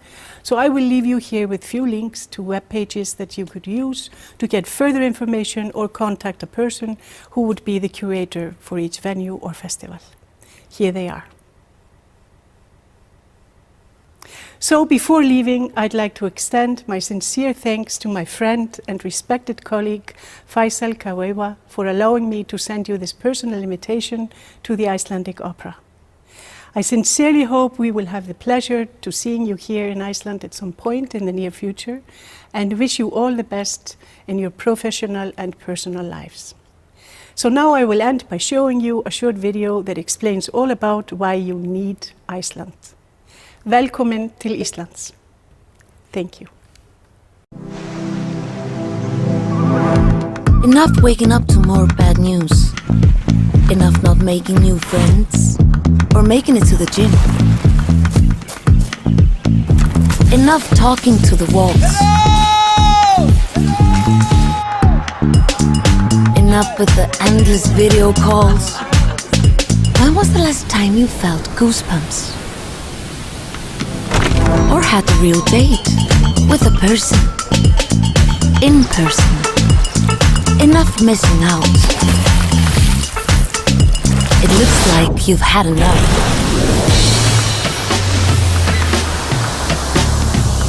It looks like you need Iceland.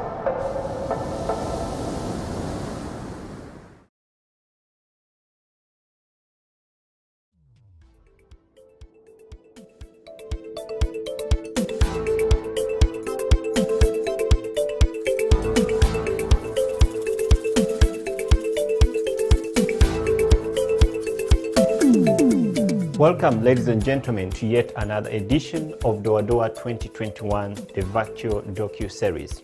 As you've heard from the speaker, now you are going to get to know the artist. And the artist in focus this week is Joel Sebunjo, the Pan-African. Enjoy.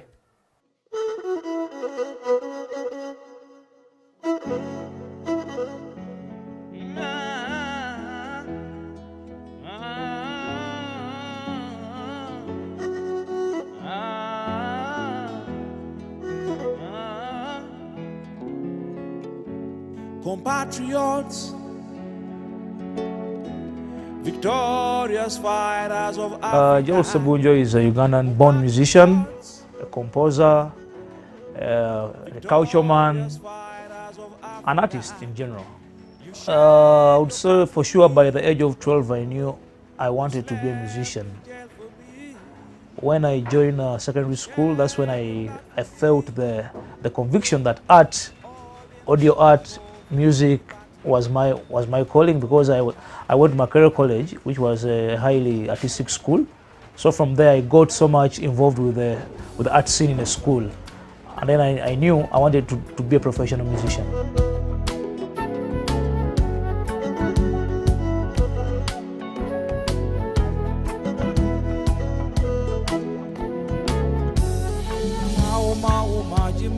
Voice of freedom,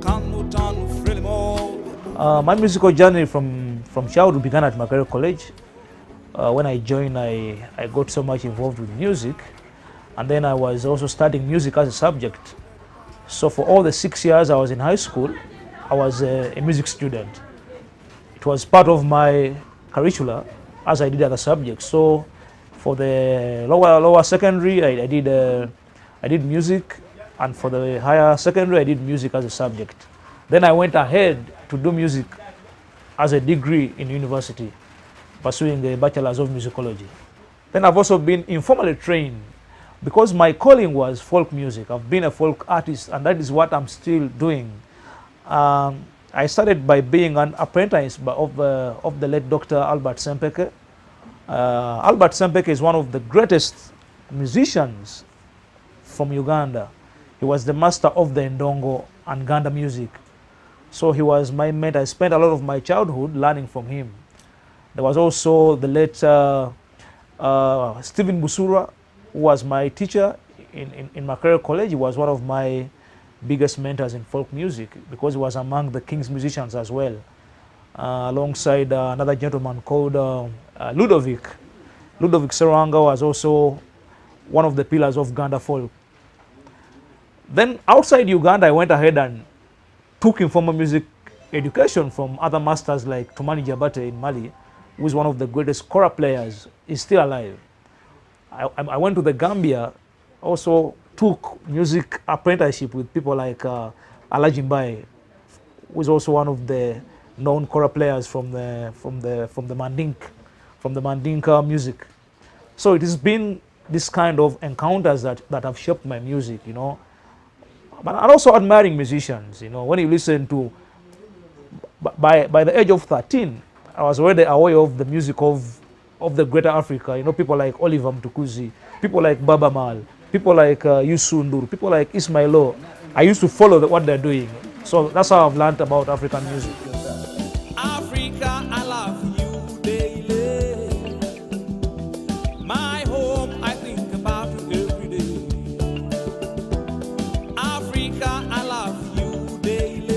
I am motivated by folk life. Folk life is what we live. Because I'm a folk man, I want to talk about the everyday things, about the stories of our society, about the stories of our past, and about the future. For me, it's about today, yesterday, and the future. That is folk life. You know, creating music is mouth first. You know, sometimes you are inspired by the events in your life. Events in your life. Probably you have had a child, then the different artists. There is always the same reasons. You know, probably you're in love with somebody, then you want to make a love song. We have seen artists making music because they're divorced. So, but for me, it's all about the life events. You know, life events. It's about, like the song called Kabaka Yeka. It was inspired by the Kabaka of Buganda over 8 months ago during lockdown, when the Kabaka first appeared in public and it didn't look so energetic. Then I made that song, but I didn't release it until recently. Wangala aitatunda kumakabaka.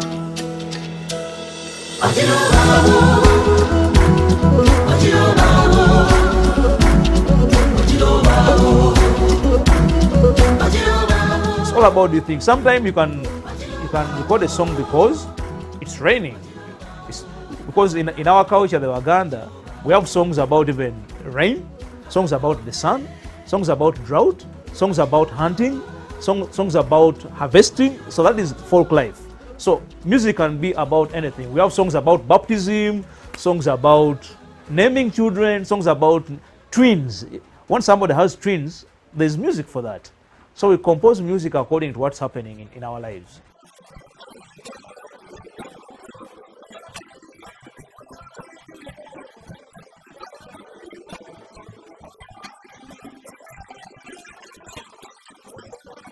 Yes, I believe in God, but I'll better say I believe in the supernatural realm, because probably God is part of that realm, but the world moves with a lot of forces. And probably God is one of those forces. So I'm a believer I'm a believer of that supernatural forces of the world, and God is one of them, really. When you talk about spirituality and the way to relate to African music, it also connects to our instruments that we play as Africans. I am a master of the ndongo, actually one of the surviving masters of this generation, because I learned from the old generation who have all died. The late Sempeke, the late Ludovic, those were our masters to learn these instruments. So I'm one of the surviving masters of the ndongo, which is the bolaya. But the ndongo is a very special instrument because there are only also a few people who can make it in this country. You know, not every instrument maker can make the ndongo, and that makes it very spiritual. You know, like in the music of Europe, you can go to a shop and buy a guitar or and buy a piano, but that's not the same for African music. As an African musician, when you need an instrument, you contact a special instrument maker for that to make it for you, and that instrument will be peculiar to you. No one. It will be one prototype. No one else will have the same instrument like you in the world. It will be a different sound. You know, you can have two instruments with two musicians, but those instruments are totally different. They're not the same instruments, even if they look alike. The ndongo for Joel Sebunjo is not the ndongo for Dr. Sempeke. They're all unique, and for me that is spiritual. You know, when I play my instrument, I have an attachment to it that is spiritual. When somebody gives me another instrument, even if it's the same name, I don't relate, because for me, it is natural that it's not my instrument. When I touch it, I feel it does not belong to me. And that is how spiritual African music is. You know, every instrument is unique. Every instrument has a different story. Every instrument has a different wood. Every instrument has a different language it speaks, because it is heart to heart between the instrument and the player. And that is African music for you. And that is all over Africa. And if you go to West Africa, you know, the kora, not everybody makes a kora. There are particular families that make these instruments. When you go to South Africa, the mbira, the particular families which construct these imbiras. And I think that's the, even if it is drums, the djembe or the ngoma, the particular makers of these instruments. It's not like anybody wake up and start carving wood to make a drum. No, there are special families that make this, and that is spiritual. Without even realizing it, because you can't hate the roots of a tree and not hate the tree. You can't hate your origin and not end up hating yourself. You can't hate Africa and not hate yourself. Africa, I love you daily. My home, I think about you. For a long time, I've had lots of dreams for collaboration, and I'm still dreaming to collaborate, but I know a lot of people that I want to work with, but probably it's not yet the time. And maybe I don't have the resources to make it happen, but we are in proximity by faith and by spirit. For a long time, I wanted to work with Mr. Moses Matov of the legendary Afrigo from Uganda. And I thank God I've done that. You know, that is very good. I wanted to collaborate with Samite of Uganda, who is based in New York. He's a Ugandan, one of our legends. I did that. I wanted to collaborate with Sami Kasule from Uganda. Unfortunately, he passed away a few days ago, and that didn't come to fruit. I want to collaborate with Alex Mukulu from Uganda. I love his music, and I know, God willing, that will happen. I want to collaborate with Youssou from Uganda, from Senegal. I've been on stage with Youssou in different festivals. Even this year, I'm going to be on stage with him, but I want to get that chance to record, to make a record with him, you know. There are many artists that I really want to work with. People like Baba Mal, I want to record with him. Already we are exchanging, you know, what we want to work on. Eric Wainaina from Kenya, I want to work with him. My sister Susanna Owiyo from Nairobi, we are in talks. She's one of the people I really wanted to work with for a long time. We almost did it, but then she lost the dad, then we had to. So there are many, I'm so much in love with a lot of African sounds, and I want to work with a lot of African musicians, really.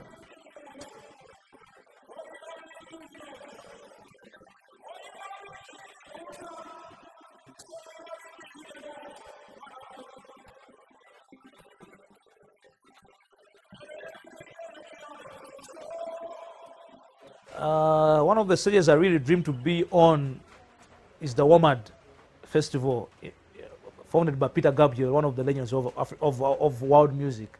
I've never been to WOMAD, but I dream I'll be there sometime, because WOMAD is really a big opportunity. But I've been on other big stages, like I've been to Sauti za Busara, one of our biggest stages in Africa, several times. I've been a very frequent, how do you call it? I've been a headliner there probably 4 times.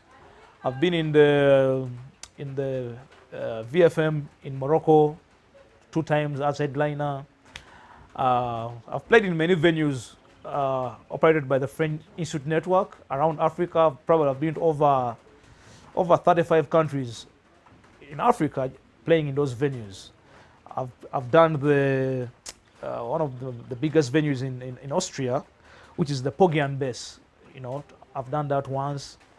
I've done lots of places. You know, sometimes I forget, but I've been in many places spreading the news about African folk and about Ugandan folk. And we're still on the drive, because every year there are new venues coming up, there are new programmers coming up, there are new festivals coming up, and we keep our eyes open, really. Today the way to go is digital. The first step is all my music that I've released is on all digital platforms. It's on Tidal, it is on Amazon Music, it is on Spotify, it is on iTunes. So digital, you'll find my music. And I have some albums available in stores around the world through distributors. So probably I have a big distribution in North America and the Benelux region of Europe, like Belgium, Luxembourg, a bit of Germany. So I have circulation there. So you can find some of my CDs in those leading stores of some of my past projects. I speak Luganda, is available in most of those stores, North America, USA, Canada, and parts of Europe.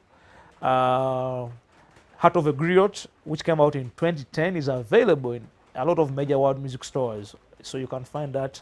It's only United Slaves of Africa, which came out in 2019, that is available only through digital distribution. And also my new EP is going to be only digital distribution. So you just go on your phone and download that music and stream it and share it and get publishers to buy it. If you're making movies, yeah, we have good soundtracks. If you're making documentaries, you can use it as a soundtrack and pay us some money. Thank you so much for joining this week's show, Doa Doa 2021. I hope you had some fun and got some inspiration. If you have any comment, please don't forget to subscribe to our YouTube channel and leave your comment, or our Facebook page, Twitter, or Instagram. We'll definitely get back to you. We are very grateful, and until next week, I remain your host, Faizo Kiwewa from Bayimba and the Doa Doa team. Keep it Doa Doa 2021.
Welcome to the Family Talk. My name is Eddie Okila. It's yet another Sunday afternoon or morning or afternoon or evening, depending on which part of the world you are located or geographically found at this hour of day. Okay, while we bring you the Family Talk Show. The Family Talk Show exists to give us an insight into how we should manage our families and what we should do to make our families better. And of course, this particular episode of the show today, we're looking at the role of fatherhood in our life. Lessons learned from fathers. We did the lessons learned from our mothers, and I think it was quite very, fantastic to, hear people share ideas and stories and stuff that came from their mothers. Now we want to hear the ideas and stuff that came from fathers. Okay, last week on the show we had a very interesting topic. When your father was not part of your life, or when you finally realize that the man who you called a daddy is not your real father, how do you deal with the emotions that follow when you learned when you are 45? Some people learn when they are 50 and they start to blame their mothers. Sylvain was on the show last week and is back on the show. And Pastor Joshua Martin Mugabe, the resident panelist, is here. Is the father of all the people sitting on the show today. And the man was married to so many people. He works and marries people. That is his job. Pastor Joshua, welcome to the show. Are we still bongering? Well, it's you with a new story. We need to teach Sylvain how this thing is done. He's still learning how to do it. Gentlemen, welcome to the show. Yeah. Pastor, a recap of where you were last week. Where was I last week? You had a son who had a father? Yes. Who chose you to be the father? Yes, yes, what was yes, the story yes. like? Yes, this young man, his mother used to come to our cell, and that's how we got to meet him. But he was born out of wedlock. His mother died, and so his father was not so happy with him, and technically his father was not in his life. So some of us, by God's grace, we feature in his life, talk to him, challenge him to push on, challenge him to forgive his father, challenge him to do what is right. And in all that hustle and bustle, he finally does a degree in Makerere University, a degree of electrical engineering, no, electronic engineering. That's what he did. And he graduated, and he said, I need a party, and I want you to be present because you've been part and parcel of my life. And yeah, so there's no way I could be here and be the second missing father in his life. I had to be the father. Yes. I had to be there. I knew it was a testimony, an encouragement for me, but also for him. Wow. Yeah. Well, Sylvain, you've heard from Pastor Joshua Mugabe. I mean, you were on the show last week as your first time on the show.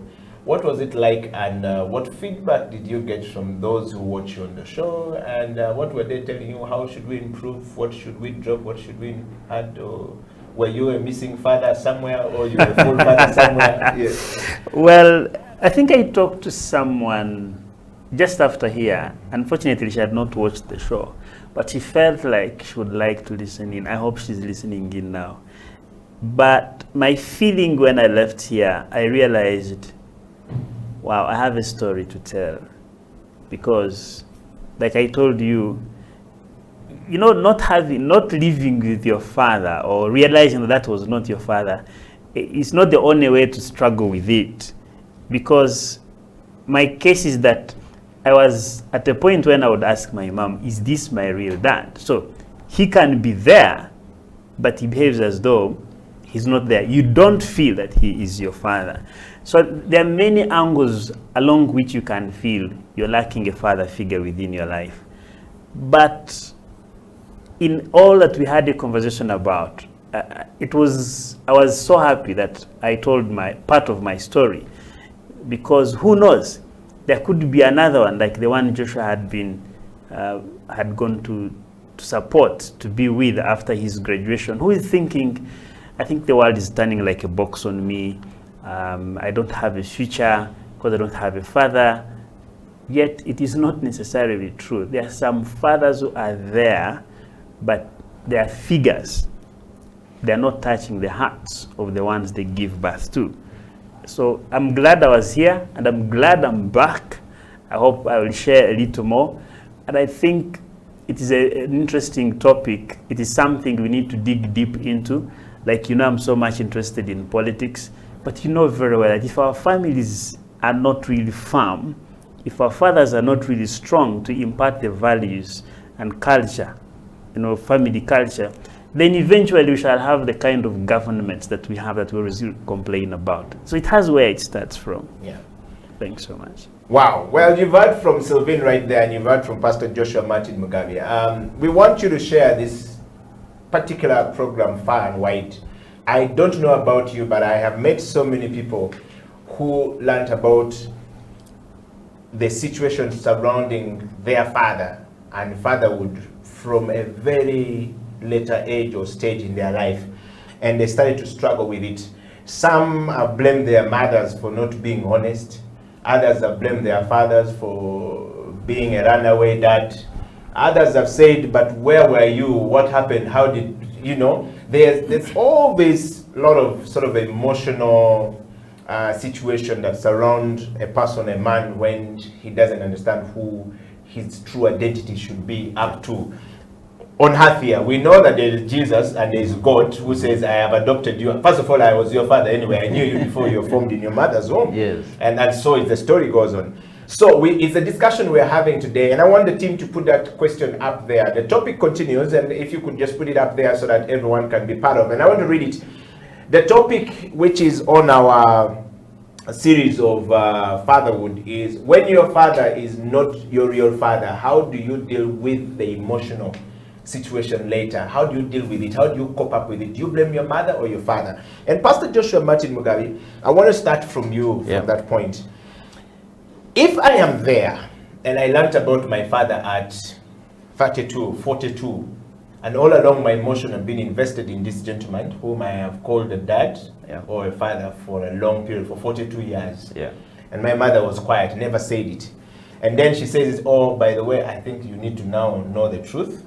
The truth is, this is not your real father. Your real father is this one here who lives in this particular area. He's still alive or he's dead. Normally when he's dead is understandable, because then you cannot start. You connect with a few uncles here and there and then life goes on. But if he's alive and now you have to go and reclaim situation, there's this whole thing about property. You could be your father's heir to the throne and stuff like that. So the sense of belonging and identity begin to clash. And when that happens, how should a 42-year-old man or a 32-year-old man or even a 45-year-old man deal with it? Some people blame their mothers. Others have said that my mother was useless. Others have said that from that point I terminated my relationship with my mother because I felt like my mother was dishonest. How many things did she hide from me? Or is she hiding from my siblings as well? How do we deal with that situation, Pastor? Wow. You're raising many things in this one question. Yes. And maybe we need to distill some of the issues. One, there is me, myself, and what has happened to me. Then there are facts of what has happened all along until I'm 42. Then there's the issue, what do I do after getting new facts? And so to begin with, what do I do, I myself, at 42 or 50 something, when this issue now becomes an issue? This is my recommendation, because like we are told in life, you cannot stop the birds from flying over your head. Sometimes they can even poo on your head, all right? But you can stop them from building a nest and laying eggs there, okay? So, but if you say now these birds in my hair, I see what they've done, and you don't advance from there, you can't blame the bird. Now that has happened to you is a personal responsibility. And legally, when you turn 18, it's no longer you blaming somebody else. You must take personal responsibility. And in the Bible, I think when you turn 12, at least that was a Jewish tradition, you turn 12, they start counting you as a man. But I think you go to war at age 20. So if you're 42, that means you're twice qualified for going to war. Okay? Yeah. And the challenge you have is, how do I win this battle? The issue of identity, yes, knowing who your actual father is, not even actual father, biological father, because there's the biology which helps you to settle some of the question of who am I, where do I come from, who am I connected to. It gives you access to what I would call earthly bits. That is key. But there are people that can function as fathers in your life. The fatherly role, which includes guidance, which includes protection, which includes provision, to a place where you're able to stand on your own. All right? And that person, in my view, qualifies more as a father than somebody who provided the sperm that ignited your life. All right? So we want to go beyond that. We do respect, because when God gave the man the responsibility to be a father, to represent him, there's an honor that comes with it, being a father. Although many have abused it, many don't even understand it, many simply live on, some carrying over the pain. But I think one of us needs to break that chain and say, you know, this stops here. I know who I am. I'm a child of Eddie. Okay, now I've been told at 50 that I'm not a son of Eddie. But Eddie has invested his life in me. Eddie has given of his money, has given of his time, he's protected me, he's trained me. I am who I am today because of his direct investment in my life. Honor is due to, give honor to whom honor is due. So I ought to honor that man, whether he's a provider, and allow me to say of that, initiating sperm or not. I think we must go beyond the biology and get to the place of function. And that is a personal responsibility for him to say, okay, fine. Are there things that I miss from my father? Maybe yes. All right? And that's where maybe you have said that probably now you're missing the inheritance of the father. I like what one gentleman said, because again, he grew up with his father.